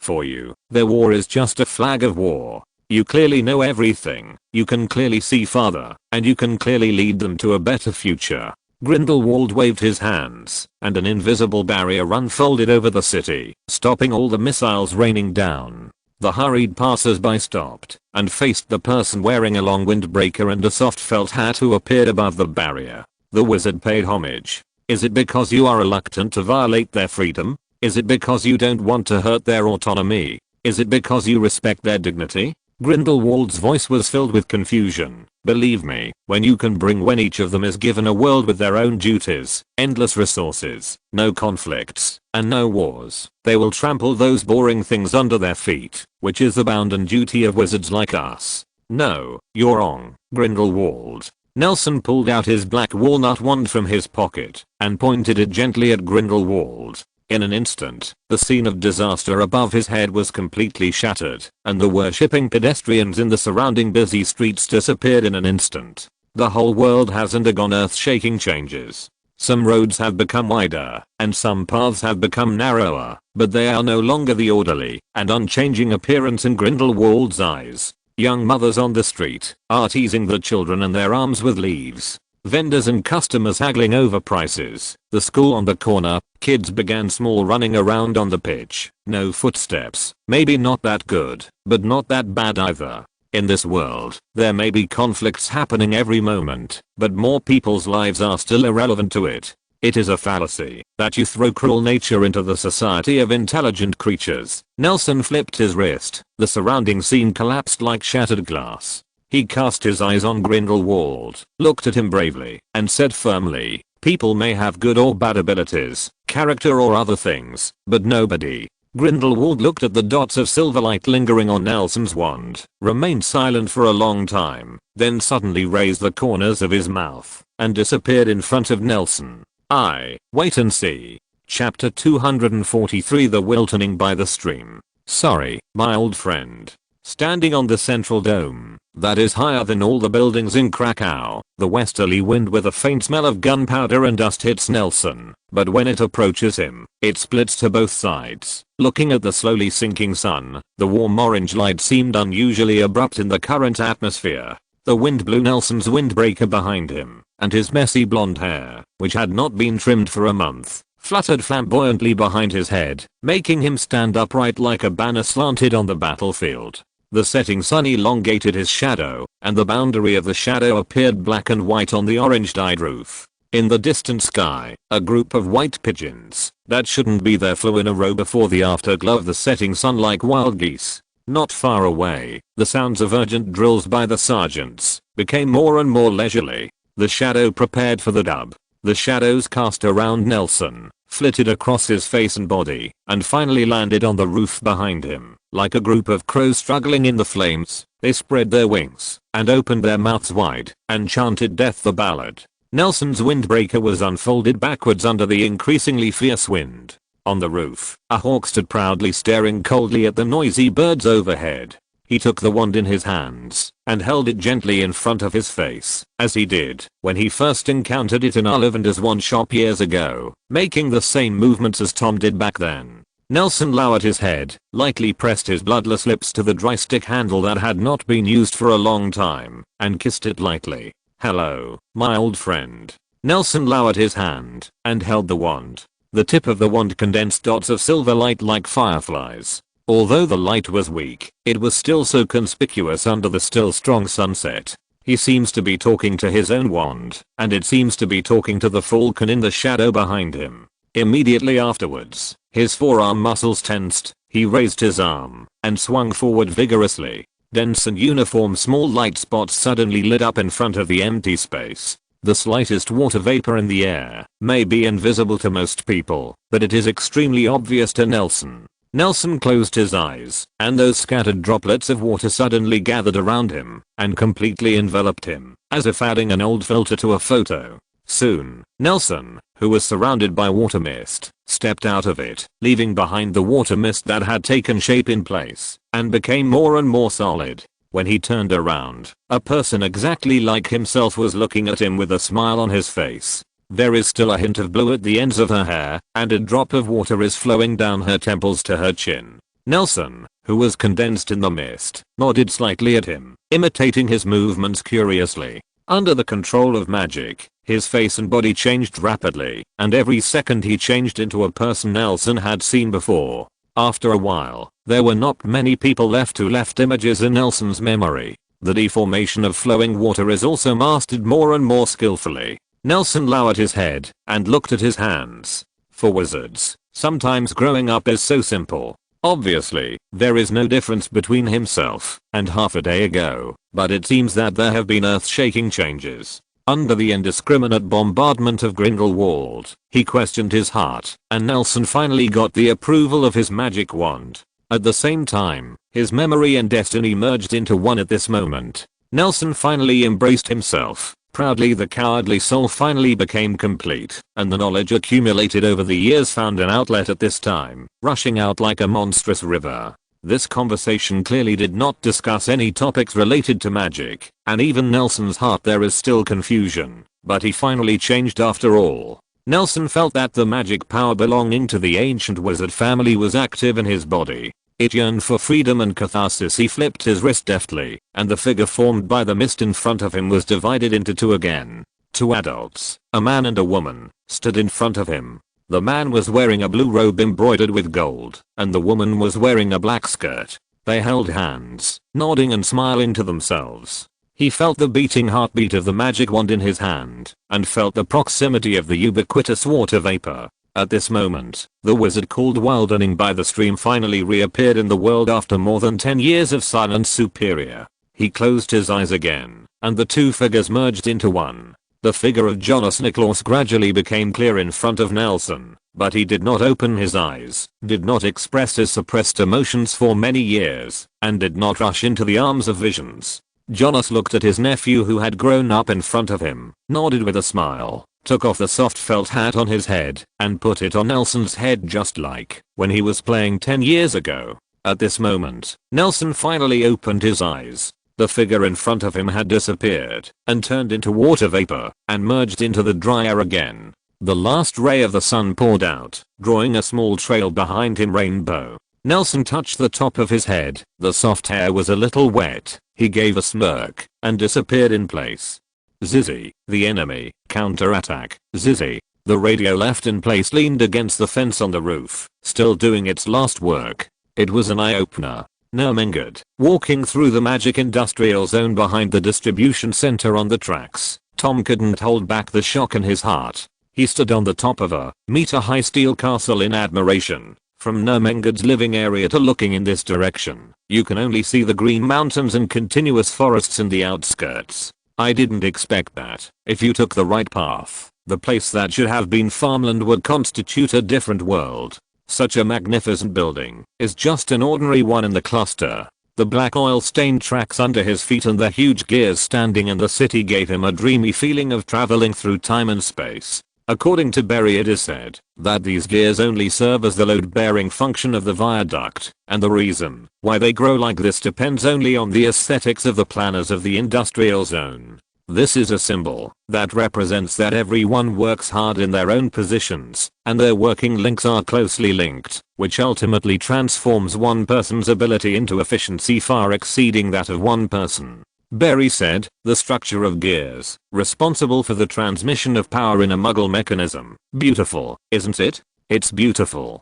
Tom nodded and asked, how much can you produce every day? I don't know much about this, and I don't know how to tell you, Berry said, waving his hand. There is a candy factory over there, which produces enough candy to distribute one to every child in England every day, but it's next door potions shop, and the signature blood potion takes 2 weeks to produce a dozen. Blood potion? Tom asked in confusion. I remember it was a blood substitute invented for vampires. Does Nermengard even produce this potion? Of course. Berry raised his eyebrows. All the potions that can be produced in the world can be seen in Nermengard.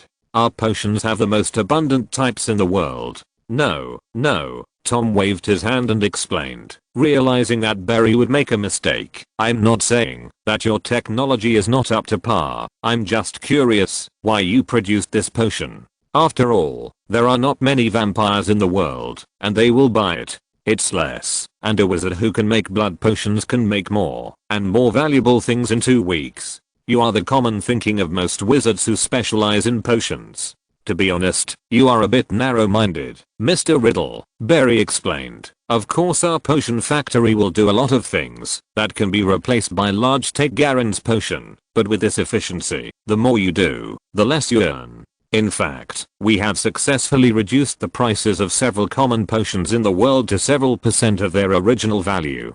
Tom recalled the price of potions in England. It is true that Diagon Alley has always maintained a constant output over the years, but in Nocturne Alley, more and more cheap and good items of unknown origin have become the favorite of most wizards. Choice. Even Professor Slughorn sometimes complains that potions have become more and more difficult to sell in the past few years, and instead make some more difficult custom potions to supplement the family. As far as he knows, there are already many regular shops in Diagon Alley secretly buying goods in Nocturne Alley and selling their own packaging at a low price, and they don't even make less money attitude. To be honest, from potions to household magic props, from the most basic magic protective cloak to alchemy equipment, any product you buy from a magic store in any country in the world may contain Nermengard, Berry said proudly. Our output is beyond your imagination, and we have even used the excess production capacity to produce non-magical goods for trade with Muggles. In this case, we will naturally put focus on those high-end and closed industries, such as special potions for vampires. Just imagine, if you are a vampire, you can easily find blood potions from a certain store. How about when you shop for other products later? Will you choose this place again?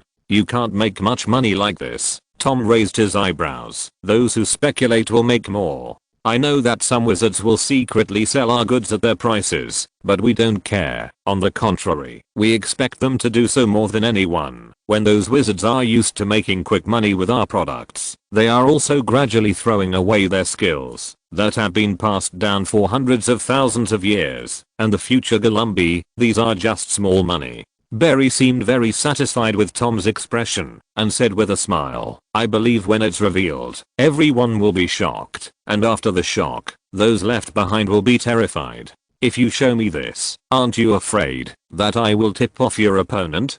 Tom asked back, "Aren't you going to let me go?" "How could it be? Mr. Riddle, you are Nelson's friend, our friend." Barry grinned and said, "You wouldn't do that either. What's the point of tipping mediocre people? You see, we didn't steal your voice. We were even willing to hand over the benefits to the group of people you brought." "What is this picture?"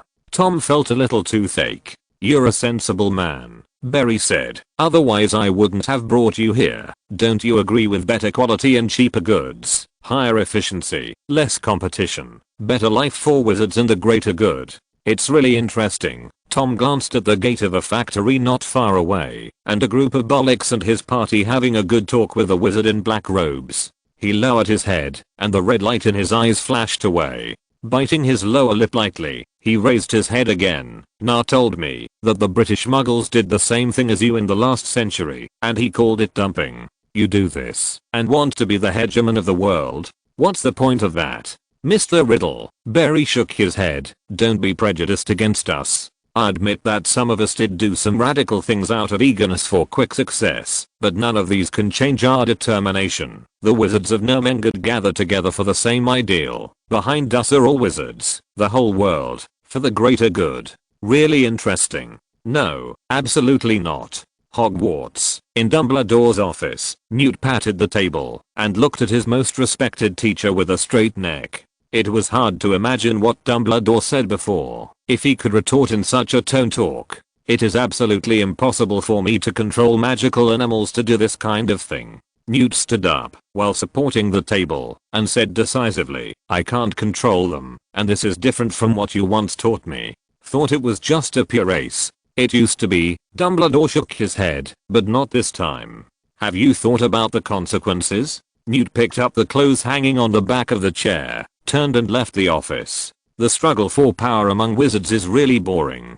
Professor Bin's transparent body flew out of the wall behind Dumbledore faintly. "Albus, when you reach my age, you will find out that the so-called the king of the moment will be just a name in a textbook hundreds of years later, and history will continue to correct mistakes. With your kind words, Professor Cuthbert." Dumbledore rubbed his temples, relaxing his tense nerves. "I also hope to live to your age." "Really? Which wizard wins and which wizard loses? Does it make any difference to wizards?" Professor Bin said flatly. "You might as well care more about more dangerous things." "What?"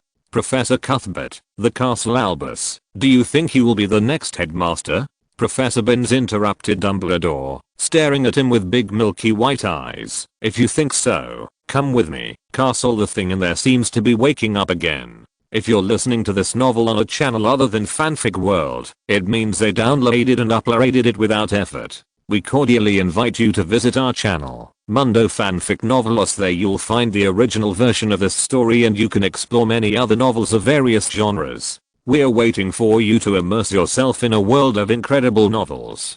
Chapter 244 Peeves. One afternoon in 1876, Armando Dupert, who had just finished the Defense Against the Dark Arts course for the third-year students of Gryffindor and Slytherin, rang the bell and walked out of the classroom with the lesson plan in his arms. The muddy corridor blocked his way. Rather than saying that the corridor was swampy and muddy, it had become a swamp, and Armando knew very well that no student had the courage to play such a nasty prank on him, while the whole school dared to do such a thing. There is only one person. No, maybe human is not the right word to describe him. Armando frowned, which made his already deep corvaco lines more conspicuous. Many students squeezed behind him and looked forward, and even whispered to each other. He was a little dissatisfied, turned around, and the crowd fell silent in an instant. Each of them stood up straight, silent. Armando nodded in satisfaction, handed the lesson plan to the nearest student, drew out his wand, and pointed to the corridor. "Peps, don't do such nonsense." The swamp in the corridor receded in an instant, revealing the clean floor and carpet. He stretched out his hand, and the students behind him hurriedly stuffed the lesson plans into his arms. Armando walked towards his office with the lesson plans in his arms. "Boring little old man," Dippet, a cribberby, just graduated and became a little old man.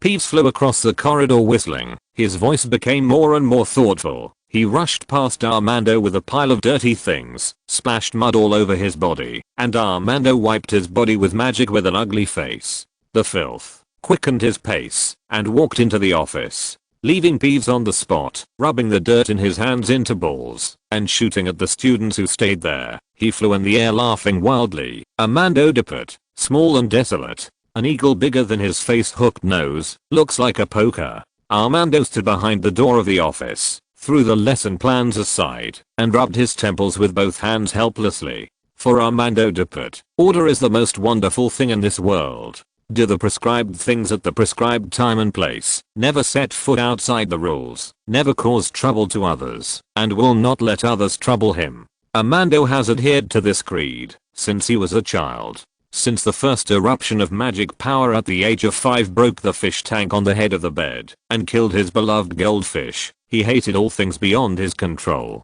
If the established orbit runs, then it will never be possible for a bewildered accident to occur. Such a world must have no tragedy and no danger.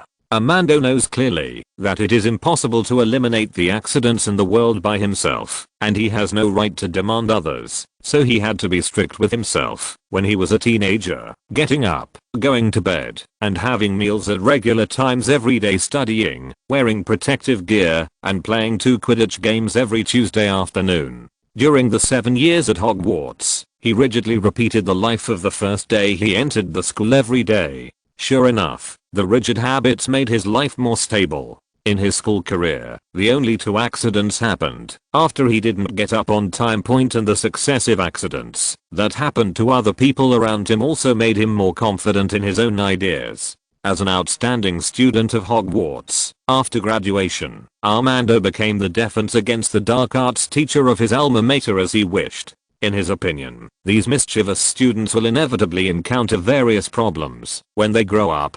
Dangerous. Defense against the dark arts as a weapon of self-preservation is undoubtedly the most important discipline for them. At the same time, he did not forget to extend his philosophy to the classroom. He is not allowed to be late and leave early. He is not allowed to whisper, and even the line spacing of homework is clearly required. After he has the identity of a teacher, he can finally use his own. The standard goes asking oneself student. Many Hogwarts students of that era believed that Armando Dippet was the strictest and most paranoid teacher in the school, but his strictness was awe-inspiring. After all, no one would feel that a teacher who was strict with himself. People are lenient to others, and although they can't think of any good memories when they think about his class, their defense against the dark arts ability is not lost on everyone. After working for several years, Armando did not add any softness to his personality in the contact with children. Instead, he became more and more angry with these lazy students. He felt that their behavior was constantly putting himself in danger. Those pranks, those dangerous night outings, those dangerous truancy, these behaviors that are no different from suicide, have always been incomprehensible to him, and he is also determined to reverse the lazy temperament of these students starting from school education. But how can human nature be so simply bound? The entry age for Hogwarts is 11 years old. Even after graduating, he is only a child of 17 or 18. Young people love to have fun and excitement. How can this be reversed? After dinner, Armando knocked on the door of the administrator and chorus calp. Strange, there are no students coming to confinement tonight. Lankelosi came from behind the door with a sleepy voice. He opened the door, yawned big, rubbed his sleepy eyes, and looked at the guest standing at the door, straightened his back the moment he saw Armando clearly. Professor Dippet, why are you here? I didn't see you at dinner tonight, so I just wanted to take a look. Armando pulled the muscles at the corners of his mouth, showing a slightly creepy stiff smile, and squeezed into the door. Look at you. Are you tired of those mischievous little guys again? Yeah. Lancrus ruffled his hair, making the already messy hairstyle look like a permed lion. That wheel-lion Gryffindor is so energetic. I really fucked up. I don't know what's wrong with this family. His father and I were in the same year, and they deducted points from their college almost every year. He wants to go to the Forbidden Forest every day. I heard that he has a cousin who will be enrolled next year. Oh my god. I can't even imagine the 2 of them torturing me together. Closing the door behind him, Lancorus spread his hands and complained. It seemed that no one had talked with him about these topics for a long time, and his chatterbox immediately opened up. Amento responded without saying a word. In fact, before today, he had rarely dealt with Rancorus, and Amento also proved his ability in other aspects with practical actions. When he wanted to when he looks like a spring breeze, anyone will feel that he is worthy of closeness. After complaining for a few minutes, Lancelosi already felt that Armando was one of the few teachers in Hogwarts who liked him, especially in terms of his attitude towards students. Armando also felt that the administrator quite insightful. Strict school rules and management are more conducive to the growth of students. The two quickly reached an agreement in this regard. Armando, it would be great if you were the principal. Rancois patted his thigh, shaking his head and said, students should do what students should do. If I could study hard back then, I wouldn't have slipped back to my alma mater to do the same. An administrator. Oh, I'm not saying that my alma mater is bad. I just think it would be great to be a beloved professor like you. There was a look of longing in Rancorus' eyes. After a conversation, his address to Armando had changed from Professor Dippet to the more affectionate Armando. It's still far away. I'm not even the dean. Armando put one hand on the table, tapped lightly, shook his head and said, Lancorus, you can't think so. The professor is no better than you. Where is the nobility? In fact, Hogwarts may not have a headmaster, but it must not have an administrator. And besides, I'm not a beloved professor. Armando. There was a look of gratitude in Lancelos's eyes. He looked at Armando and said solemnly, I've heard about you. Many students said that you are too strict. But I think they are just too young to understand. They may not understand you now, but when they grow up, they will definitely understand your good intentions. I hope so. Armando shook his head lightly and said, our original intention is the same, to give Hogwarts students a better future. Looking at Rancorus, who nodded vigorously, Armando said, while the iron was hot, but now we have a good way to make Hogwarts students study with more peace of mind. What? Looking at the excited Lancrus, Armando showed a long-lost smile. He understood that this simple-minded castle administrator had been persuaded by him. Then, he straightened his back and said softly, Peeves, one day with him, the students will not be able to study at ease one day. This ghost is a stubborn disease of Hogwarts. It is time to banish it from the castle forever. Peeves. Lancorus had a complicated and struggling expression on his face, sometimes loathed, sometimes scared. Not long after, he took out a thick booklet with yellowed footers from the drawer under the table and laid it out. Go to the table and push it in front of Armando. In fact, the castle administrators of all ages have tried to drive this naughty guy out of the castle. It's not just being naughty. Armando opened the booklet, starting with Hank Elton Humble, the administrator appointed by the Big Four himself. Successive administrators have made various attempts to expel Peeves, but they are still in Hog. What is active? Peeves repeatedly emphasized to the massive mocking. You have failed. It seems that only the administrator has tried to solve this problem. Doesn't a professor at Hogwarts feel that it affects normal teaching? Armando frowned and continued to look down. This is another what nonsense. Peeves is not a ghost, but an elf born in the castle. It is a product of the emotional concretization of the students who have lived and studied in Hogwarts for generations. How can the product of the emotional concretization of the students be a mischievous one? A ghost who knows nothing but mischief. Looking at the ugly-faced Armando, Lancorus recalled the terrible consequences of fighting against Peeves recorded in the booklet, and suggested with his lips, Armando, shall we change? No, it is precisely because of patience and compromise time and time again that Peeves has become more and more unscrupulous and lawless. Even if it was really born in the castle, it is a cancer of the castle, not an elf. Armando shook his head and shook his head.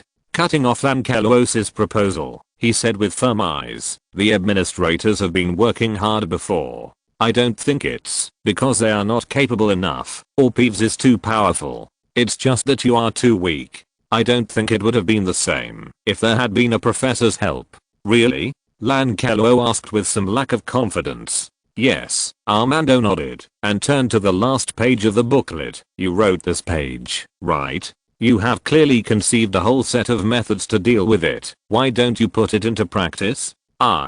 Lankelosi was silent for a moment and asked softly, "Do you think it is feasible? It couldn't be better." Armando picked up the brochure and stood up. "I don't want to disturb your rest. Let me have a look at this brochure. After breakfast tomorrow, we will go to Principal Moore."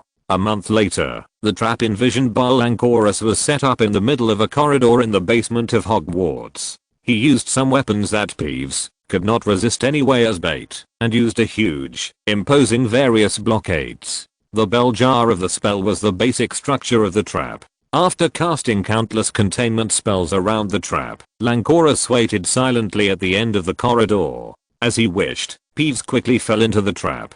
Peeves is perfectly belled up, just as scripted. Rankus walked forward triumphantly, patted the bell jar, opened a small valve, and mocked Peeves, who was yelling inside. "This is the end of pranks." "Really?" A familiar voice sounded at Lankorus' feet, and Peeves easily got out from the floor that cast a strict protective spell, grabbed his ankles with a wild laugh, and hung him to the chandelier above his head. "Ha ha ha, big fool Calp, your trap is really fragile. Hanging on the lamp and crying, taking a picture is miserable." Peeves took a camera and frantically took pictures of the upside down Lankorus, and mocking cries echoed throughout the castle. He's the perfect blend of humor and malice at its purest, but there's only malice left in the laugh at the moment. The weapons and spells prepared by Lankorus instantly became Peeves' tools. Without the help of wands, all the spells cast in the corridors were multiplied infinitely to every corner of Hogwarts. It seems that Peeves is really the elf of the castle.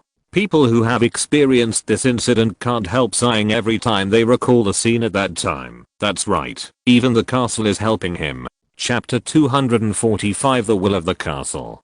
Peeves seems to have magical powers far beyond the imagination of wizards, especially in the castle. He is almost invincible, unless someone can fight against this ancient castle that has existed for thousands of years and has been cast with countless magics, and those who live in the castle imprints left by people. The little Peeves armed himself with weapons of almost unlimited firepower, making him look like a miniature war machine, and he rampaged through the castle recklessly, firing at the crowd without hesitation. And all of this is just for self-entertainment. From Peeves' point of view, his current behavior is no different from those previous pranks. His pranks have always been based on local materials, and he uses whatever the students and teachers use. Aren't these enchanted scimitars, crossbows, short spears and cannons also from the traps set by Lankorus? It's just that no one thought that these traps, which are enough to kill any unsuspecting wizard, would be helpless with a ghost. During this period of time, he has not been in fear of the weapons he prepared for a second.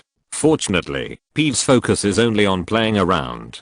Although the magic power is powerful, it has no means to use it effectively, and there is no way to attack other people. This also makes the senior students and professors not suffer much injuries, and can even allocate energy to organize a certain degree of counterattack while protecting lower grade students.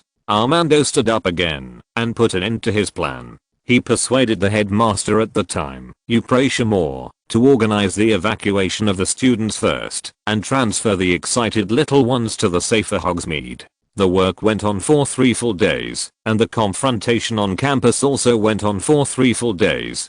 At this moment, Amento regretted his impulsive plan very much. After looking for Lankorus that day, he was a little excited, lay in bed for a long time, and woke up a few minutes late the next morning. This may be the first time he can remember. He woke up late 3 times, but he seemed completely unaware of the serious consequences of the first 2 late wake-ups. So much so that he secretly swore that he would go to bed early and get up early in the future, but he never imagined that in the future, he would face one sleepless night after another. The professors who participated in this big war were reluctant to mention it in front of others, because it seemed that it was not a war at all. It seemed that it was not even a battle, and how could a battle without an enemy be called a battle? Woolen cloth. Any one of them thought they could easily defeat a mischievous ghost, but embarrassingly, none of them could find him, or even meet him.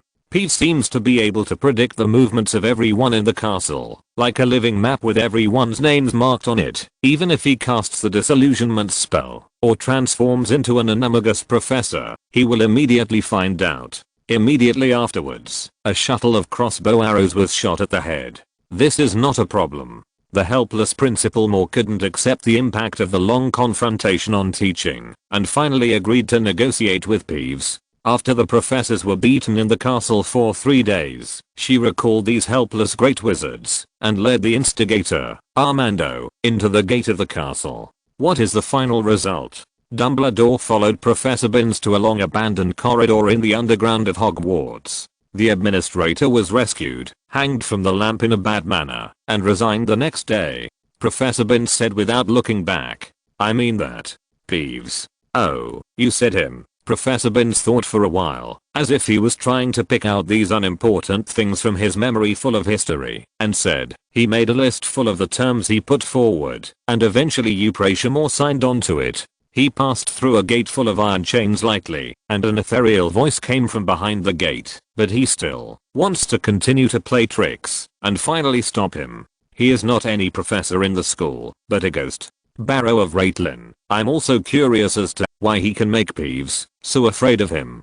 Dumbledore took some effort to remove the rusted and caked iron chain tied to the door, pushed the door open and walked in. As soon as he stepped into this corridor, he saw the shining blades all over the floor. It must be painful to step on it. He looked down at his feet and stepped down carefully. These blades are still so sharp after more than 60 years, and they seem to have not been eroded by the outside world at all, forming a sharp contrast with the chains on the door. Some gleaming organs are hidden in the dark, pointing to a bell jar in the middle of the corridor that is on the ground and engraved with complicated magic patterns. In midair, several seemingly fragile brass-colored chains hung down, as if the air circulated by Dumbledore's push of the door was shaking. When the whole lamp was swinging with the copper chain, Dumbledore leaned back and said with a strange expression, "Could it be?" Boom. The huge impact echoed in the entire corridor, and the place where the bell jar was originally located was completely covered by the raised dust. Dumbledore, noticing a little bit of coldness, quickly used the knife under his feet to create a huge shield wall, standing in front of himself and Professor Binns. "Thank you, Albus." Professor Binns floated slowly through the shield wall, letting the sharp knives penetrate his body, but ghosts can't be hurt by knives. It's also the reason why I kept silent when they set up such a trap for the ghost. Ahem. Dumbledore walked around the shield wall and looked at the front. These knives were all inserted into the shield except for the handle, and they didn't even make any sound.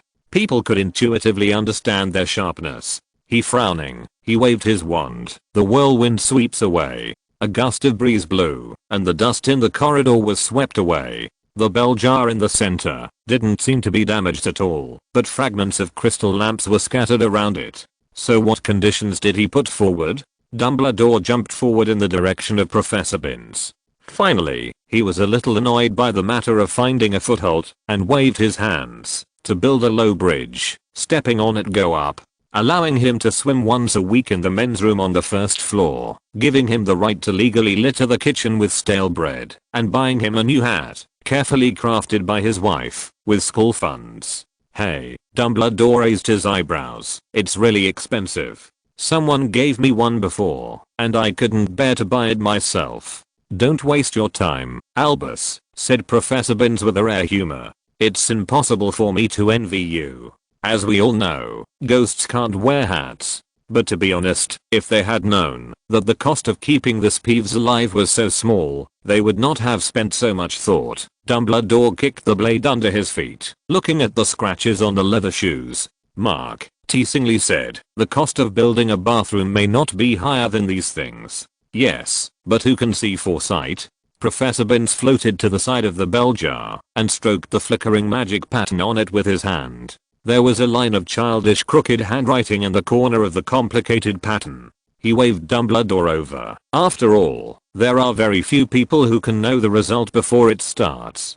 Dumbledore did not answer his sentence, but walked to the bell jar and read the above sentence slowly. It's impossible for the idiots to drive Peeves away from the house.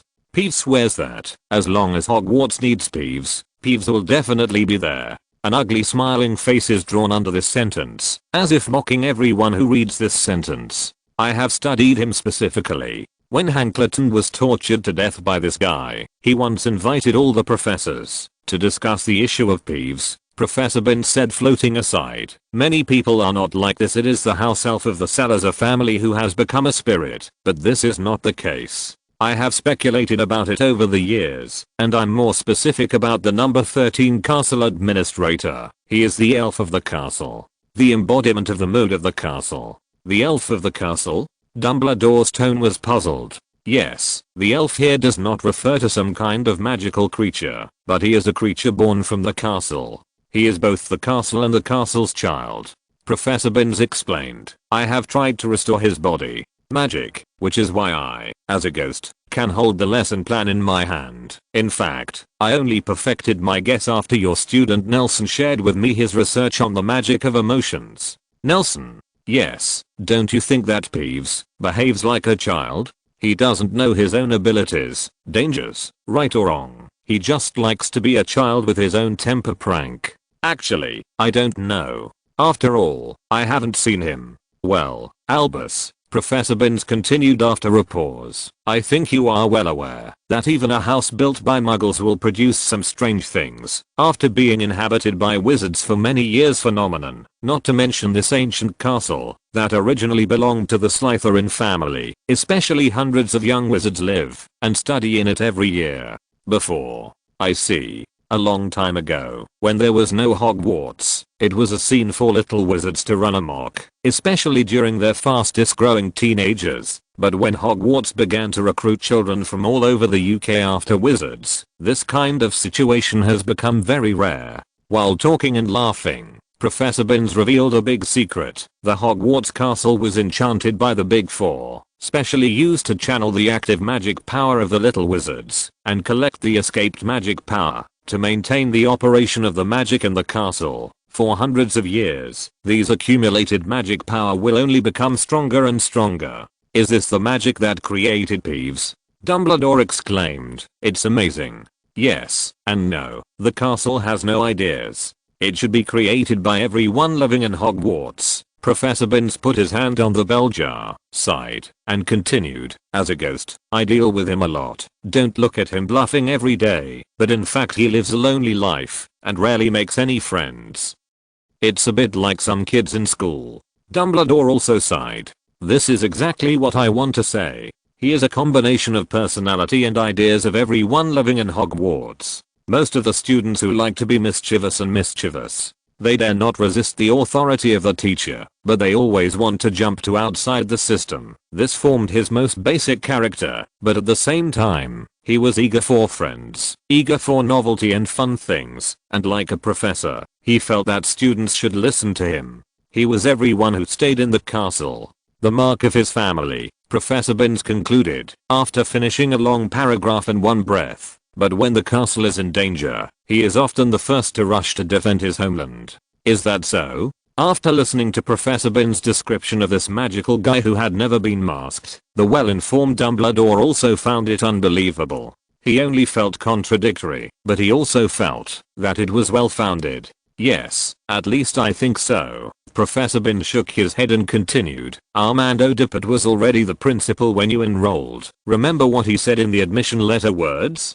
Remember, Dumbledore recalled, the strict summer rules made me think I had sent the school rules by mistake, but the real school rules were stricter than that. But does it have anything to do with Peeves? The high demands of preschool make students have no idea of resistance at the beginning. This may be the reason why Peeves reduced its activities and even disappeared completely after Dippet became the principal. Many people think so. Completely disappeared.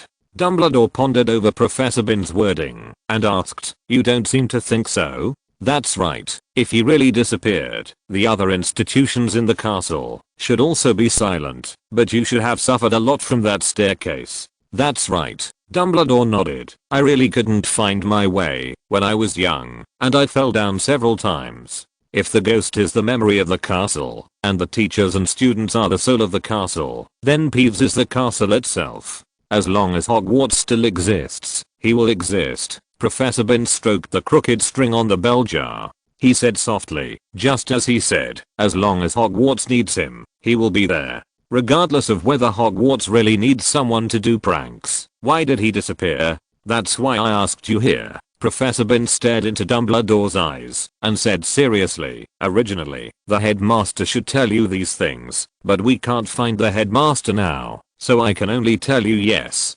Hogwarts is an extraordinary magical item. In addition to the principal having most of the authority to control it, the students and ghosts living in the castle will also be protected by it. I think Peeves also has a certain degree of authority. In fact, he never took the school's expulsion seriously from the beginning to the end. It was just another kind of prank. Minus 60 years ago, a former common enemy of the four giants was left behind by Salazar in the underground of the castle. A creature protecting the castle woke up, and Peeves went to wipe it out by himself, in order to protect his home, and we don't know how he did it. Basilisk. So you knew, but since then, he disappeared until Melissa Sykes found him 20 years ago. Chapter 246 Prefect Riddle. When it rains suddenly in a city that is prone to smog every year, pedestrians can hardly see anything. In the western suburbs of London, in a mass grave that can hardly be called a cemetery, a piece of dirty marble lies quietly in the inner part. Compared with other tombs outside, the place is overgrown with weeds, and it seems that there has been no one for a long time set foot. There was a moderate amount of rain in the foggy city today, and the air was rippling and misty. Tom stood quietly in front of the marble slab, his waist was straight, his black suit was wet by the rain, and the slab was black. The hair lost its original shape under the washing of the rain, and became soft and comfortable, sticking wetly to his scalp, covering his pale and frowned brows, but there was no trace of melancholy or self-pity in his eyes. He stared at the slate in front of him with an expression, unable to see what was going on in his heart. Nelson was holding a black umbrella with another folded hanging from the handle. Standing not far behind Tom, looking at his friend who was bathed in the rain, he unconsciously clenched the handle of the umbrella. His bony hands became more and more bony, and he held a bouquet of small lily flowers that seemed to be no longer needed, stroking the crude black ring on his index finger, and said softly, "Tom, do you want to see her?" His voice seemed to be muffled by the omnipresent sound of rain. Tom didn't respond, but just maintained his initial posture stiffly. From the hem of his dripping jacket, it could be seen that he had been standing here for a while. Merope Gaunt, this crappy witch was bullied by the Gaunt family so much that she ran away from home. Although she left the home that can be called the Devil's Nest, her ending did not seem to be much better than her father's. At least Marvalo took his son's income from pawning the family's belongings to survive the last few years, to maintain food and clothing, but Merope finally died on a dirty delivery bed in a dilapidated orphanage on a snowy night. Her body was also buried in this dilapidated cemetery together with those homeless people who died on the streets of London after holding a hasty mass. Several numbers filled with mud were engraved on the marble. Tom bent down and wiped off the filth on the slate with his hands. After more than 10 minutes, the surface of the slate became more muddy and dirty, and even the original handwriting disappeared. He couldn't see clearly, and Tom's clean hands were worse than the dirt on the ground. Nelson also held the umbrella and stood quietly behind him for more than 10 minutes. Looking at Tom's clumsy movements, he felt that he saw himself a few years ago. Need help? The rain was getting heavier. Nelson took off his suit jacket and handed it forward. This jacket was drier than Tom's clothes, but it was already soaked. This umbrella was like Tom's mother. It does exist, but it does not play the role of sheltering people under the umbrella in the wind and rain. No. Tom's voice was very hoarse. He turned his head slowly. This time he heard Nelson's words clearly, nodded stiffly, and stretched out his dirty hand. "Thank you." Nelson threw the coat forward, and it fell into Tom's hands. He spread out Nelson's coat, spread it on the marble slab, and rubbed it vigorously as a rag. Looking at the handwriting on the slate, that was gradually clear under the wash of the heavy rain, he stood up straight and looked down at the slate. 1927.1. So many people died this month. We don't even know the names of some of them, but may God forgive them for their sins in this life. The handwriting was somewhat familiar. Tom raised his head, looked at the grey sky, and let the rain flow on his face wantonly. He opened his eyes wide and opened his arms, like a child who has just been sent to a boarding school on the weekend of the first week. Like a mother's embrace. Very pitiful. Tom turned his head without hesitation, took off his coat, dried it with magic, and threw it at Nelson, then picked up the dirty coat, that had changed color on the marble slab and put with it on his shoulders. He walked towards Nelson, ducked under the umbrella, took the flower in Nelson's hand, and threw it beside the stone slab. Looking at the ring that Nelson rubbed with his thumb, he shook his head lightly. No, I don't want to say anything to her. Besides, she might think so too. Nelson didn't know what to say. He didn't even believe that there would be any parent-child relationship between Tom Riddle and Merope Gunter, but they were mother and son after all. At such a time, any comfort is useless. He can only make his hand holding the umbrella firmer and secretly make the umbrella cover a little bigger. Let's go. Standing in the rain for a long time made Tom's lips pale. He suppressed the trembling desire, wiped his hands on his pants, and took Nelson's arm towards the exit of the cemetery. How can God deserve to forgive others? The two of them jumped over the pool on the dirt floor and walked on the dirt road that was more difficult than they had come. Tom whispered in a voice that Nelson couldn't hear. Only people can forgive others. What did you say? Nelson tilted the umbrella in Tom's direction. The path was narrow, and the two of them could only hold one umbrella. Nothing, said Tom, shaking his head. I mean, it's a pity. So many mounds. I don't even know which one she's buried under. She'll know. It's better for her not to know. Tom pouted, and the two walked out of the cemetery to a fairly wide path. He took off the black umbrella hanging from the handle of Nelson's umbrella, held it up, and walked aside. Finally he shivered. The weather seemed to be playing tricks on him too. As soon as he held up the umbrella, the rain stopped, and even the clouds were quickly blown away by the ensuing wind. The two of them unexpectedly encountered a rare sunny day in London. The sun was out, but the wind made the wet Tom feel colder and colder.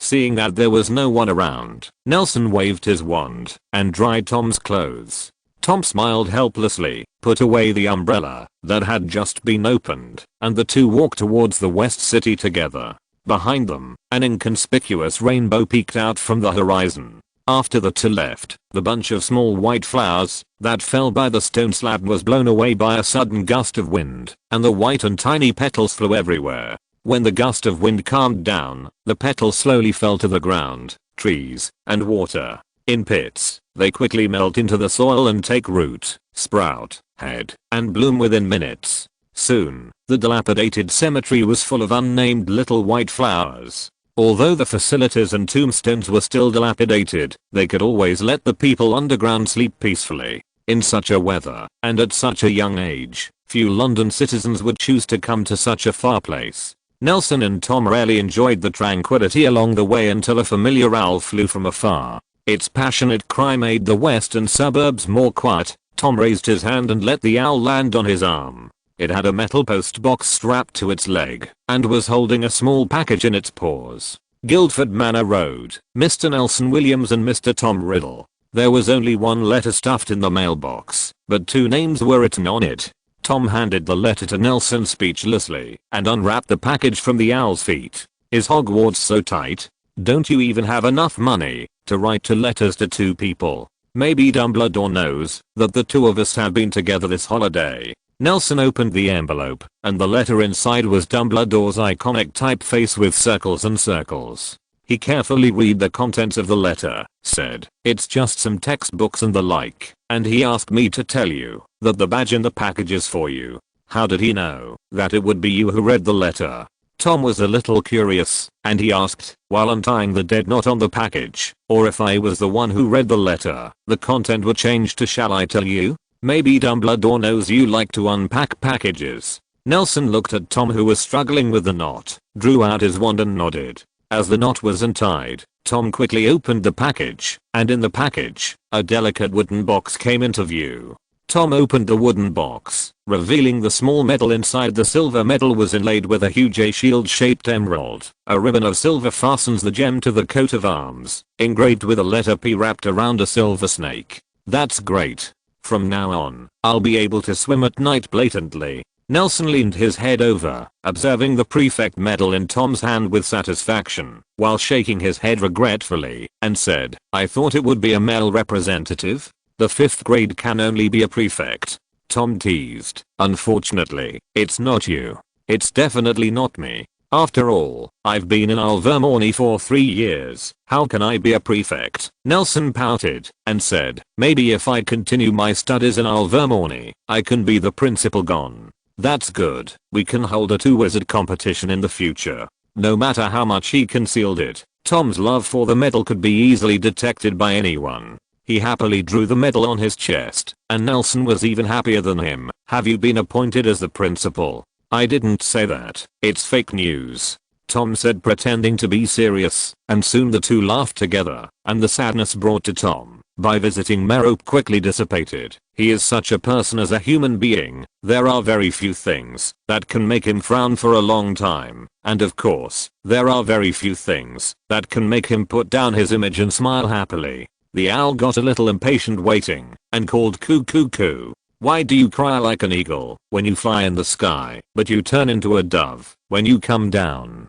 Tom said, unfastening the buckle on the owl's leg. I came out in a hurry and didn't bring anything to eat. When school starts, I'll have someone feed you. The owl snorted coo and flew away with wings. What's down there? Nelson asked curiously after dismissing the owl. Let me see. Tom pulled out a long and thin hard object wrapped in oilcloth from under the package, with a sticky note with Nelson's name on it. He tried to figure out the texture of the hard object with his hands, and said with a frown, it seems, is it a sword? Let me see what it is. Nelson took the oilcloth, and opened it carefully, to prevent the sharp objects inside from scratching his hands. He won't leave you the sword of Gryffindor? Tom asked suspiciously. If so, we will almost collect the relics of the Big Four. Have you ever seen such a short sword? Nelson opened the oilcloth, revealing an ordinary looking, undecorated, old-fashioned dagger device. What does Dumbledore mean? Nelson raised his eyebrows, took out a small ball from his trouser pocket, turned it into a silver glove, and attached it to his hand, grabbed the handle of the dagger, and picked it up. Poked towards the big tree beside him. In the next second, the dagger sank straight into the tree trunk, only the handle was exposed. Nelson pulled out the dagger and shook his head. It's so sharp.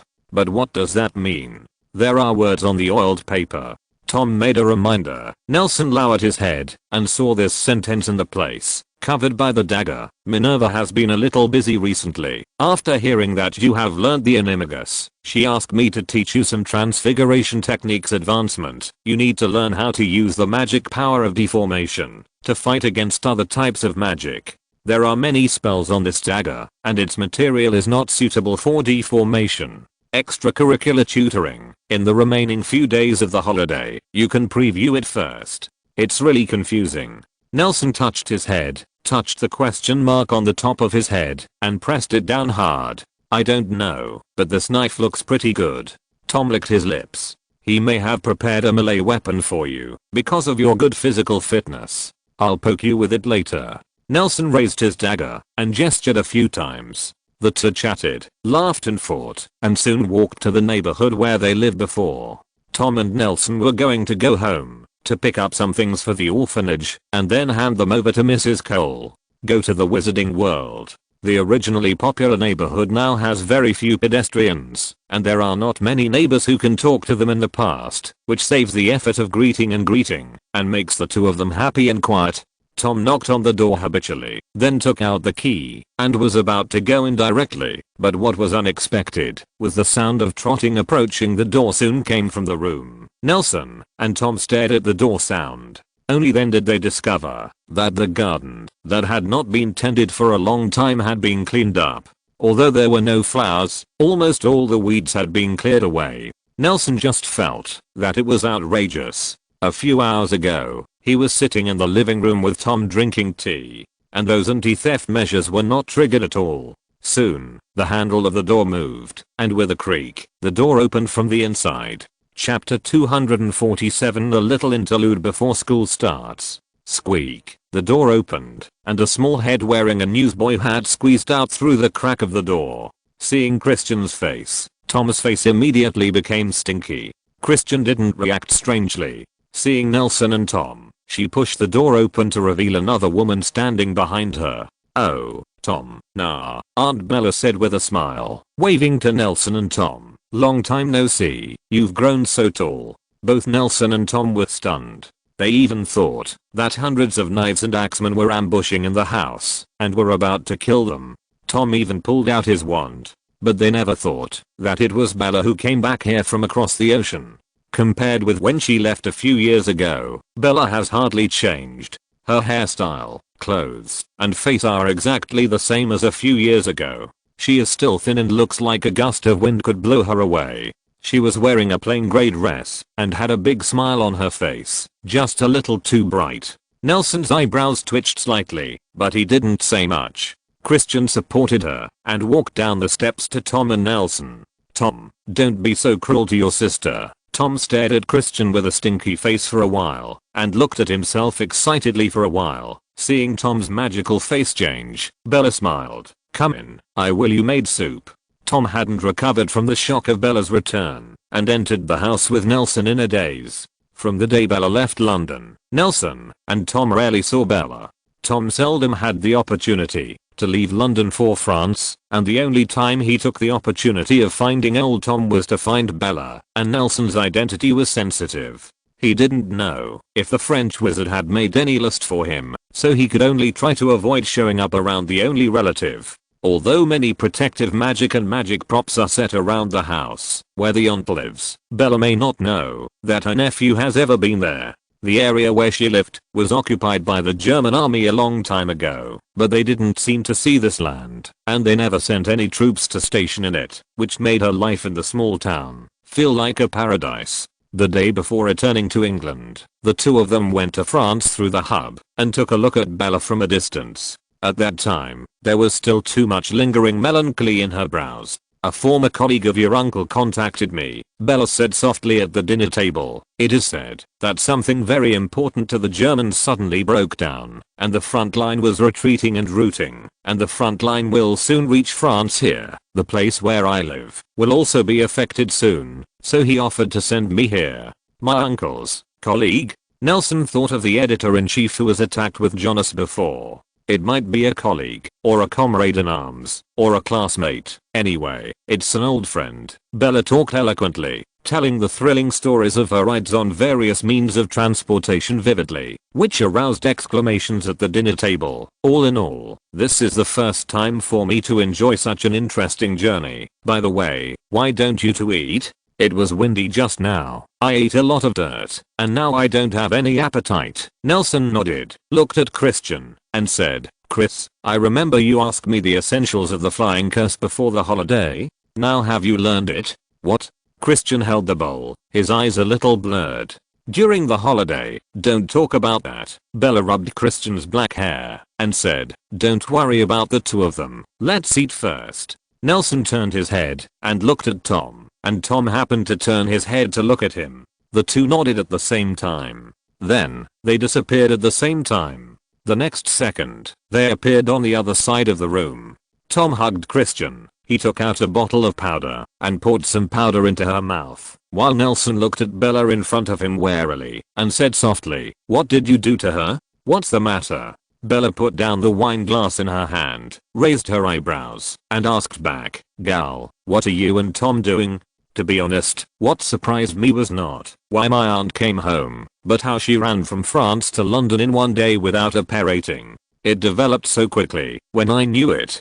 Tom squatted on the ground, let Christian arch on his lap, and slapped her on the back hard, and soon, Christian began to vomit violently, and the room was full of blood. With a pungent herbal smell, he raised his head, stared at Bella's face, and said, "Also, please don't face the face of my most important person. It's really disgusting." Bella didn't speak, but looked at the two with a worried expression, but the expression inevitably seemed to be overacted. Nelson flicked his wand lightly, and there was a buzzing sound under the floor in the room.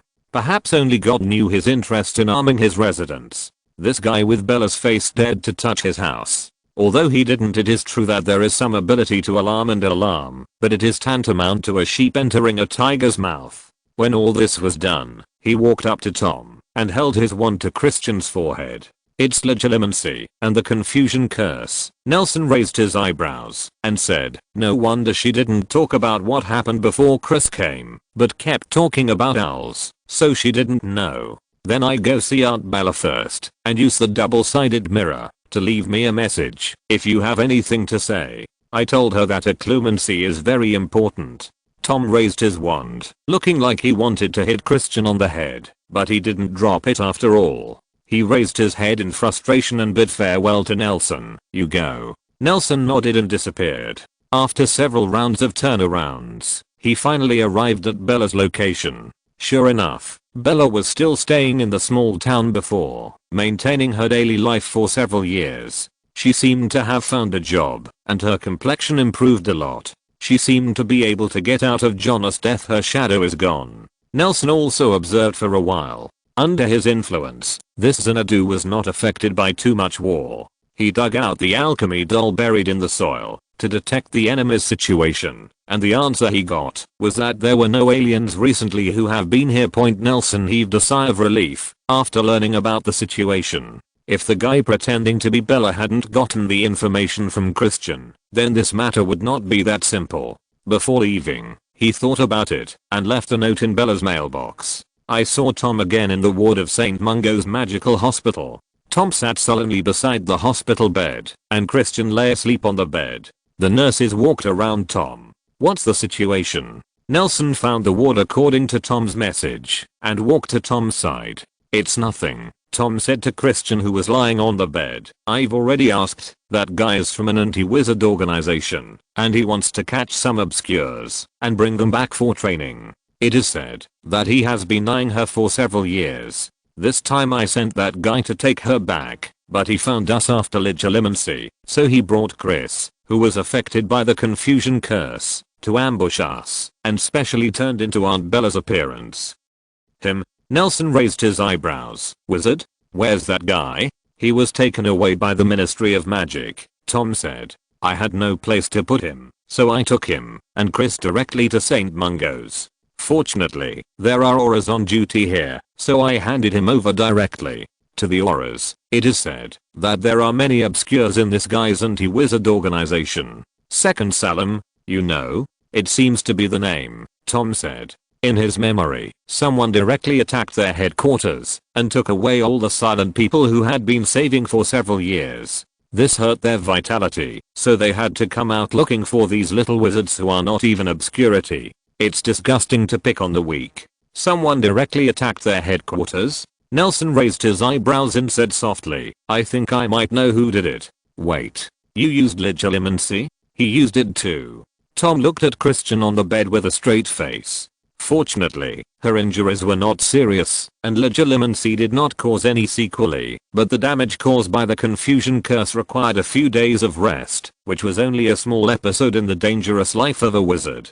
Tom and Nelson booked a room in Diagon Alley. While shopping for textbooks and materials for the next semester, they went back and forth between St. Mungo's and Diagon Alley, waiting for the departure of the Hogwarts Express on September. This year, I didn't expect the prefect to have a special compartment. Nelson was leaning on the sofa in the Hogwarts Express prefect compartment, happily greeting several prefects of the same level, with a plate of nuts in his hand, crunching them. No, why are you here? Tom walked out of the locker room with disgust on his face, came to Nelson, picked out a round and plump pine nut from the plate, threw it into his mouth, and teased, Student, you should go back to your compartment early. We will start inspections soon. If you don't stay in the compartment honestly, you may deduct points from your academy.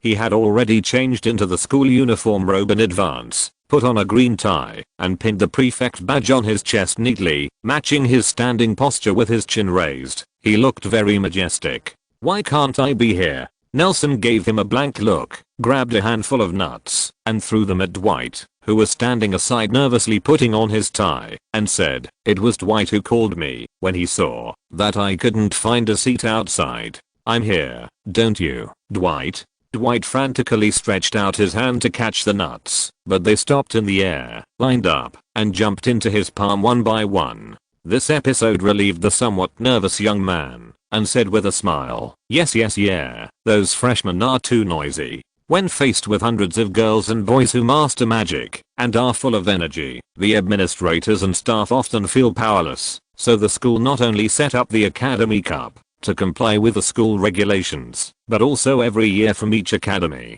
among the 5th grade students, The best and most popular students are selected as prefects. In addition, the school will also appoint 2 male and female representatives among the 7th grade students. The former Miranda Gossick is one of them. 1. The prefects and representatives of male and female students cooperate with teachers to manage Hogwarts. The prefect of Ravenclaw is Dwight. This warm-hearted young man has a good relationship with Nelson and has excellent grades. He is called the Gryffindor of Ravenclaw by his classmates. Nelson did not expect to be called Ravenclaw in the end. Prefect Winclaw turned out to be him. After all, Dwight had deducted a lot of points last semester. Do you know who the other 2 prefects are? Tom asked Dwight, using the foggy car window as a mirror, adjusting his neckline. Hurry up, we should be a little late. Before the freshmen enter school, hurry up and bully them. If you encounter a troublemaker in the future, you may not know who is bullying whom. The prefect of Hufflepuff should be Pomona. Dwight was still struggling with his tie, thinking for a moment, and said, I don't know about Gryffindor, I just arrived, but the women's locker room opened, and I thought she was a girl. She should be a girl, it's a perfect reasoning. Tom frowned, watching the tie-tying skills of the eldest girl Dwight on the sedan chair, and stepped forward to tie her. Not for him with his wand. Of course she can't be a girl. Boy. Speaking of which, Gryffindor senior and junior students are very good, but this class doesn't seem to be very famous. Dwight took a picture on the car window and nodded with satisfaction. Among the grade students, I can find some who are good at climbing over walls and drilling holes, and I can count a lot. But if one of them is to be a prefect, I have no idea. Dwight shrugged and continued, I'll see you later anyway. Nelson, do you want to come together? You guys go. Nelson waved his hands. I finally found a quiet place. I think I can sleep here for a while. HMPH, don't oversleep. Tom followed Dwight and left the car, threatening, when you open your eyes again, you will find that you have been sold to South America. You'll call me, won't you? Nelson yawned, leaning against the back of the couch with his hands under his head. I won't. You go cut rubber. Tom walked out of the prefect's lounge and closed the door behind him. The effect of sound insulation and heat preservation in the lounge is very good. Nelson leaned on the soft sofa and quickly closed his eyes. Get up, put on your clothes. You won't be wearing this clothes to attend the school opening banquet later. Tom's voice came from above Nelson's head. He yawned, twisted his sore neck, and saw the huge castle looming in the clouds and mist outside the window. Chapter 248 New semester, new professor, new sorting ceremony. Before the opening ceremony, Nelson sat down at the long table in Slytherin early. Compared with when he first arrived at Hogwarts, it was difficult for him to be excited about this kind of ceremony with a sense of ritual. There is nothing unusual about this day, but it is absolutely impossible not to have it. For him, today is very important every year. Even when he was studying in Alvermorny, Nelson would sit on the roof of the hut on the first day of each year, looking towards the direction of Hogwarts in the east. The shouts of Gryffindor, Ravenclaw, Slytherin, and Hufflepuff seemed to reach his ears across the ocean. This year, he could finally hear these words with his own ears that would affect the little wizard's life. It seemed that he was not in high spirits, and Alfred did not come to disturb him. As for Tom, he was maintaining order from a distance as a prefect, and Nelson was able to find a moment of peace in the noisy symphony created by many students. He looked at the long table for faculty and staff on the high platform, and the high-backed chair in the center was replaced with a luxurious purple velvet cover. He was a little curious, will there be a principal at this year's opening ceremony? According to Andre, Principal Armando is not in good condition. Nelson was a little thirsty and whispered to the empty dining table, orange juice. A glass of attractive orange juice appeared out of nowhere, and a string of words appeared on the tablecloth. Drink less, the deliciousness is yet to come. The handwriting disappeared quickly. They looked familiar, but not recognizable. They seemed to be written by a house elf. Nelson shook his head, took a sip of orange juice, and looked at the students around him. In the middle of the long Landfinder table, Christian, who was recovering from a serious illness, and his face was still a little pale, was happily talking to the students next to him. The short and fat Moody was staring longingly at the long Slytherin table at the edge. If he said to him, "You will be killed by Tom without a nose," he would definitely not believe it at this moment. At the end of the long table in Gryffindor, a tall boy full of sitting upright with a serious face. The chair under his buttocks was crumbling. Rubeus Hagrid's face was still as immature as when Nelson first saw him, but his height had changed a lot, and it was obvious that he had changed not of normal height. Thinking that he hadn't seen Hagrid for a long time, Nelson felt a little guilty. He had promised Minerva and Filius that he would take care of Hagrid at school when he was in the restaurant in Diagon Alley, but he left as soon as he turned around. Hogwarts is over. He picked up the orange juice and took another sip. This glass of orange juice seems to be freshly squeezed from the whole orange, with a hint of bitterness from the core and the sourness of the orange peel. He put down the glass and prepared to drink it after school starts. Talk to Hagrid. At this time, Tom had already circled to the side near the Gryffindor long table. He looked at Hagrid, who was not far away with a serious face, and nodded with a smile. Hagrid also returned his big smile. Only then did he continue to focus on the young Slytherins with their energy and loud voices. Are Tom and Hagrid familiar? Nelson asked Alfred beside him. What? Alfred turned his head. Hagrid? Is that the big man from Gryffindor? Yes. It's quite familiar, Alfred recalled. I can sometimes see Tom asking Hagrid to buy things in Hogsmeade, and sometimes he will go there himself. What's wrong? That's good.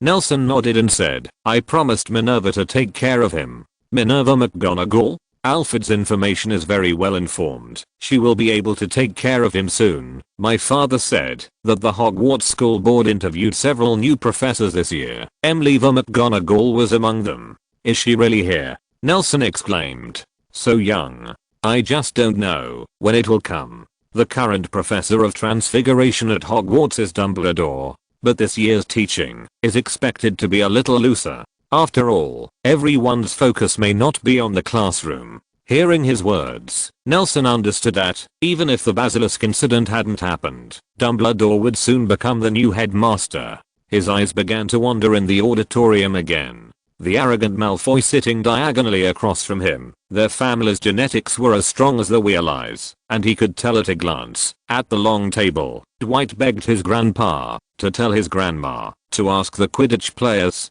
to take him to a game at the beginning of school. Another female prefect kept order while sulking. Myrtle sat on the same table as Hagrid. In terms of position, she was lying on the table wondering what she was thinking, whether she was talking to the students on both sides. Compared with when she first entered school, she had changed a lot. As for Hufflepuff, who was farthest away, there the atmosphere is always the best in Hogwarts. It is neither noisy nor deserted. A table of people is crowded together like a big family. Nelson looked away. He noticed that Dumbledore had stepped onto the podium. As the hottest wizard in Britain, the moment Dumbledore appeared, the noisy auditorium fell silent. The students from the 2nd to 7th grades all realized that this year's opening ceremony was about to begin. The prefects who maintained order also quickly took their seats. Tom quickly walked to Nelson, sat on the empty seat left, looked at the podium playfully, and said with a smile, has Dumbledore finally tried to usurp the throne?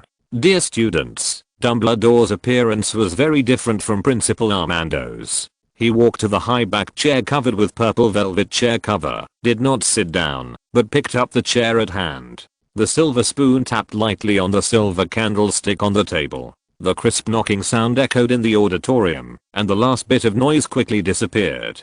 Dear students, Dumbledore's voice did not have the sense of distance that Armando did. He said briskly, I will preside over this year's opening ceremony. Everyone can catch up with friends later. Let us first invite everyone's favorite teachers up.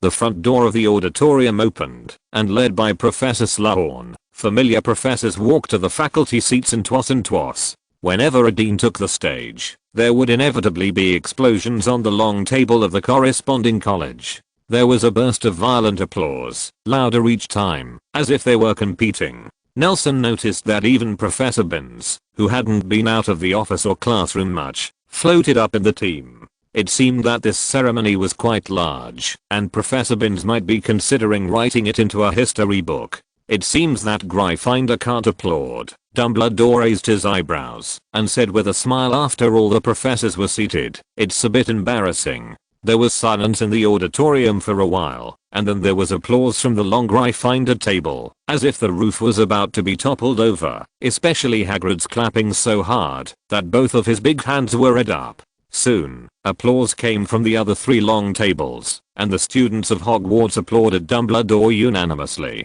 Dumbledore raised an eyebrow at Professor Slughorn and raised a hand. The applause in the auditorium quickly subsided. Nelson was a little confused. All the professors were sitting on the podium, so who will preside over the sorting ceremony? His question was quickly answered. Students, although I know that everyone is very hungry, I still have to say a few more words. Dumbledore still did not sit down. He stood in the middle of the long table and said, for some reason, our beloved the principal, Professor Armando Dupert, will not be able to accompany us through the new semester this year, but you don't have to worry. Our 4 deans, and every teacher in the school, can guarantee that everyone's study and life will be safe at all. It will not be affected. Presumably everyone has gotten used to this state in the past 2 years, and we are actually doing pretty well. The auditorium was a little quieter than before. Due to some special circumstances, this year Hogwarts must elect a headmaster to handle certain activities. Professor Slughorn said, the board of directors and the professors unanimously elected Dumbledore to be the headmaster of Hogwarts. Gauze is the acting principal for this semester, and as for the things after that, Professor Dupert needs to deal with those things. Don't blame Professor Dupert, everyone. Those things that only he can do are very important not only for himself, but also for everyone. Dumbledore cleared his throat and said, before he left, he put all the operational authority of WAS has been handed over to me, so I can reiterate that you don't have to worry about how your studies and life will be affected. After all, before the students could react, he clapped his hands and said, because the principal's affairs are a bit busy, the school board specially hired a new professor of transfiguration for everyone. Don't worry, she is the most beautiful woman I have ever met. Excellent graduates, the level of transfiguration is also very high. Today, your new professor will preside over the sorting ceremony for the first year students. After finishing speaking, he clapped his hands. The main door of the auditorium opened with a bang, and the outside wind blew in. A row of freshmen shivering, like whales in school uniform and robes formed into 2 rows, followed by a small man behind the witch, squeezed into the auditorium. Minerva. Nelson laughed as he looked at the tight bun on top of Meg's head. Hey, Alfred pointed to the freshman behind Meg. These guys can't walk anymore. Indeed. Tom took a sip of a glass of orange juice he found somewhere, and commented in a low voice, it feels like their robes have been stolen. You were worse than them in first grade. Nelson sneered. You can walk, Alfred, but I remember you tied your legs in a knot. And Tom okay, I was wrong. Tom waved his hand, and took another sip. I mean, that's my orange juice. Nelson's eyes widened. I just said why it tastes so bad. Tom curled his lips, but an unknown Slytherin handed him ice water. Only you can drink such bitter orange juice. Nelson spread his hands, and turned his eyes back to the team. It took less than 1/10 of a second for McGonagall to lock onto himself, after making eye contact with Dumbledore. Looking at each other awkwardly, Mag gave Nelson a hard look, and led the little wizards behind him to the stage. She took out a triangular stool and a familiar broken hat from another door on the side. After placing the hat on the triangular stool, she stepped aside. Under the expectant and fearful eyes of the little wizards, the tattered hat, that hadn't been washed for an unknown amount of time, cracked its mouth again, and began to sing. For everyone who saw this scene for the first time, it was undoubtedly it's all astounding. I saw the sorting hat put on a pumpkin expression, hummed an out-of-key prelude, and began to sing loudly. I'm a thinking magic hat, boys. I'm totally worthy of your love and dependence. I will follow your mind, decide where you will report. Gryffindor, the brave and fearless go their best, overcoming thorns and thorns, paving the way, in the face of darkness. Courage is the most important thing. Slytherin, noble and shrewd, you report quickly, keeping a low profile, dormant and forbearing, the last laugh. Victory is the best. Ravenclaw, the most intelligent people talk together. After reading a lot of books, you can finally hear the truth. Only with wisdom can we grasp the mystery.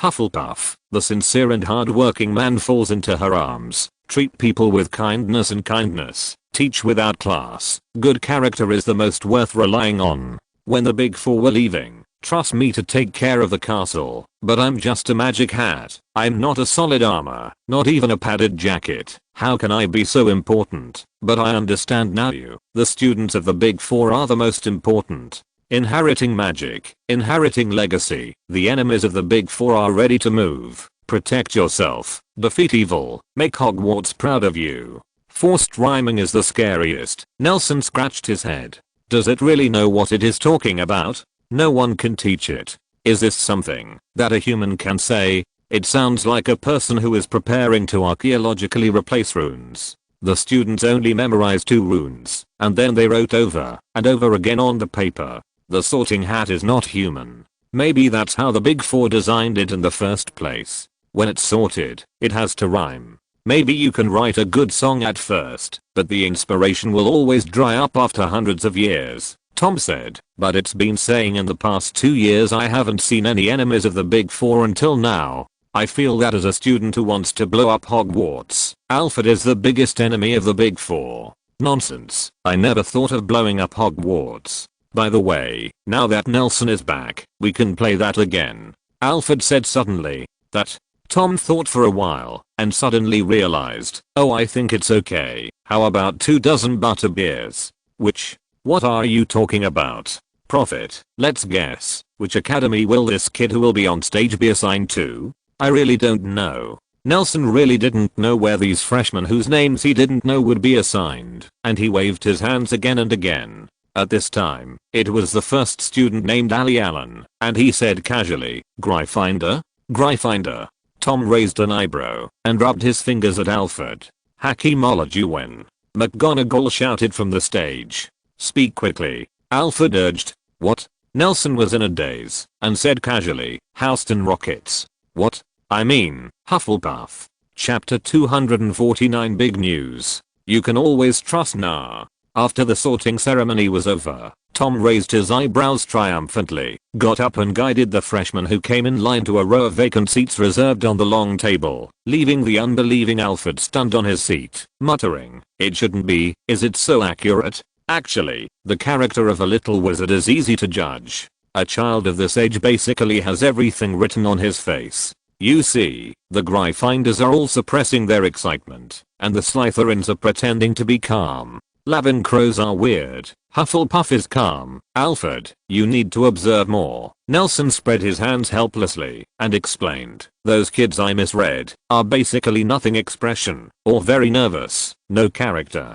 So that's how it is. Alfred scratched his head and commented, it's really a hasty sorting ceremony. Rather than being sloppy, it's better to save trouble. Putting young wizards with similar personalities together is undoubtedly the most time-saving and labor-saving management method, Nelson said. Even if they have similar personalities, there are still many differences. Nor is it static, and a freshman who is sorted into Slytherin today does not necessarily become a qualified Slytherin. What is a qualified Slytherin? Alfred laughed. It's as if you know it. Of course I don't know, but if you're interested, I can send you to ask Slytherin himself. Nelson gave him a blank look and said, if it's Slytherin, I'd be very willing to give it to 1,000 years later. Freshman translator, what is Slytherin? Forget it. Alfred shrank his neck resentfully. His voice was a little loud. Some freshmen had already looked towards this side, and Wahlberger's hand fell behind his back in good time. I'm afraid just fire me from Slytherin. You are self-aware. Wahlberger cursed softly, exerting all his forearm strength. What a boring game. Tom did it too. Alfred pleaded in a low voice, which made Wahlberger's face even worse. Didn't you pull Tom to play this silly trick? Wahlberger whispered, seeing that the pain on Alfred's face had attracted the attention of the people around her. She coughed twice and sat upright like a lady on the seat. I'll settle the score with you when I get back. Alfred was tough on the surface, and he had sneaked up to Nelson behind his back and asked in a low voice, what kind of gift do you think my sister would like? How about a map that records the secret passages in the castle? I don't think Wahlberger would like this thing, Nelson said slowly, straightening his knife and fork. After all, no lady likes to crawl around in a sewer in a skirt. Oh. Thank you. Alfred suddenly realized, isn't it a map that records the wide and secret roads that can be walked without bending over? If you insist on understanding it that way, I can't refute you. Nelson stopped talking because Dumbledore appeared in the middle of the faculty dining table again with a small silver spoon. Ding ding, the crisp metal knocking sound echoed in the auditorium. The excited freshmen sat down one after another and huddled together. The senior students heard the sound of Dumbledore knocking on the candlestick, and they had already quieted down. Only the freshmen were chatting happily. Chatting with my new friends, while squeezing into seats at the long table. Ding ding ding, the second knocking sound was a little quicker, and these little guys moved a little faster, but they still didn't give up chatting with the friends they just met. They seemed to have endless energy and endless words. Ding ding ding, ding ding ding. Dumbledore raised the silver spoon again and struck the rhythm of Ode to Joy on the candlestick. Everyone's hearing was attracted by the cheerful singing. They forgot to speak and looked at the podium in unison. Sure enough, music is the most precious wealth of human beings. Dumbledore blinked and opened his arms with a smile on his face. It seems that everyone welcomes the new members of Hogwarts, but now, as Hogwarts part of Gwarts, I hope you can welcome yourselves. Most of the freshmen didn't realize what Dumbledore said, and everyone wrote question marks all over their heads. There was an embarrassing silence in the auditorium until McGonagall, who was sitting next to Professor Slughorn, covered his mouth, chuckled. Only then did everyone realize that Dumbledore seemed to have told a bad joke just now, so sparse laughter appeared around the auditorium and gradually became louder. Nelson laughed heartily, not because of Dumbledore's joke, but because of Madda's familiar smile. Anyone who knows her well knows that it is a polite smile. The way you choose to respond when you make an expression. Ahem. Let's get down to business, Dumbledore said when the students were almost laughing. We have informed the prefects of each school about the school rules you need to abide by during school, and they will send the school rules to every dormitory. Please be sure to read carefully and abide by it. The atmosphere in the auditorium became a little more relaxed. Of course, I know some people's creed is never obey any rules. Dumbledore raised his wand. Phantoms of 4-color hourglass emerged behind him, and each hourglass contained varying numbers of pure color gemstone. But if you deduct too many points for your own college, it will not be very good. It is worth mentioning that violating certain school rules this year is not just a minor consequence such as deducting points or being banned. Dumbledore suddenly shut up until a red-haired student at the long table in Gryffindor asked loudly, "Why are students who violate the school rules expelled?" This should be a relative of the Weasley family, but he is not in the same grade as Nelson, and he doesn't know him either. Good question. Dumbledore nodded, standing in front of the table and said, "Our school didn't suddenly become so strict after a summer vacation. This is just a warm reminder from the professors. This year's school there will be something different. Touching or stepping into areas you shouldn't enter will bring you dangers, and these dangers are basically impossible for underage wizards to solve. After all, there is a big event going to happen at Hogwarts this year." Dumbledore's tricks were so successful that almost everyone held their breath, anticipating what he would say next. In this semester, an event with a long history will be held at Hogwarts. That is, Dumbledore raised his wand. A huge cup-shaped light appeared above his head. He paused every word. Read in a deep magnetic voice. Triwizard Tournament. You are joking. Nelson looked around and found that no one spoke. It turned out that he was hallucinating. He turned his head and looked at Alfred, who also had a calm face. "What's that?" The first sentence Nelson heard came from a third-year student opposite, who seemed to have never heard of the Triwizard Tournament. In fact, this should be the reaction that everyone should have when they hear this name. Centuries ago, the Triwizard Tournament was suspended due to the high casualty rate caused by being too dangerous. In recent centuries, all parties have been attempts are being made to reopen this event, but the results of these attempts generally end in failure, and naturally there is no vigorous publicity. The young wizards of this generation have rarely heard of the name of the Triwizard Tournament. I heard this name in the chats with my parents and grandparents, but there are too many things that the elders can brag about. The news of the Triwizard Tournament has long been drowned in such things as Hogwarts butterbeer drinking contest and Quidditch dorm room. In the story of an event such as a friendly match. As for the students, who knew something about the Triwizard Tournament because of the inaction of the British Ministry of Magic in terms of secrecy. They were even more unlikely to be surprised when they heard about it early. Wow. Nelson clapped his hands dryly, seeing that no one was paying attention to him. He secretly put his hands back. It seems that none of you know what the Triwizard Tournament is, Dumbledore said in an exaggerated tone. It seems that Professor Binns has found the key points of the final exam. It's an event with a long history. Of course, the intuitive feeling should be much better than the statement. Dumbledore held up his wand, and suddenly, the star-studded dome of the auditorium suddenly deformed, and 3 huge dragon heads spewed flames and attacked the 4 long tables. The students let out a burst of exclamation, watching the dragon spewing flames and rushing towards them. Seeing this scene, Hagrid was the only one who would not be afraid. Even Nelson paused uncontrollably. Under the long table, the faucet roared and spewed out fiery flames. The students who couldn't escape were bathed in the flames and closed their eyes in despair, but they soon discovered that the flames didn't seem to have any heat. When they opened their eyes again, they found that they were already sitting in the auditorium of the Quidditch field. I was wearing an old-fashioned school uniform, and sitting beside me were students I didn't know, and some weird people in strange clothes. Everyone was looking at the center of the field attentively. There was no Quidditch held there like in the past. Instead, a large black square stage was set up for the strange event.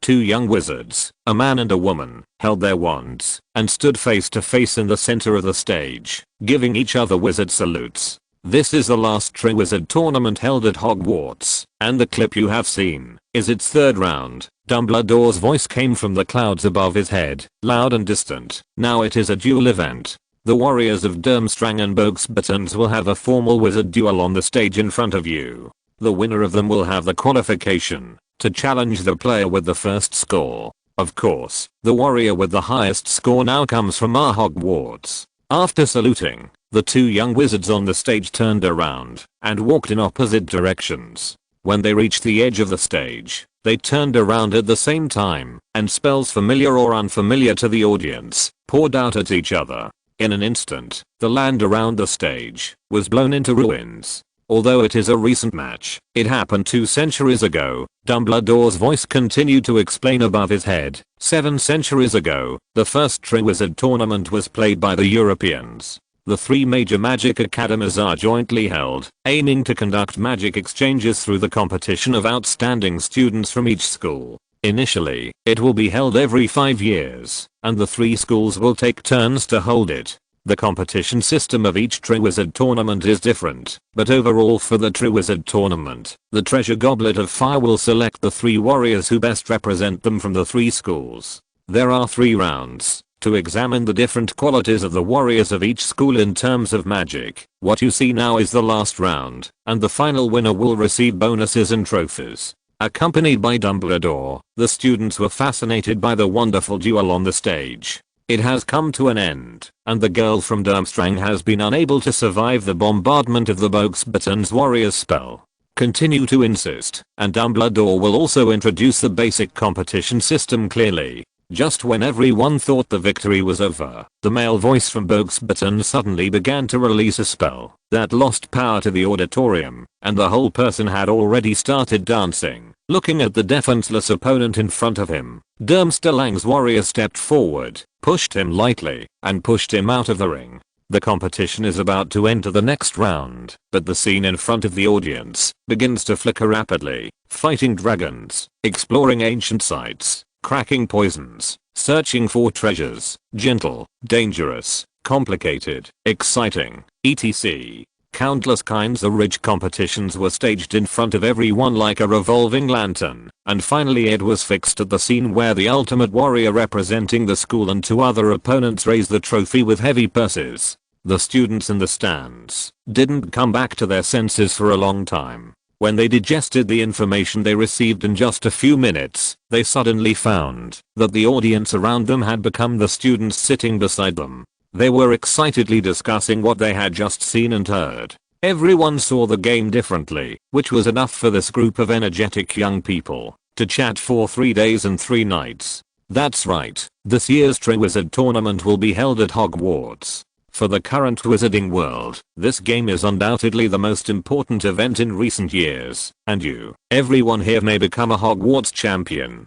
Dumbledore's words were undoubtedly a spark thrown into the powder keg, and everyone became excited, imagining the moment when they won the championship. Nelson closed his eyes and leaned on the chair next to the long Slytherin table, pretending to be dead, feeling the motionless Alfred around him, and the suddenly quiet air. Dumbledore's commentary made him feel like he was sitting on pins and needles. It's terrible magic. Nelson, who was speechless in his heart, dared not move. Chapter 250 Intimidation from the event witnesses. The schedule of the new semester is a bit abnormal. The history of magic was arranged in the first class of 5th grade Slytherin and Ravenclaw on Monday morning. In the past, this is definitely a painful class schedule. After all, no one wants to spend the beginning of the week in a drowsy state. Such a class schedule will most likely make most students, except a few people, I can't cheer up for a week. Like every class in the past year, Professor Binns floated in front of the podium and recited the contents of the textbook with a constant tone, but none of the students fell into a coma like last year, but were extremely excited, eager to try it out. Then turn the book to page number 30. Let's talk about the witch hunts of muggles and churches in the Middle Ages and the actions of famous wizards in it. As a ghost, Professor Binns will not feel dry, and no need to take a breath, which allows him to speak faster than a student can turn the pages of a book. Edward's Merkel is one of them. Looking at the abnormal students in the audience, Professor Binns paused for a rare moment, and White, the Ravenclaw prefect who was equally agile in thinking and movement, seized the opportunity and raised his right hand high, as if he was afraid that Professor Binns would see when he wasn't there. He even stood up, holding his hands up in the air like the ready-to-go Superman from Nelson's collection of action comics. Dwight's appearance was extremely funny, but no one laughed at him. Instead, he stared at Professor Binns on the podium with his eyes of increasing expectation. Professor Binns was stunned and asked slowly, "This Ravenclaw classmate, do you have any questions?" "Professor, can you tell us about the Triwizard Tournament?" Dwight asked loudly. "You have been at Hogwarts for so long. You must have personally experienced many Triwizard tournaments, right? This is also history, isn't it?" "Well," Professor Binns nodded and said, "but I don't guarantee that this will be the content of the final exam. No one cares about the history of magic final exam, just like no one cares about the history of magic," Dwight said eagerly. "Just tell us, we are all very interested." The students in the audience showed expressions of cooperation. "Actually, I don't like this kind of noisy competition very much, so I didn't go to watch most of the competitions." After a moment of silence, seeing the expressions of the students in the audience quickly turn from anticipation to disappointment, Professor Binns the subject changed, and he said, "But you're right, I have indeed personally experienced many Triwizard tournaments. In fact, since the first one, I have personally experienced all the events held at Hogwarts. If you are interested, then I will tell you something. Please sit down first. What is your name?" "Dwight, Professor." Dwight sat down obediently, probably the most upright he had ever sat in a history of magic class. It seems that Professor Binns didn't keep this name in his heart. When he saw Dwight sitting down, he recalled a little bit and started his narration about the Triwizard Tournament with a question. "Do you know the contestants of the Triwizard Tournament? And why would a title winner be called a warrior?" The theme of the original Triwizard Tournament was not simply communication and competition. The Triwizard not only refers to the 3 magic schools participating in the competition, but also expresses its most basic 3-round competition system, and this name has a deeper meaning. The meaning of level is the original intention of holding the event, competition, communication, and warriors. Just as the last round of a 3-round series is often the most important, warrior was the most important theme when the Triwizard Tournament was first established. When the 3 magic academies were first established, wizards in Europe only maintained a relatively loose connection. Magic knowledge was passed on in the form of families or associations, and scattered wizards surrounded these loose organizations, either independently or hostility, anyway, until the establishment of ministries of magic or similar institutions in various countries.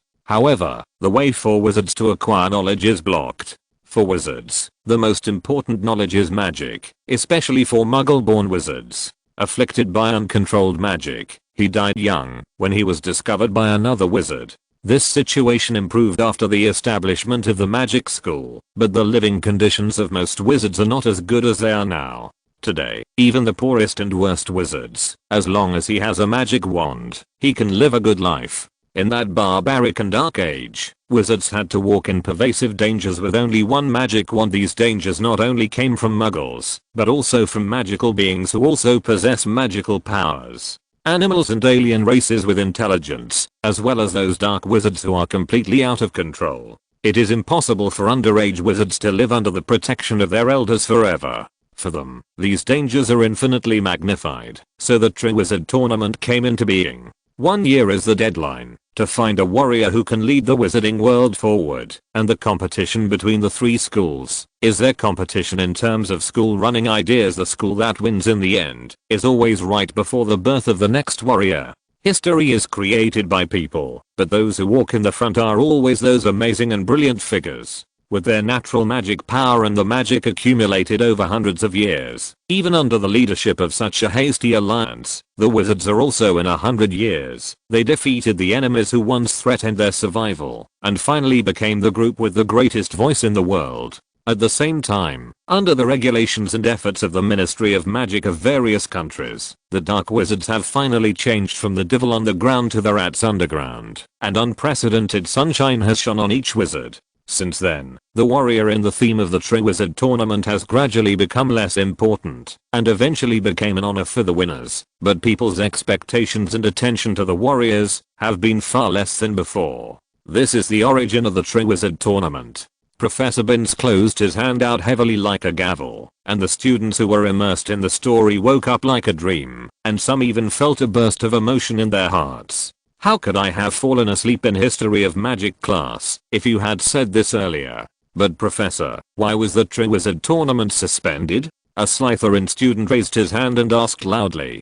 Didn't Professor Dumbledore tell you at the opening ceremony? Because there were too many casualties. But why are there casualties in this kind of competitive competition between students? I think the most dangerous competition is wizard duels, such as Quidditch. No, your idea is completely wrong. Professor Binns said in a flat tone that could be called threatening words. Professor Dumbledore may only present the wonderful performances of the warriors recorded in the Goblet of Fire to you, but you need to be clear that the Triwizard Tournament of that era was to select the best and most powerful warriors to fight against dangerous creatures that you can hardly imagine now. Hundreds of thousand-year-old fire dragons, swarming werewolves, thousands of feet long sea monsters. If the most severe and dangerous test is not used, the final winner will not be able to survive the bigger test in the future. The student who asked the question lowered his hand, pursed his lips, and finally did not utter a word. I know some of you like to read those legendary novels, and many of you read them in my class. Professor Binns said, you can read these books after class. In the stories, written by the current authors, even the scariest and most dangerous thing is not as good as everything that the warriors of the Triwizard Tournament faced at the beginning, and these are at least artificially controlled by the organizer. I know that many of you have dreams of participating in the Triwizard Tournament to win the championship, and then the dream of fame. For these students, you can bring yourself into those novels to see if your level can face the dangers encountered by the protagonist. With all due respect, most of you signed up for the paper. The regiment will be reduced to a pool of ashes by the Goblet of Fire. Professor Binns' words were like a basin of cold water poured directly on the heads of these young people with dreams, and they were completely chilled. But no one had the slightest doubt about Professor Binns' words, because what he said was always right, and the cold and emotionless tone also emphasized to them that the old witness was just stating a simple and cold fact. There was a moment of silence in the classroom. Professor Binns did not continue his narration, nor did he return to the original content of the course. He just quietly looked at the students in the audience, leaving time for them to digest the information. Soon, the classroom gradually became noisy. Nah, do you want to sign up? Tom asked in a low voice. I haven't lived enough, and I don't lack the 1,000 galleons. Nelson shrugged and said, it depends on the situation. After all, the detailed competition system has not been announced yet. Announce? Isn't this thing a secret? What? The bonus is 1,000 galleons? Several exclamations with completely different content came from all directions. Nelson shrugged again and lay down on the table. I think you and Tom can do it. Alfred turned his head and said to the two behind him, I can't think of anyone in the school who is stronger than you. Tom smiled but said nothing. That's not necessarily the case, and the selection criteria for the Warriors is not who is the best. We also have very good students in Ravenclaw. Tom continued to smile. Otherwise? Could it be that whoever is weak becomes a warrior? Slytherin retorted disdainfully from the side. Does your comprehension ability only see strength? Ravenclaw choked back. The Triwizard Tournament is not just a duel of wizards. You haven't seen the deciphering levels that Professor Dumbledore showed us. Is sheer power useful? You can beat a wizard, but can you solve the riddles? The two sides insisted on their own words. Their faces were red, and the quarrel quickly became fierce. It was just arguing and quarreling, but nothing came to the fore. The voices of disputes and discussions in the classroom gradually became quieter. Professor Binns' reading about the medieval witch hunt reverberated in the classroom again, but the classroom did not fall into everyone's confusion again. In the usual drowsiness, Professor, thank you for helping me during the holidays. The office of Professor Binns must not have changed from last semester. Only the wine bottle in the middle of the wine cabinet was half empty. After class, Nelson came to his office, stood opposite him, and sincerely thanked him. It's nothing. This is what a teacher should do. Professor Binns motioned Nelson to sit down. By the way, what is your animagus? A cat, Professor. As soon as he finished speaking, a smart cat appeared where Nelson was standing before. He jumped up, jumped onto the stool opposite Professor Binns, and turned back into a human form. Well, not bad. Noting that Nelson's transformation didn't use a wand, Professor Binns praised, I'm already very proficient. As far as I know, some advanced animagus can use magic in animal form. You can ask the teachers for advice. It just so happens that Hogwarts now has 2 masters of transfiguration. I will, Professor. Well, let's make a long story short. I have class later. Professor Binns nodded and asked, are you going to participate in the Triwizard Tournament? I haven't figured it out yet, Professor. After the opening ceremony, Professor Dumbledore told Tom and I not to get involved. Nelson shook his head. I'm doing it for Hayabo. Haven't figured it out yet? He may have his own considerations, but I personally recommend that you participate in this tournament. Professor Binns asked without explaining too much. Do you have any new discoveries? Actually, I encountered many incidents related to him this holiday, Nelson said without concealing the remnant soul of Hayabo hidden in Nagina's blood curse, the possible connection between the Burke family, Dementors and Hayabo, and the possibility of various emotional magic, and finally said, a few years ago, I heard a prophecy. The prophet was the ancient Greek priestess Pythia. In the prophecy, she mentioned that an event would happen in Poland. The massacre in Weeksin. Hayabo seems to intend to take this opportunity to seek resurrection, so I thought of some ways to influence it and prevent the tragedy of the level predicted in the prophecy, and he didn't move much. Sure enough, Hayabo has suddenly become active in recent years. Professor Binns said softly, I didn't expect you to do so many things. At first, his expression was calm, and he was only a little surprised when he heard that besides the Patronus charm, there are other emotions that can be used to increase magic power, but when he heard the word prophecy, his brows were tightly furrowed. Stopped it? Professor Binns said with an unbelievable expression. It shouldn't be. Are you sure that Pythia's prophecy points to this possible massacre? I'm not sure. This is Hayabo's point of view. Nelson thought for a while, showing the same expression as Professor Binns. Can't the prophecy be changed? Let me think about it. I have some information to check. You go back first. I have to go to the ignition and certification ceremony of the Goblet of Fire later. But Nelson, it's useless to worry about these things. You can think about it carefully. It is suggested that the warriors chosen by the Goblet of Fire are somewhat different. Professor Binns was no different from a worried living person at the moment, and he said, while seeing off the guests, don't take it lightly. I will. Nelson turned and left, closed the door, and turned a corner into the history of magic classroom, walked up to Tom, who was lying on the table, knocked on the table, and shouted, "Let's go, eat." End of this chapter.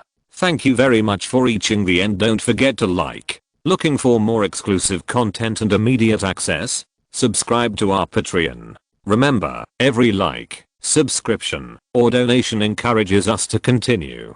Thanks to everyone. See you in the next video.